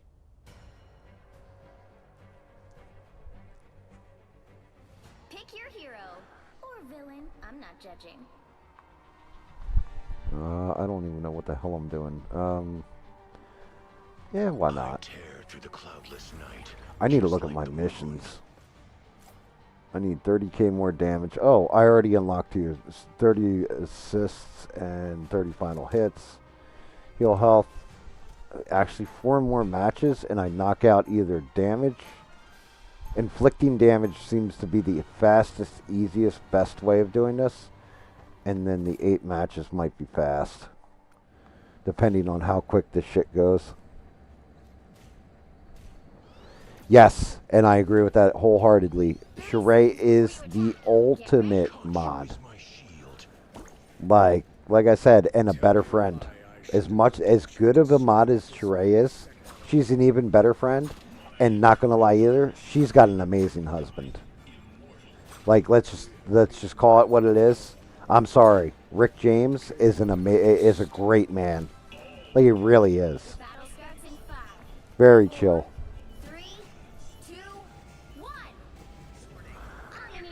I'm not gonna lie about this one either. I'm super grateful for Steve too, because last night during a live stream, Iran attacks Israel. Man, we knew about it as that shit happened. Like, if we go check the timestamps, it was like as it happened. Steve was like, "Oh, by the way, this is happening." Like, what? Like, no way. Is that even? Like, I gotta fact check him. Like, is that even factually accurate? And it's like, oh, yes, it is. Steve's got the word on the streets going on. He knows what's up. Like, every time. He keeps us, like, in the know as things are going on. He's watching, like, 10 different streams at the same time. Lock on to this location.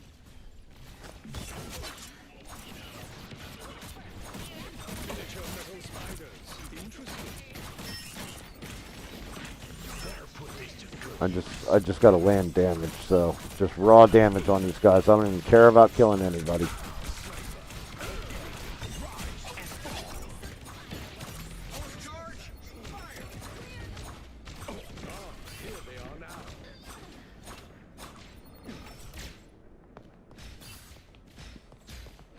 But yeah, I do. I honestly, every day, I'm grateful for you guys.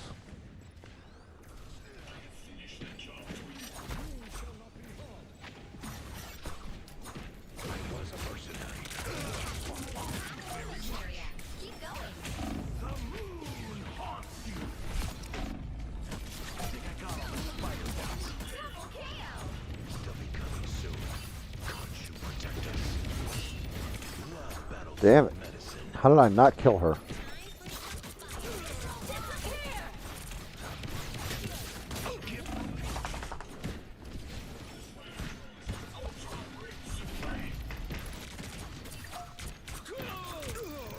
Ah, damn. I am knocking the hell out of these guys and it's not getting those kills. Oh, that hurts.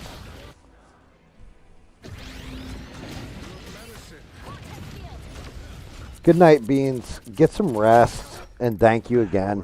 Like I said, you could have been anywhere, and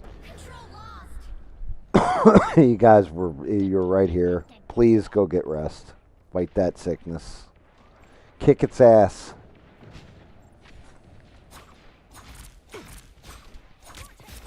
Kick its ass like I was whooping people with Clubber Lang earlier on that boxing game. Just unapologetically and just knocking the teeth right out of them.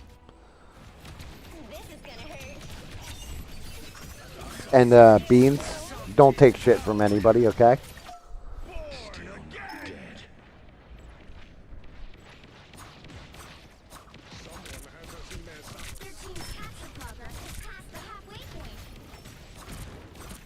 Good job. What is going on with this? What the hell is my team even doing? Well, when in doubt, whip them out. Let's go Punisher.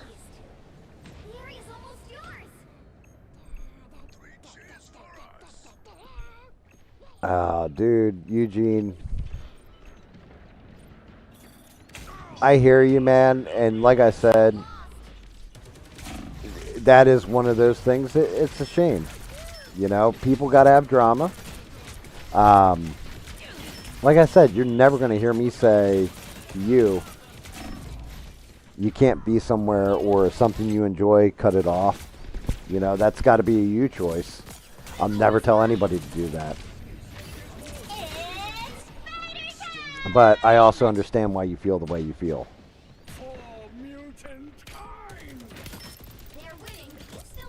And I mean, I can believe you're missed. You're a good dude. You're a really good dude.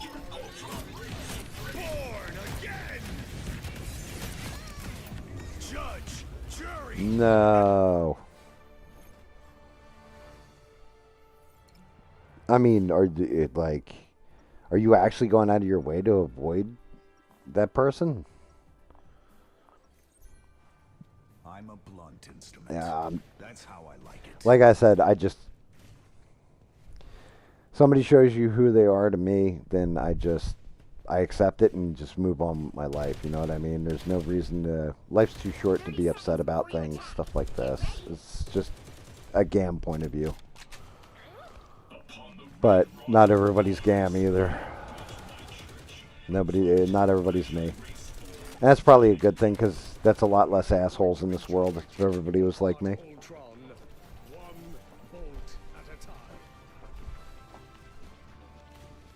The battle starts in 5, 4, 3, 2, 1.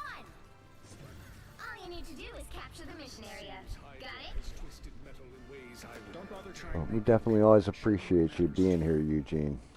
Like I said, that song, you just happened to drop it right when I needed to hear it, too. That was epic.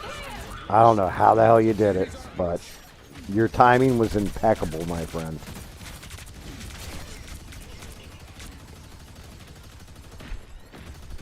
And I can't hit that Human Torch. Looks like the mission area is yours to capture now. Double KO! The mission area is yours. Yeah, trust me, I get it. I understand. Tim Pool, right? Tim Pool's like that with me.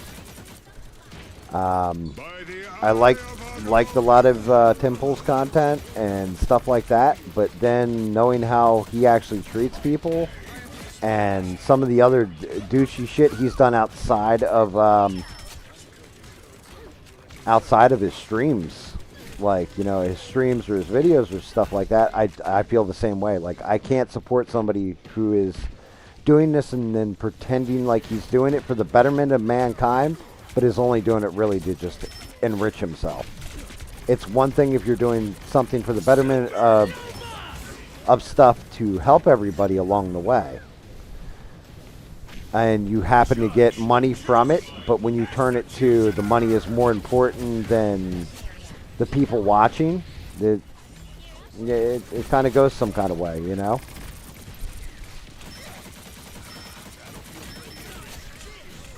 Like, it just hit me some kind of way with Tim Pool.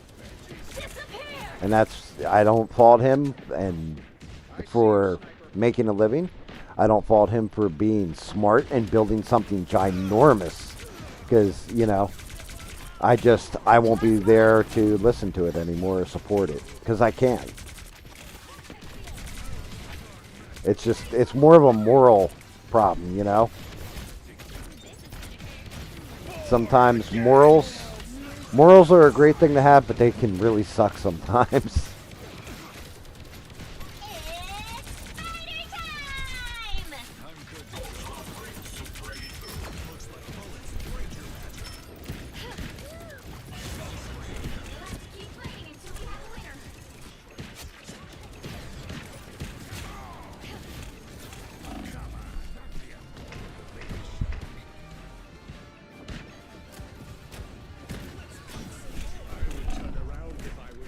Goddamn, where is that Human Torch? He is kicking my ass. There he is.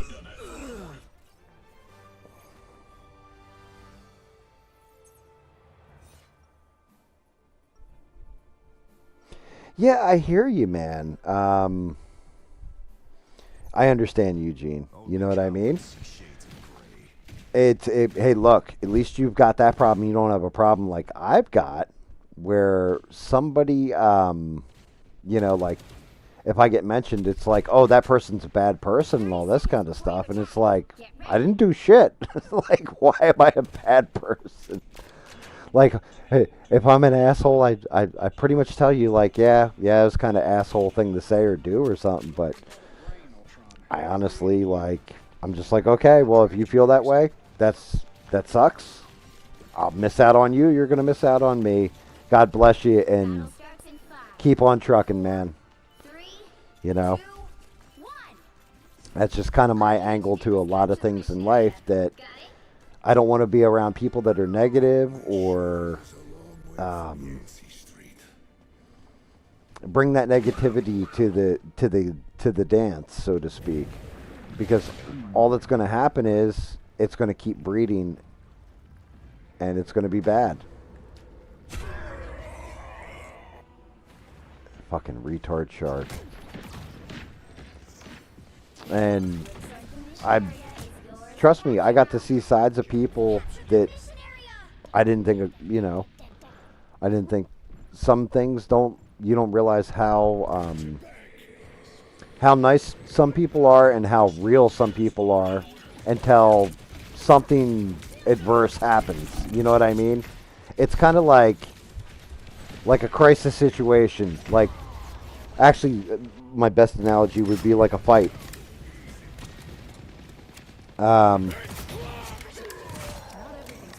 Well, yeah, but I don't like the fact that anybody had to choose. I don't like that. You know what I mean? To me, it's like, I don't like that people were even forced to make a choice about anything. Like, to me, that's the bullshit right there. But again, that's just me. But it's like, you know, you get guys who are like, oh yeah, man, I'll kick the shit out of everybody and all this kind of stuff. I'll fight 10 guys and I'll take on guys 10 times my size and all this. And then one little small guy who's smaller than them shows up and is just like, yeah, I'm just going to beat your ass now. You know, like, and they're like, please don't hurt me, sir. And you're like, you complete bullshitter. Like, you told us all this whole time that how tough you were and all this, and now it's time to get in a fight, and you just bailed or, like, cowered in fear. Like, you know, stuff like that. You get to see the measure of people sometimes in adversity. And it's not good that it comes down to that sometimes, but that's one of those unfortunate things about life.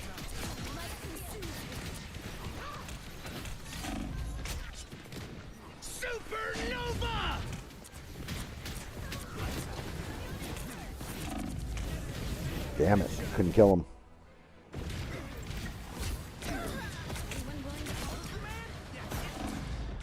Yeah, Sheree, and you know, you like I said, my whole thing is I don't want anybody to ever have to make choices like that. I don't know. I don't know. It is what it is, I guess.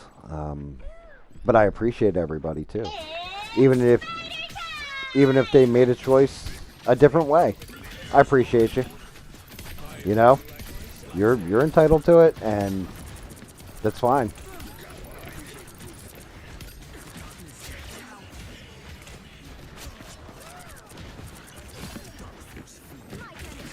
I really didn't want to play a fucking healer this round, but our healers were definitely letting the team die too much.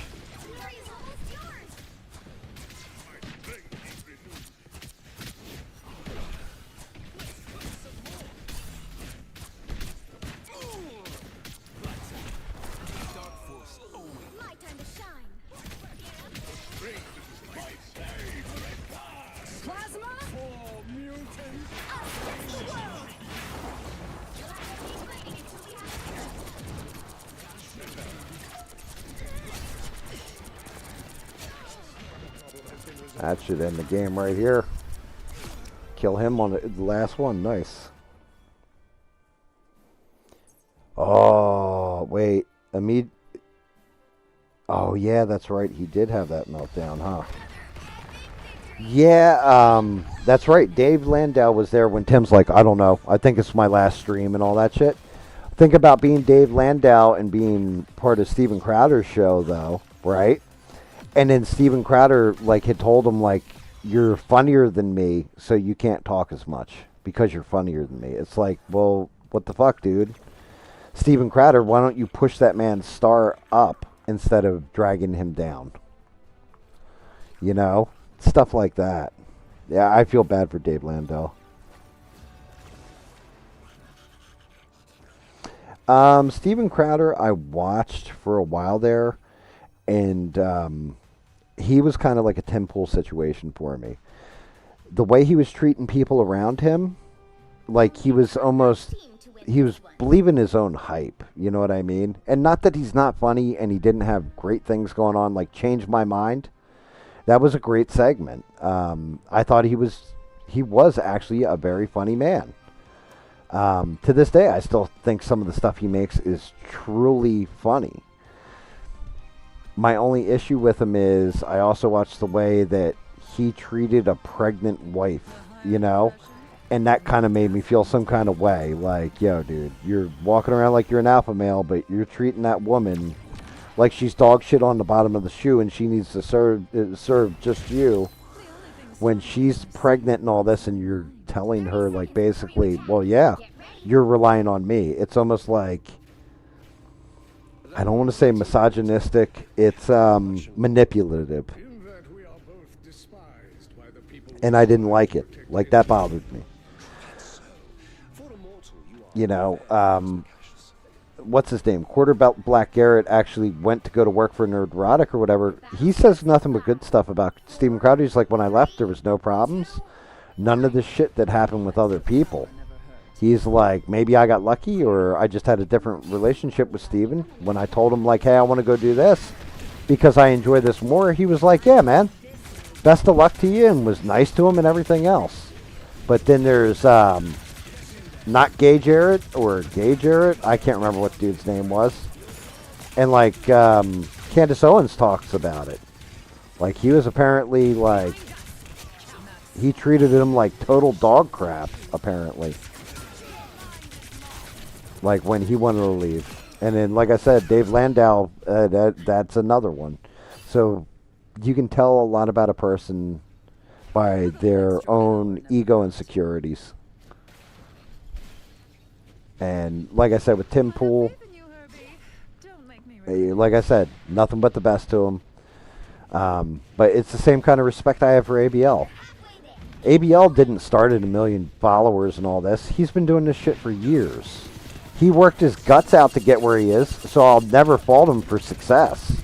Like, if anything, God bless him. You showed me that it is possible that if you work hard enough, you build a following, and you go against the grain sometimes, that you can succeed. You know what I mean? You can be your own man and get a lot of followers.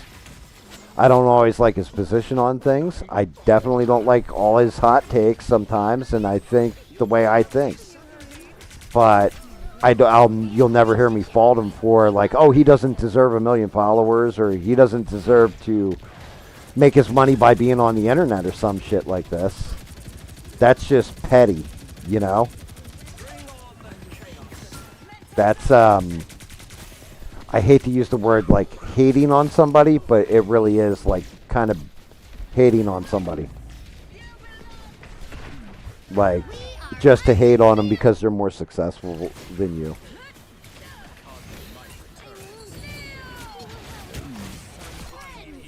Yeah, okay. Hey, what's up, Six? How are you, brother?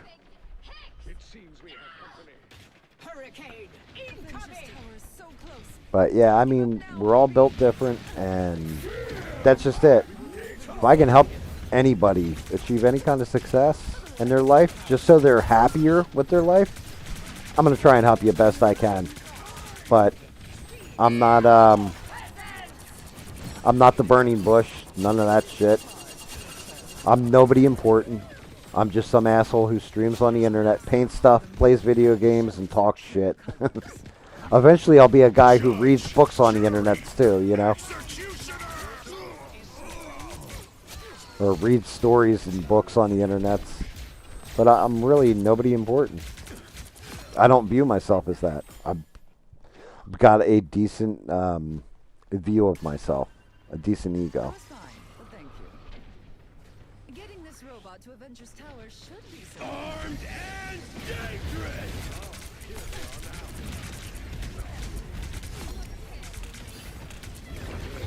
Poor Sheree. I don't even know. Yeah, the kids don't have school tomorrow, so she's not making. She's probably like falling asleep with her phone like next to her head, like just in case some shit breaks free and I gotta hop in.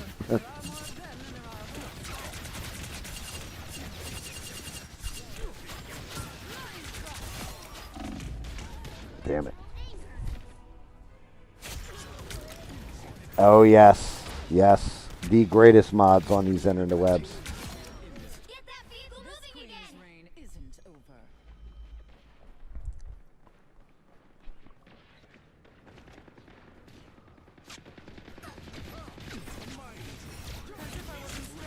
Ow.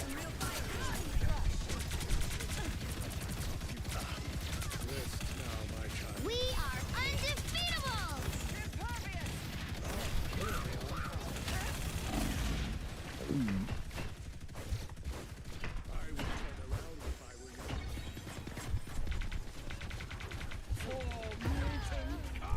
Damn it. I know I gotta take damage and deal damage, but this is getting to be ridiculous. I gotta inflict 8 more K damage and like 17,000 more. Jesus. I am playing right now Marvel Rivals. I was playing Batman earlier. I played an old boxing game called Fight Night Champions. I started out with this, and it's like, because it's a new week 6, they give you challenges so that you can unlock stuff in the battle pass, all that, and you have to do certain goals. And it's supposed to last an entire week. For the last stream and this stream, I knocked out all my missions so that I don't even have to worry about it for the rest of the week.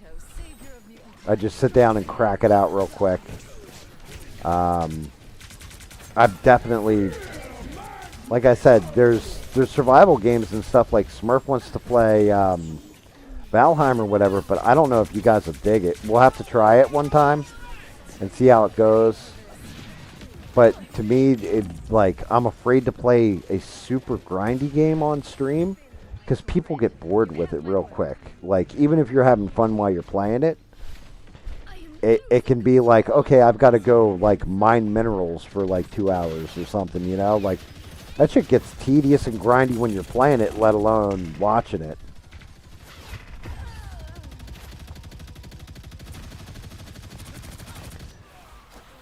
But yes, this one is all, you pick different Marvel superheroes, and it's kind of like a game called Overwatch.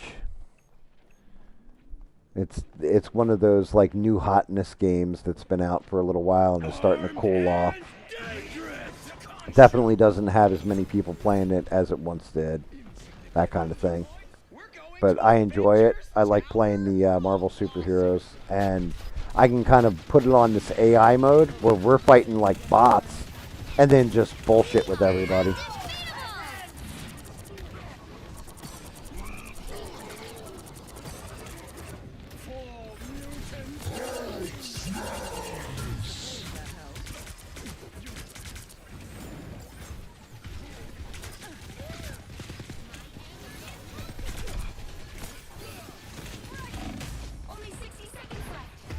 God, like, oh my God. Here we go again. Somebody switched off our healer, so now we've got one healer, so the team is just getting the crap kicked out of it. Oh, shit. Forever. What's going on, bud? So don't matter with survival games. What do you mean? Oh, yeah. Most people have you on in the background anyway, so it doesn't matter with the survival games. Fair enough. Fair enough. If you're just listening to me run my mouth, you know. God, that must make the pauses when I hit some kind of checkpoint or I start getting really enthralled in the game kind of awkward then. Like, that's my advice to anybody who wants to stream. Even if nobody's watching you, make sure you're always talking. Because otherwise the stream goes cold and you get bored. Like, people get super bored with streams like that. Like, I know I do. I can't just sit there and watch somebody play a game or something. They're not talking at all. At least give me some kind of commentary or, you know, yeah, so I'm going over here. I've got to retrieve this and do that, do the other thing, or making jokes about the game.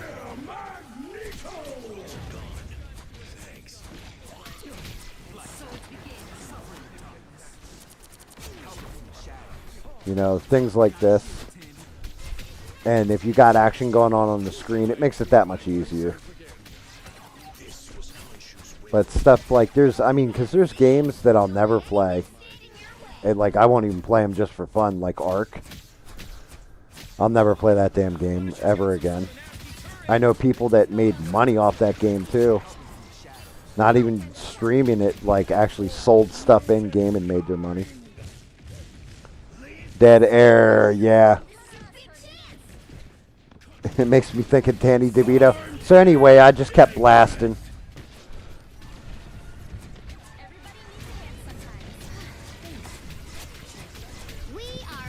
I was talking about it, 6. Like, that, Spaceballs. That shit cracked me up when I saw it. I was like, oh.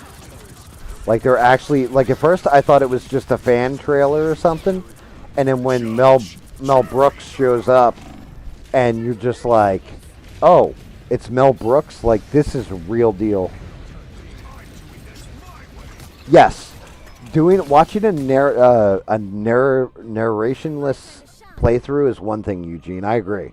I watch people play through some games, but usually it's speedrunners that I'll watch do it and be like, God damn, I wish I was that good, or what have you. But it's bad enough that I don't ever show myself on streams, right? So you don't have a talking head to look at. Then even worse. Oh my God.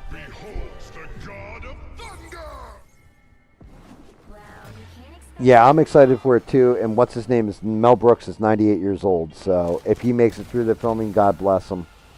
And we just lost because the guy who was playing Jeff switched off, so we only had one healer again.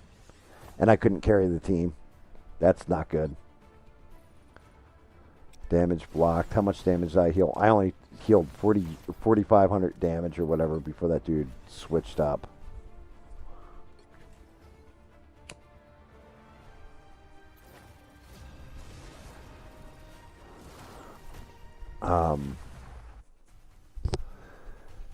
Just looking at everything, though, that kind of actually gives me a little hope that we might actually have a decent comedy to watch when Spaceballs 2 comes out. And it's 2 years away. It's like, oh. God, this map again? Son of a bitch. You know what? I'm just going to play Squirrel Girl. What do I need to get? I need 4,200 damage taken, or no, deal out 4,200 damage, take 10,000. I think I can do both those things. I know I can do I'll knock out the damage, and then I'm switching over to a tank that just eats damage like a Doctor Strange. Well, no, we got a Doctor Strange. No, we don't have a Doctor Strange. I can use like a Doctor Strange or somebody who just eats a whole shit ton of damage. Call it a day. Like, I was not expecting to still be streaming at 2 a.m., I'm not going to lie. I thought it would have been done by now, but I'm not going to lie. Also, I kind of want to finish this tomorrow. And have we determined, is ABL streaming, Sheree? Has he put up, like, not doing the Saturday show? Because I know he's traveling for podcast, but is he streaming?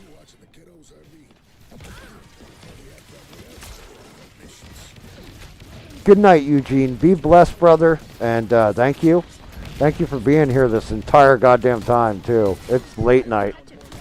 I definitely appreciate you. I'm sorry that you ever had to choose anything, too, by the way, Eugene. That's from the bottom of my soul right there. And, but I do appreciate you either way. Like, I always appreciate you. Keep banging out those tunes, man. Don't give up on them. Like I said, you brightened up my day the other day. That's a big thing, you know? Like, for just one moment hearing a song that was kind of inspirational, upbeat, and happy. If you can keep doing that, you're gonna be successful. It's gonna just keep growing. Maybe one person at a time, and it takes a while, but keep it up. Don't give up. Do not give in. We believe in you.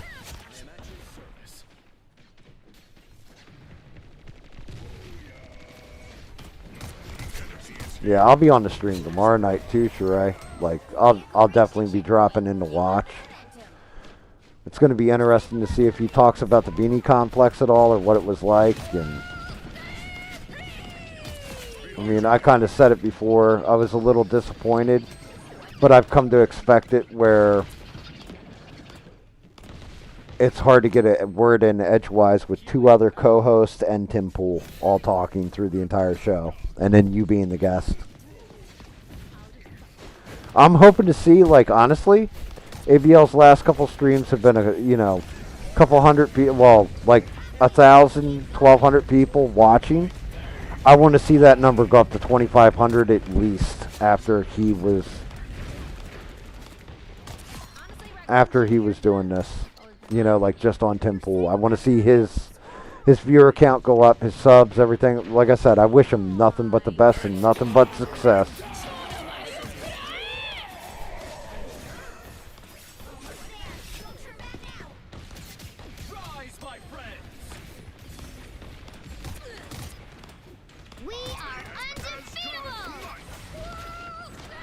Say hello to my army of squirrels, bitch.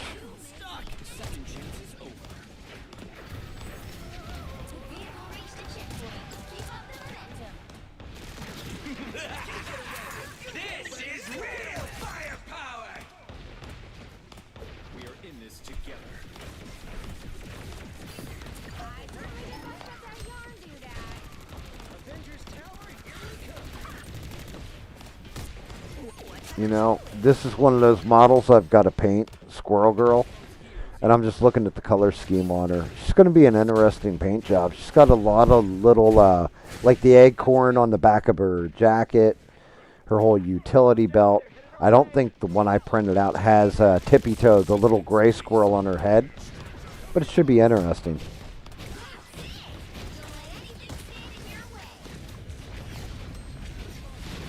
Yeah, you're not wrong. Why have a guest if you don't want to hear them? Because that's just it. You got to have a guest to draw in new viewers. The guaranteed the thought process there is that yes, they're tuning in for me, but by having ABL here, hell, how many of us subbed just to watch ABL and we're on that chat, Sheree? Like, if not, there's at least 10 of us that will never watch Tim Pool ever again, but we went and viewed him because ABL was on there, right? So have the guest on there not to hear them talk, but because you're getting their viewership. And this goes back to why I don't like Tim Pool as a person, and I think he's a grifter. Because that's that kind of mentality that when you're making a lot of money from viewership and stuff like that, you've got to keep it fresh. You've always got to have different perspectives. Which is why, like, as small as... I can have 70 subscribers, 75 subscribers, and if somebody said to me tomorrow, yo, Tim Pool wants you to go on his show. Well, you know what? That would be great for my sub count. I could probably be instantly monetized. Everything else, I wouldn't go on his show because I wouldn't. I know what it would be like, and I don't want to contribute to it.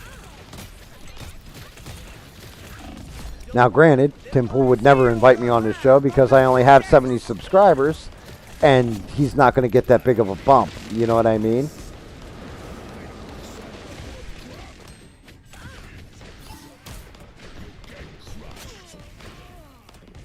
But some people, they obsess over that shit.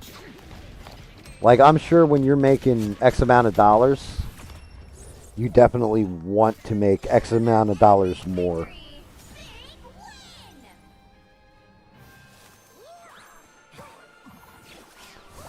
Yeah, I mean, Sheree, if his older stuff was really good, and then he really got hooked on the whole Civil War narrative. Like, so watching Tim Pool, there were certain things you knew he was going to say. He was going to say Civil War. He was going to turn around and say the Fourth Turning was another one. Occam's Razor was another one. It was like basically those three terms, and you're just waiting every show for him to say them. It was like almost like you could put it on a bingo card. He's going to say this, that, and the other thing. And like Duke, God bless Duke wherever he is. Haven't seen him tonight, but we miss you, Duke. Shout out to you. Duke likes to say and watch him tug on his shirt, and then watch him like kind of tell everybody else how they're wrong and his opinion's right. There's certain shit that happened on every one of his shows, and he wasn't like that in the beginning. In the beginning, it was him, and then Adam Krigler and a girl named Lydia. And like Adam Krigler, the whole thing was he was a pretty staunch Democrat and turned into MAGA. Like it was crazy to watch. You were watching it in real time, and then basically Tim kept Lydia and got rid of Adam, and Lydia added nothing to the show. If anything, she made it worse, and she was just kind of a yes man for him because Adam Krigler disagreed with Tim and started to get his own kind of little following, and he didn't like it.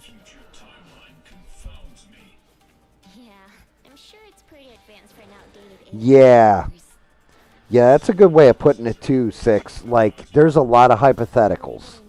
Or he'll use one thing that happens as a basis for a whole entire argument. And it's like, you can't really do that. You got to take, okay, was that one thing an anomaly? Or is that the standard? For example, he was like, well, you don't understand, they're willing to kill the Trump supporters in, like, cold blood, he'll say. He'll say something like this, like Democrats are willing to kill Trump supporters in cold blood. And you're like, okay, when did that ever happen? He'll be like, a man in Portland during the BLM riots was wearing a MAGA hat. Guy walked up to him that was BLM and shot him.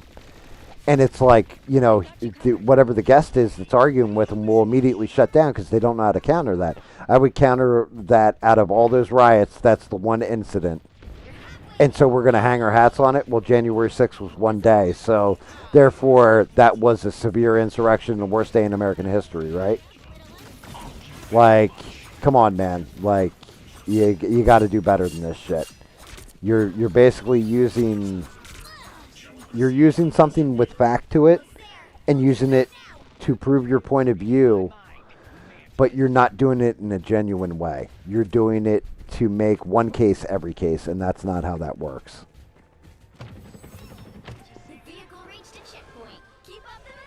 So, the majority, dude, I've seen people, I saw a guy give Tim Pool $500 one time, and his super chat was, you won't read this on the air, go fuck yourself, Tim. He has people that do actually love him and follow everything he says, like, he can do no wrong because he comes up with stuff that's outside the box, which is really good. The problem is when you really break them down and you watch them long enough, you get used to the shtick, you see where the gimmick is, and then you just start seeing through the bullshit. And if you've watched him for long enough, you've also seen him bring guys like Jack Murphy was there every Wednesday, for example. And he introduced the world to Jack Murphy, and then Jack Murphy went on this whole fucking grift and pulled this whole grift and proved to be a cuck, like a legitimate cuck, and like a guy who liked stuff put in his butt, even though he's screaming that he's an alpha male and stuff, and talking about sleeping with young guys and all kinds of weird shit. And then Tim Pool didn't acknowledge it. Like, just pretended like, oh, well, that never happened. And it's like, dude, you brought this guy into people's lives, into their living rooms, you know? Like, let's say we boost somebody on this channel and they turn out to be like a pedo or something, we find out. I'm going to address that shit immediately and be like, look, I thought this dude was this way, but finding out the truth, fuck that guy all the way and put him in a wood chipper, for example. Tim Pool doesn't do shit like that. He just tries to ignore it and sweep it under the rug like he didn't do anything wrong, because then he's got to admit his culpability and his lack of judgment in something. Like, it's shit like that that makes me see him as for who he is, as a grifter. Because I don't think, like, I know it didn't start out that way, but it grew that way. Like what Eugene was talking about. He had Dave Landau on his show, who's a very funny man, and whatever the subject for the show was, he turned it into, yeah, I think this is going to be our last show, and he fired a whole bunch of people in his studio that worked for him. But then what it turned out is, if you go and look, because there's a way, and I don't know what the website is offhand, but somebody else, D-Day Cobra, actually another streamer, pointed this out, that if you go and look, Tim Pool was like the #1 super chatted channel, and people weren't super chatting his channel, so he threatened that he wasn't going to do the show anymore, and then got all these sympathy super chats like, well, hey man, if this is the last time you're doing this, then I'm sending you a super chat. Only turn around the next show and be like, you know, I thought about it, and hey guys, my wife's pregnant, and I'm going to have a kid, so I'm just under stress, and that's why I said what I said. Like, get the fuck out of here, dude. You did it because your super chats were waning. You weren't making the money you normally would make, and you figured by doing this, you could grift and pull that money out of your audience. Like, don't piss on my leg, tell me it's raining, man. We can see what you're doing. There's record of it. It's just little things like that when you can tell somebody's a grift. Like, my frustration with ABL came when I was told, and I want to give credit because I think it was Beans who said it. I don't know if it was Beans who said it, but somebody in my chat told me that he said, go ahead, you don't like my take on something, go ahead and leave. For every subscriber that leaves, I'll replace you with 500 others. And I was like, bro, that does not sound like you appreciate the people that are here every day, or every time you stream, chatting and interacting, liking your video, and boosting you through the ranks. Because you got 1.3 million, 1.5 million, however many subscribers you have. There are 1,500 of us that are here on a religious basis for you. If you don't appreciate us, then we can go, I'll go do something else. I'll go fire up my own stream and talk shit. You know, stuff like that. Like, it's stuff like that when people don't appreciate things or appreciate the people watching them, pisses me off more than anything else. There was a guy once, Sheree, with Tim Pool, who gave him, and he said, it was a different guy who sent the super chat. It wasn't the guy who normally super chats me. This dude hit religiously, like every show for, I'm going to say like 2 months, was sending him $500 super chats almost ad nauseum per show, $100 to $500 super chats. He said something to Tim about, I don't agree with something that you said, and I think this was a bad take and everything else, and if you're going to be this way, then I'm not going to send you my super chats, and I'm probably going to stop listening to your show. Tim Pool told that guy flat out, if you don't like what I've got to say, and you don't agree with me and all this kind of stuff, and you're going to threaten me with money, you can go fuck yourself. Flat out, like, not even like, oh, you can go screw yourself. No, you can go fuck yourself.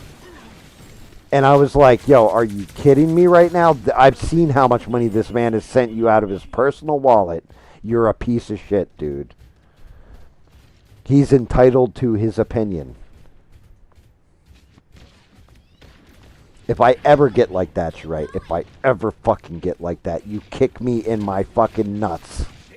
You keep me humble. You, Bean, Six, Mister, all you guys keep me humble. If I ever tell you you guys can't fucking, oh, you know what? Oh, you're listening to Tim Pool now, for example? Oh, well, then, you know, you can listen to Tim Pool or don't watch me. Yo, you tell me to go fuck myself in that moment and say, you know, you better apologize to me right now. Because that's fucked. I will never take away somebody's freedom of choice, their right to their freedom of speech. I will not take away your freedom to enjoy what you fucking enjoy. It's your spare time. I am not the arbiter of jack nor shit for anybody, and I never will be. Hopefully you guys can appreciate that, you know? But it's also one of those things, right? I always say, you are the greatest mods on these nets, and one of the most important parts of my show. Actually, the people that brought me to the dance, that goes back to the whole people who brought me to the dance thing.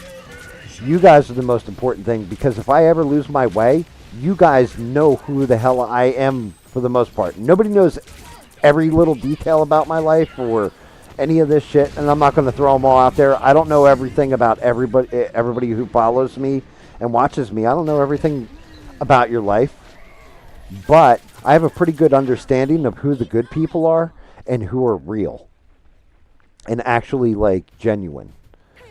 That's the better way of saying it, are genuinely good people. And unless you do something to prove me wrong in that feeling, I know that if I'm pissing you guys off, then I've done something fucking wrong. And I need to re-examine myself and check my fucking ego. And that's why I thank every one of you guys as profusely as I can, as much as I can, as often as I can. It's not to suck up because, you know, oh, you're my viewers and all this other stuff. And maybe one day I'll get monetized and make money off you guys. No shit like that. It's you guys keep me fucking humble. You keep me real and you keep me honest. And I appreciate you for it. And I don't ever want to forget that part of doing this shit, you know? I don't ever want to lose that part of myself because my head swells for a moment, or I feel like I'm too big for my fucking britches. Because you guys don't deserve that shit. That's just being a bad person, a bad friend, a bad streamer.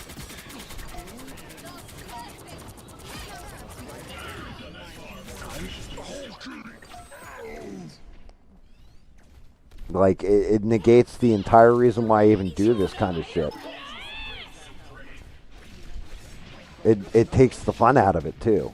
Because if you guys feel that I'm not real, or know that I'm not real, and I become a prick, why the fuck would you, you know, like, why would anybody at that point want to listen to me?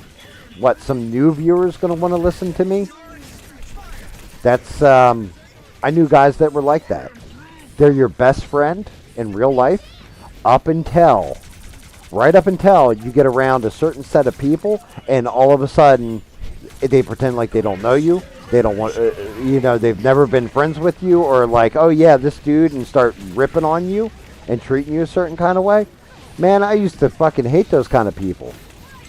Hell, Guido would fucking put somebody ever pulled that shit with him, he'd put their head through a fucking wall, you know, like, because we all, we came up together, and we always brought each other to the dance and just tried to do the best for one another. And that little group of people, man, we went through it all together. Worst times in my life, best times in my life. Now I'm like that with my wife. That's the only, you know, and I'm like that with you guys. I'm like that with my wife, where, you know, everything good or bad, I'm never going to leave my wife's side. She can hate my fucking guts and want me to die in a car accident tomorrow, or burn in a fire, or be castrated. I will always have my wife's fucking back. through thick, thin, good, bad, no matter what, tragedy, comedy, doesn't matter. I'll always have my fucking wife's back. The only thing that supersedes my wife in my life at this point is my kids, and then my pets, and then me.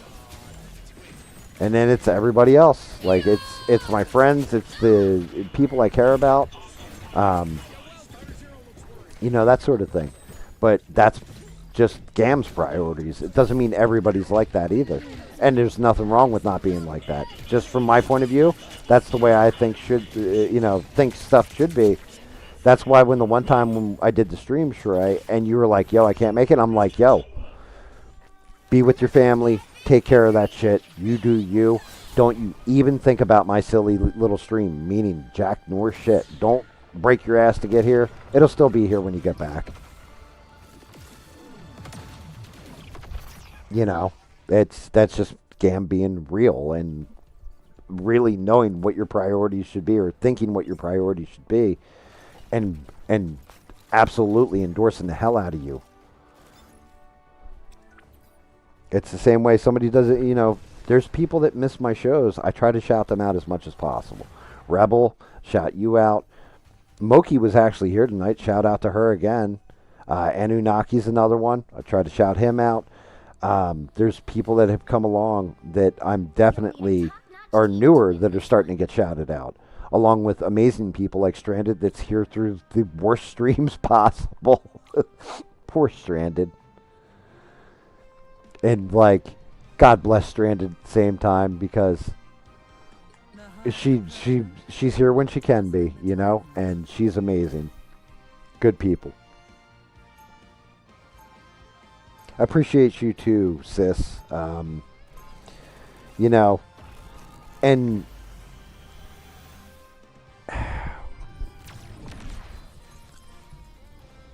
I get it. You know, I can see the other end of things too. Like, I do see Tim Pool's point of view. I'm not going to lie. I get it where he's worried about the money. Hey, look, you know what? These people may tune in to watch me. They don't actually know me as a person. If I'm not popular on the internet, then who am I?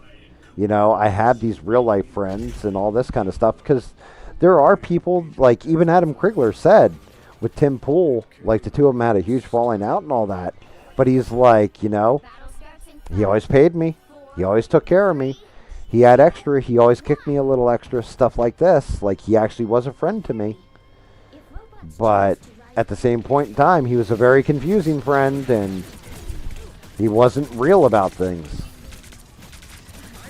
And, you know, I see Tim Pool's angle on a lot of stuff, where I get why he wants that money and to live a better life and to be an entrepreneur or famous, and some people crave that fame. It's the same thing with power. Like, I'd never be a politician. I'd be a politician if I actually believed that being a politician could help people and better this world. No.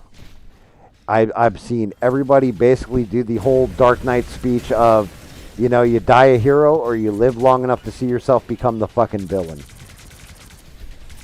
Because every politician I've ever seen that started out with good intentions or great was either murdered or turned into a steaming pile of dog shit.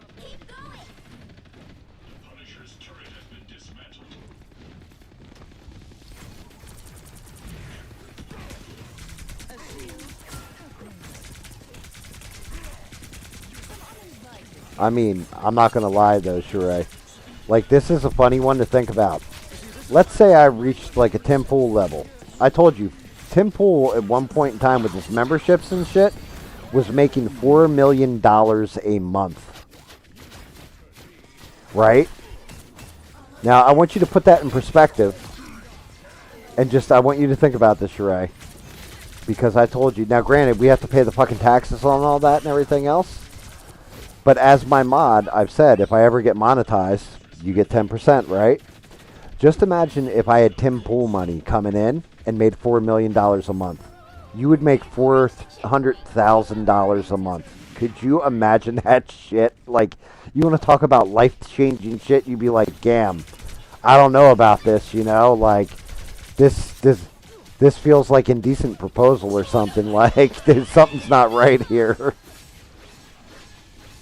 It seems we have company.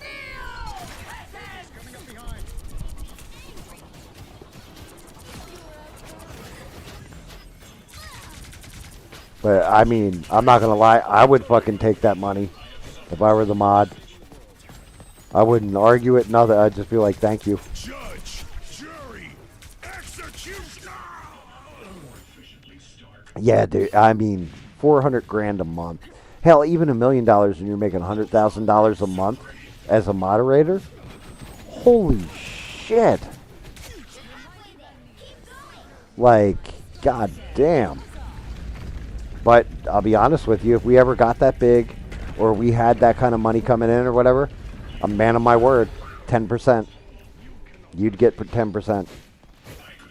That's just the way this shit works. Now, I'm sorry, Sheree, but I have $0 coming in, so I'm sorry, but as Eddie Murphy once said, nothing from nothing leaves nothing. But, you know, eventually.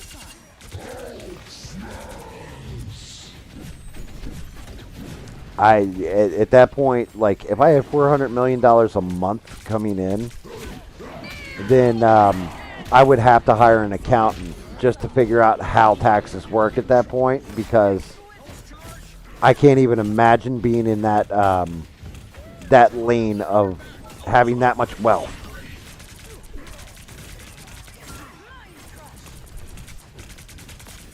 Like, the other thing is, I wouldn't. Actually, I do know what I'd do with it.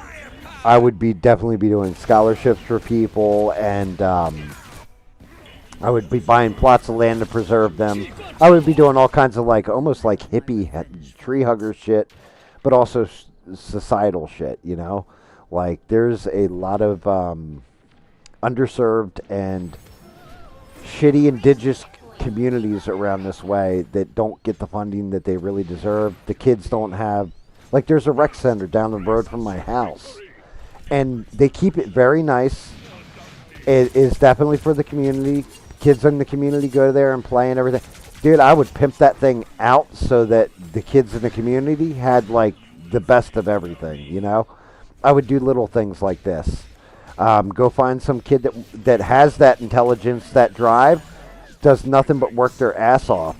But, you know, the scholarship doesn't apply to them because their blood isn't blue enough, or their parents didn't come from wealth, kind of thing. And I would make sure they got to go to college and, like, actually, you know, better their education, whether it's a tech degree or sciences or whatever. I would hunt that kid down and help that kid, you know, from the worst parts of wherever. That's the kind of shit I would do if I had money. That's the kind of shit my wife and I had talked about that one time. If we ever hit, like, I think the lottery is up to $1 billion or whatever. And she's like, yeah, that would be one of the first things I'd do, would be every year we would do a scholarship and send some kid who is a fucking genius, but he's trapped somewhere in the ghetto, and send him off to, like, MIT or something. You know what I mean? Change his entire fucking existence, pay for everything for him, and give him a good fucking life. And do it anonymously. These sea creatures are not in my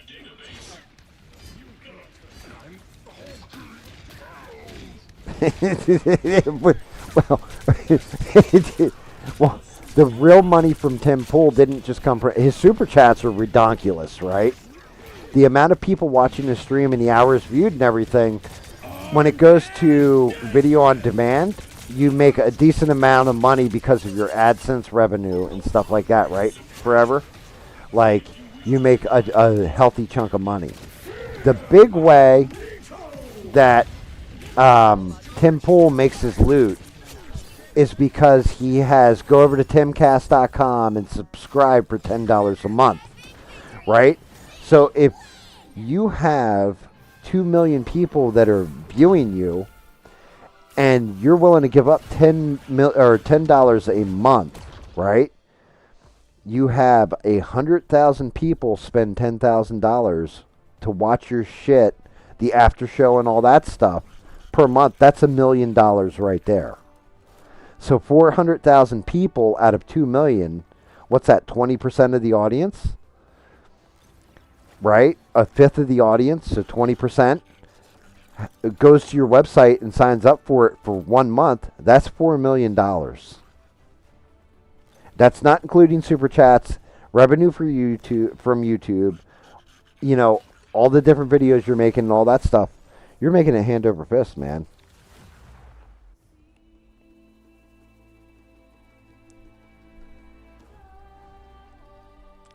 So forever, the reason why my wife and I both came to that choice, one, because, again, I do have this feeling with a lot of money and nothing to do with it, if you don't invest it in good, then all you're going to do is corrupt yourself with your own greed. That's just me personally. That's how I look at it. Like, I don't need billions of dollars to live the rest of my life the way I want to. Honestly, I may need, like, at most, at maximum, $10 million, and I would be set for life. And that's including, like, it in worst case scenarios, and the bottom falls out of everything. Okay? So you would have all this extra money, even hooking up family, friends, paying off their debts, paying off their houses and stuff, because you can't just hand somebody $1 million. But do something good with it, you know? And benefit people that don't have it. The other part of it for me is, you've got to remember this. I grew up dirt fucking poor. I've been at work since I was 14 years old. I got my job. I had a mom, God bless her, tried, but didn't know how to enrich my life, handle me, or make me better. I had to figure a lot of life out on my own. My dad and mom were split when I was a kid. They got divorced. My dad did his thing, had a whole nother family. You know, God bless him for that. And he always, you know, he was a good man and everything else, like still is a good man. But I know what it's like going through it. I've seen kids that might be in the same position as me, and if I can change their life because I got some lucky dumbass fortune, you know, like, oh, I spent $10 and hit a lottery ticket, like the universe has blessed me with money. The least I can do is help somebody like that out. Somebody that was in my position, and I can better their fucking life. Because, hey, you know what? Maybe they get to go to school and make something out of themselves that I could have made out of myself back then if I had the right encouragement, the right enrichment, the right teacher, the right education. But I didn't have any of that. I had to do and deal with evil, awful shit in some parts of my life. Now, granted, did it make me a better person? In a lot of ways, yes. That toughness, that shittiness does make you appreciate things a lot more, you know, because you didn't have it. But at the same point in time, I don't want to ever see children go through shit like that. I don't think anybody deserves to go through that. And I think the more underprivileged, like, look at J.D. Vance. His mom was a fucking crackhead, right? His mom was a crackhead. His grandma had to raise him. Like, his whole life was pretty much dog shit. Like, he was dirt poor. Raised in the Appalachia, like, you know, probably didn't have a pot to piss in, possibly a broken window to throw it out of his whole life. And, you know, what can you do? Like, he got lucky. His grandma pushed him, but he came out the other end all right.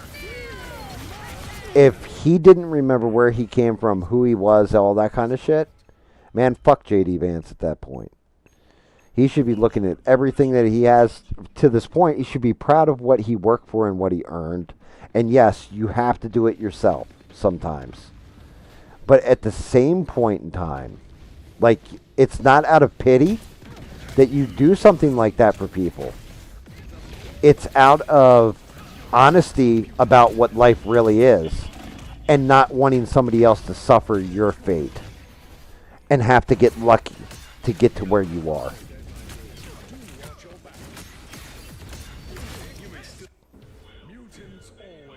You know, It's not even about like, well, I did so much evil in my past that I need to cleanse my soul. I'm going to be honest with you. My ledger is not only broken even, it's pretty much like I probably maybe have an extra dollar to my name if you really look at my ledger of good versus bad things I've done in my life. Oh shit. Guess what, guys? I'm pretty much done playing for the night after this game. Because I got all my stuff undone and didn't even fucking notice. Because my gums were running. And that's a week's worth of grinding knocked out in, you know, like what, a couple hours? But I want that for everybody. I think I want everybody.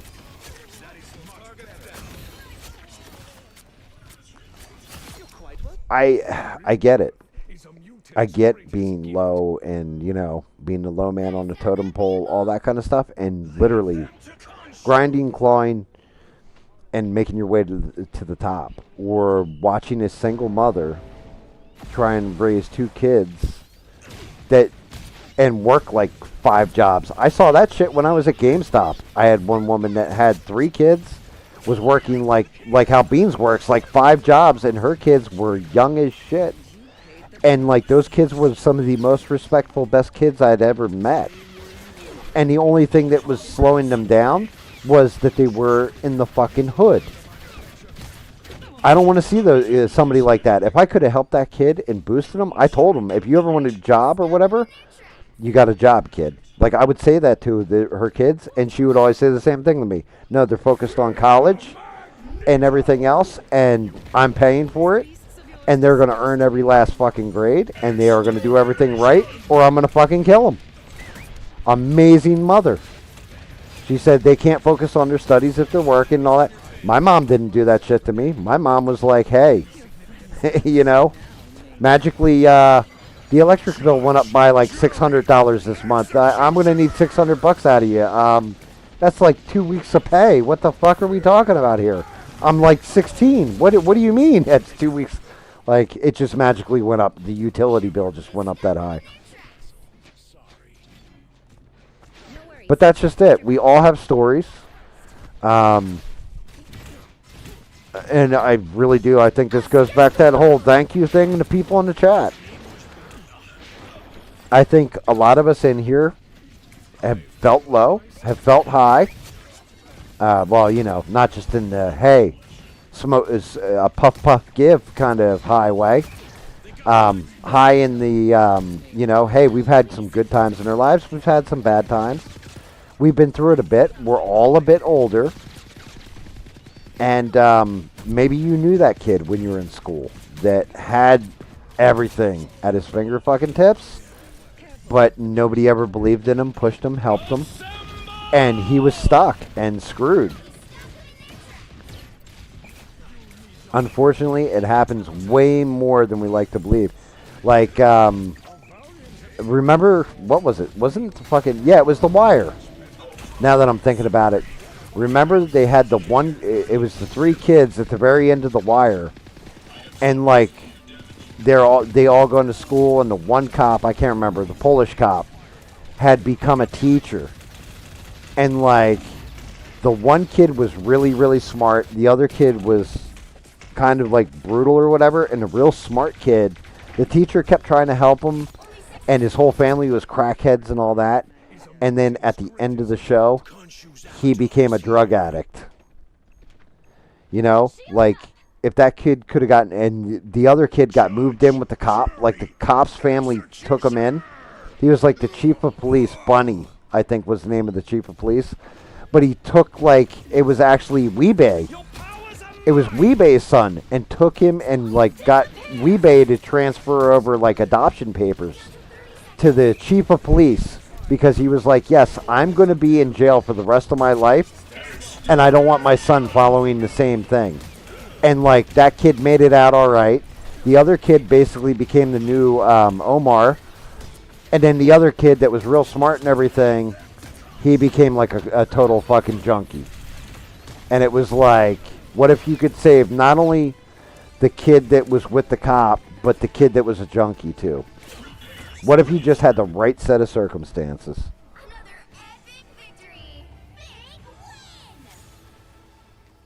sees success with threats. Yes. Yes. Sometimes you need the threat of an ass whooping or just the love of a really great mother.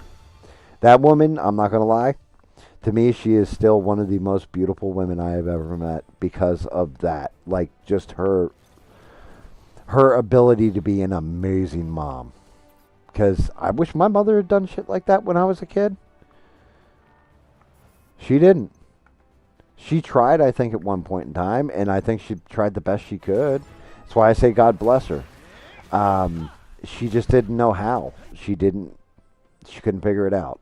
I don't know if that she isn't, I'm not going to say she's a complete Riri, but I don't think she could figure it out on a human level. She felt unsupported. She felt whatever. I don't know. I'm not my mother. I couldn't tell you. I can just tell you what it did to me as a kid.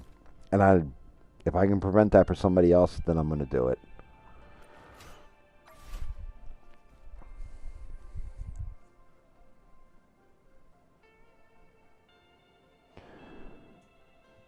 Forever, if you remember me in high school in my senior year, do you remember what I used to do? Like the little nerd kids that were the freshmen, the nerdy freshmen and stuff that were getting picked on by the bullies. I used to go and bully the bullies that were picking on those freshmen. I don't know if you remember that. That's because when I was a freshman, I had somebody who stuck up for me, and I just repaid it. I paid it forward. That's why, man. That's why I used to do that. Because when my freshman year, right? True story. And forever will remember this. But in our locker rooms for gym, you had lockers. It was almost like a U shape. You had a bench in the middle, and then you had like lockers on the one wall, lockers on the left, and lockers on the right. And the bench was in the center, so it formed like a U. Well, as soon as the PE teacher, the gym teacher, would go out to the actual gym itself for whatever class, they were only in there for like a minute with you, right? And then they'd be out there waiting for you to come out of the locker room. The upperclassmen my freshman year used to do something called the freshman 500, and that's where they would take you and push you down and make you push a penny with your nose and push another freshman down next to you. And whoever won that race was allowed to walk out of that locker room unscathed and go to PE class. If you lost, you got the shit beat out of you by the upperclassmen. They would Charlie horse your legs, all that kind of shit, slap you around because they're a lot bigger than you. Just law of the jungle and just the way my high school worked.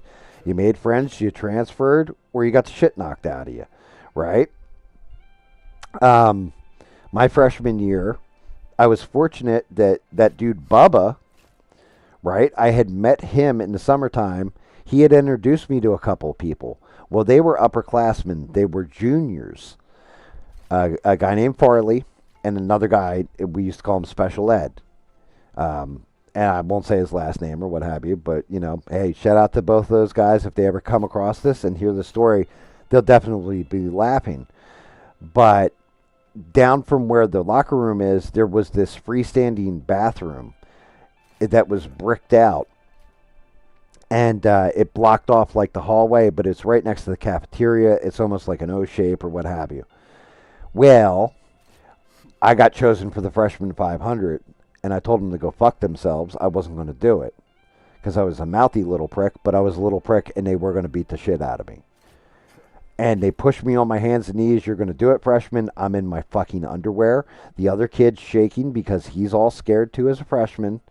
And true fucking story, they said, oh, you go on the count of 3. 1, 2, and as he said 3, I just, hard as I could, punched that son of a bitch right in the balls and ran for my life out of the locker room towards those bathrooms, towards the cafeteria, right? Now, class has already started at this point. As I clear the bathrooms, that dude Farley and the other dude, Eddie, are coming around the corner. I run into them, and they're like, hey, what's wrong?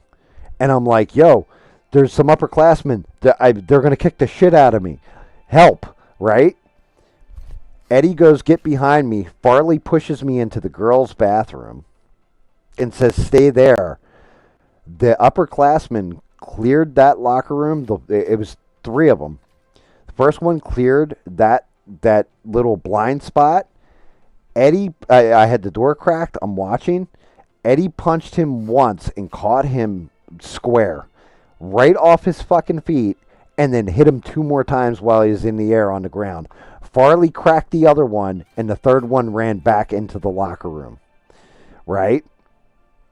And then, of course, this happens. There's a teacher down the other end of the hallway, past the cafeteria, that was coming around the corner just as these other guys saw like them, beat the shit out of these 2 guys, basically.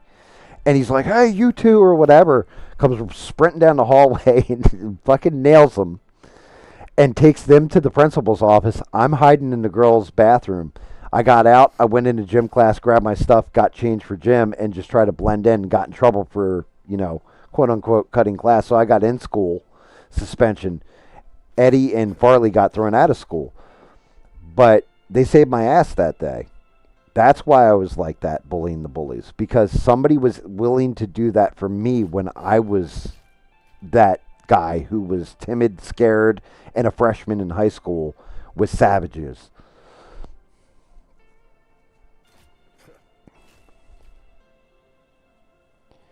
Oh, yeah, no, it wasn't Mr. Utley. It was actually the gym teacher that day. Yes, it was the lesbian one. I can't remember what her name is. Everybody used to call her Mrs. Lick Lick, but I can't remember what her name was. She was always really nice to me, but it was actually Mr. Corvo. It wasn't Mr. Utley. Mr. Utley was in the weight room. Mr. Corvo was my gym teacher that day. You had him, and then the other female teacher was that came along eventually was Miss McNamara, and I'm trying to remember what the lesbian one was.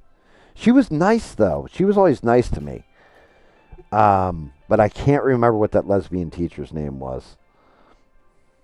Yeah, Corvo I actually ran into at the Village Pub later on after I graduated high school, and he bought me a beer.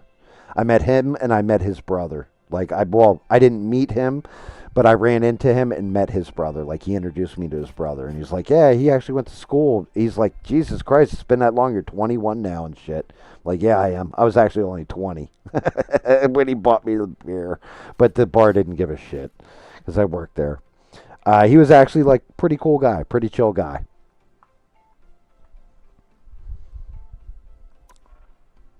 Ooh. I can actually buy this, and I think this will wrap up one of my achievements, too. Hellfire Gala, yeah, achievement unlocked. Let's go into... I don't care about that tournament shit. This should unlock the entire comic book now, so... yeah, we got all the pages. Yay! Done. Done so. And then... let's go look at this. Time played, 53 minutes, 7 matches played, wins 3, KOs. Okay. Achievements. Unlock all Hellfire Gala cards. I hit it. I think I've already unlocked every gift, though, they have. Yeah, I have.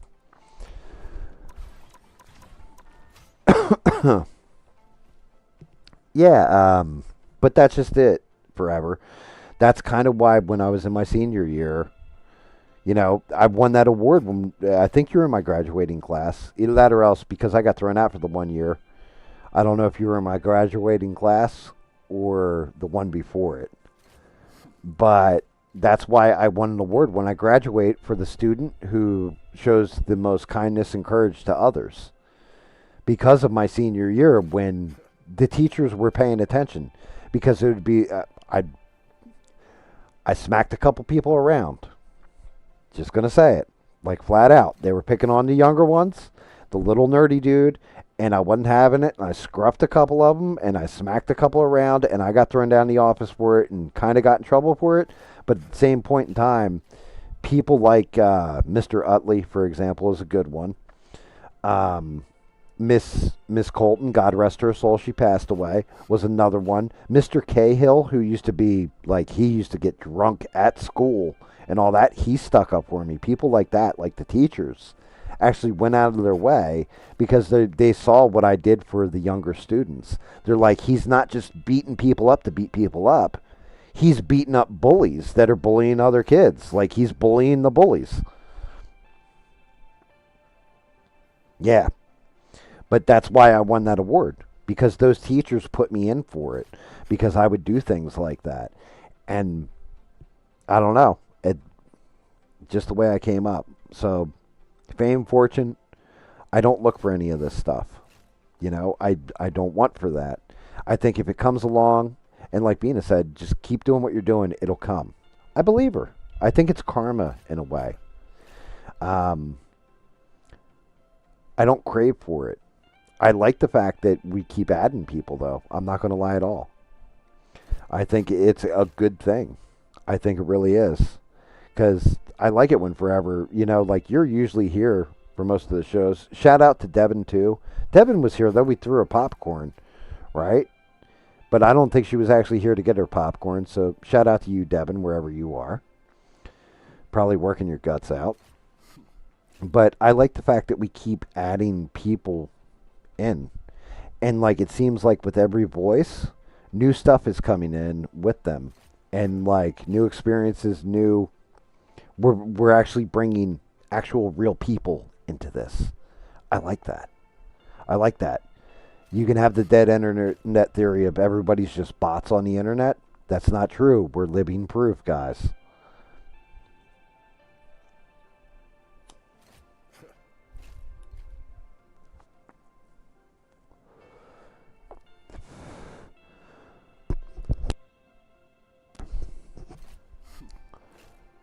You know, and I don't know. I'm going to smoke my cigarette. I'm not even going to home screen this. I'm just going to just leave it sit here, I think. Well, actually, I will home screen it. We'll just sit on the home screen, let this stuff play in the background. I'm going to call it in like 10 minutes. We're already at 3 in the fucking morning. This is the danger with me streaming. I swear to God it is. I start talking or playing or whatever. Like, I finished all my goals. At one point, I was tracking them, and then just stopped even worrying about it because I was busy running my fucking mouth, talking shit, and we're at 3 in the morning again somehow, magically. I mean, I guess calling it the GAM family is okay, but it sounds like the Manson family, so I don't know about that one, Sheree. A little worrying. Not gonna lie, just a little worrying. You know, can't call it like Guardian Angels because that's a fucking group in New York. I don't want them coming down here and kicking my fucking ass in. Um,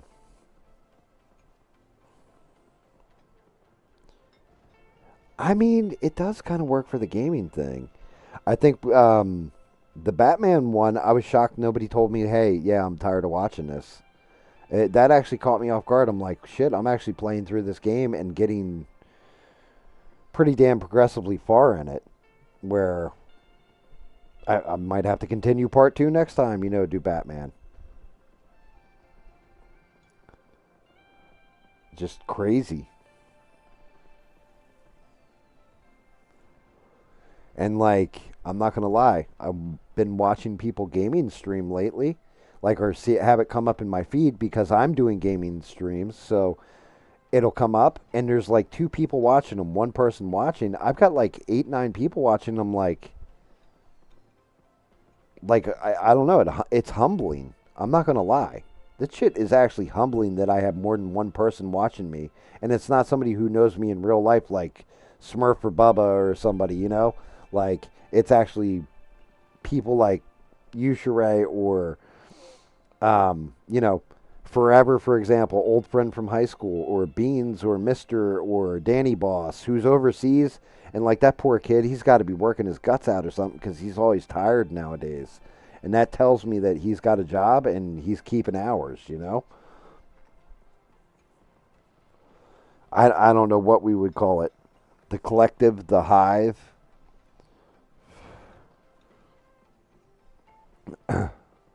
I mean, not gonna lie, if it was a bunch of crows, they would call it a murder, right? Um, so you know, if it was geese, it would be a flock.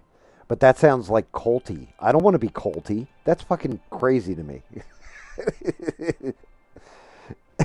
like I don't want to be associated with like some kind of cult sentiment like that, you know, like a flock. Um, wait, is it a flock of geese or is it a gaggle of geese? I think it's a gaggle. But you feel what I'm putting down here, like, you know, GAM's group, stuff like that. I mean, family is, you're not wrong. People, everybody does call each other brother, sister, shit like this in here. Yeah, a flock is definitely culty.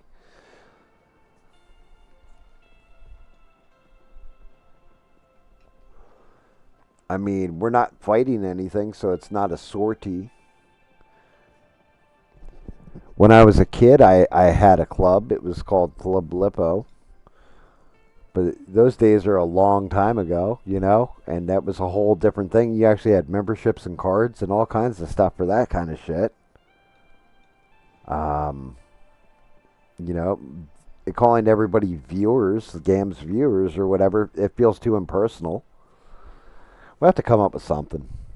I have to sleep on that one. I'm sure there's a term or a definition, you know, because it does. I'm not gonna lie. Like I said, family always reminds me of Manson family to a point where I kind of cringe when I'm in ABL's chat and somebody's like, "Hey, what's up ABL?" and "What's up ABL fam?"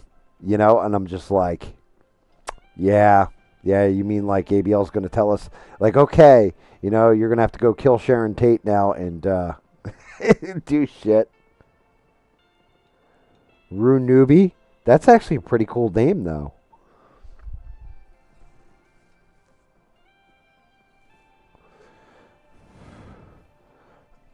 I mean, there's a group of guys, God rest Guido and all that. The last one to come in was a dude named Michigan that lives down here. And we always called ourselves the Stony Bees, right? That was always our cyberspace warriors. Stony Bees Cyberspace Warriors was always our group when we would play games and stuff. I've got another group of guys. We're Team Twisted Gaming, TTG. Me and David Mon, whenever we play something that's just two of us, it's always Gam and Britt. So there's got to be some kind of like little thing I can come up with. Yeah, there you go, Sheree.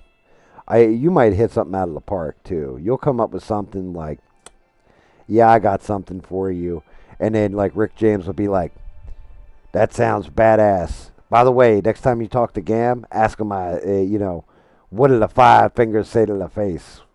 What's that, Rick? Slap." Like, God damn it, Sheree, Rick James slapped me around again. Unity.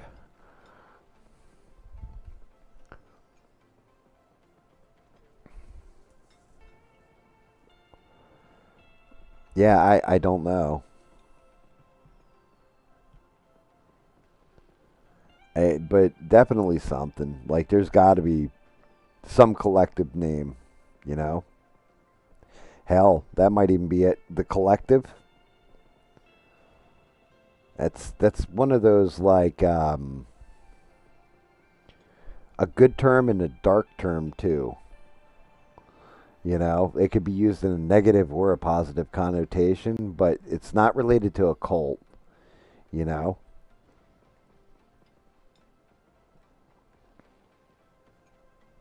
And we'll play with Smurf more and we'll be the village. Yes.